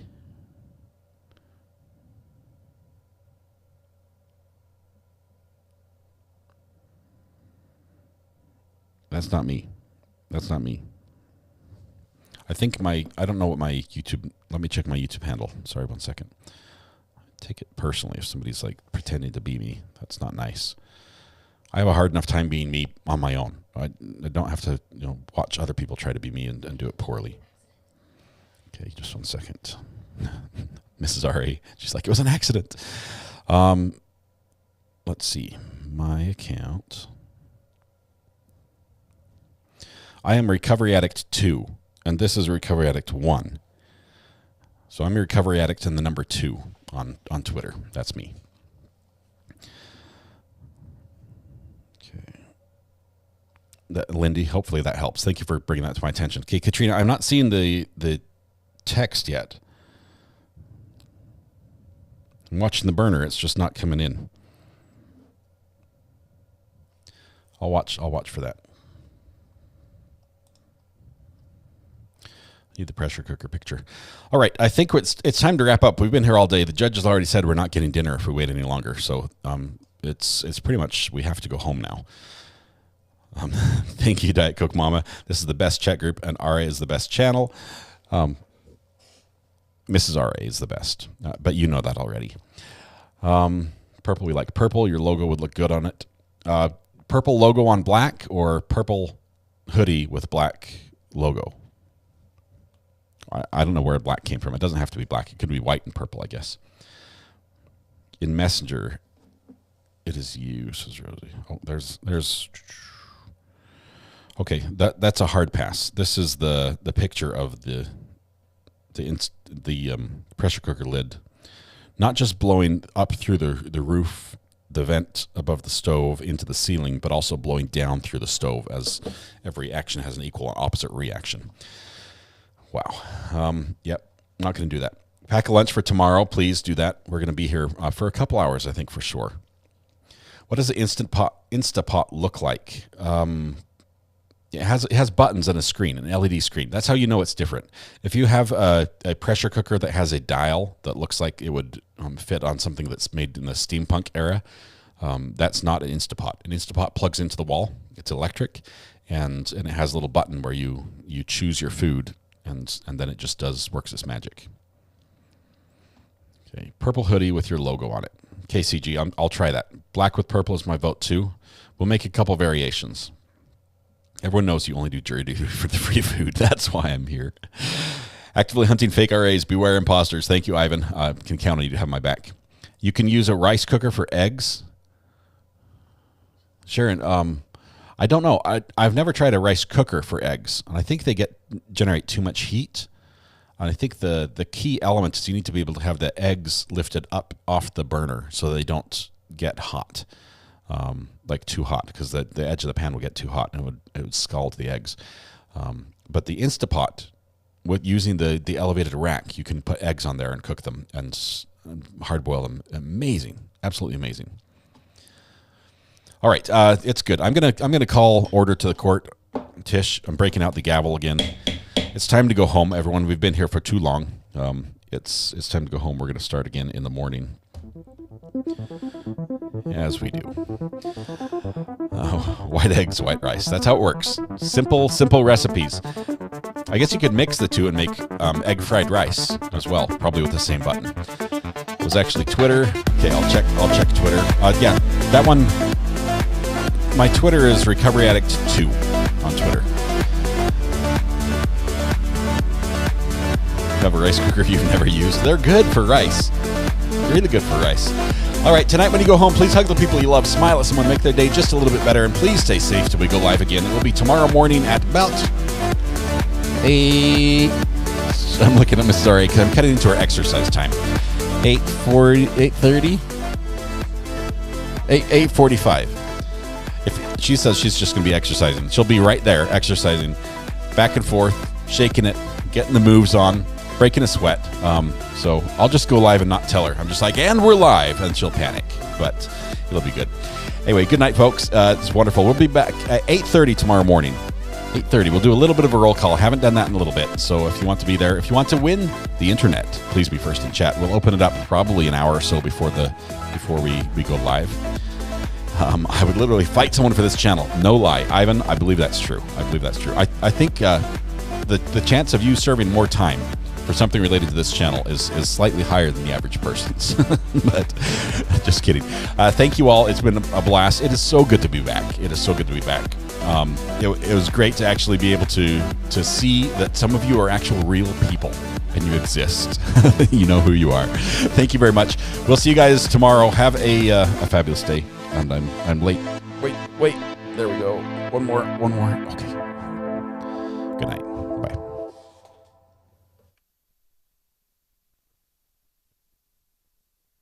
Is that correct?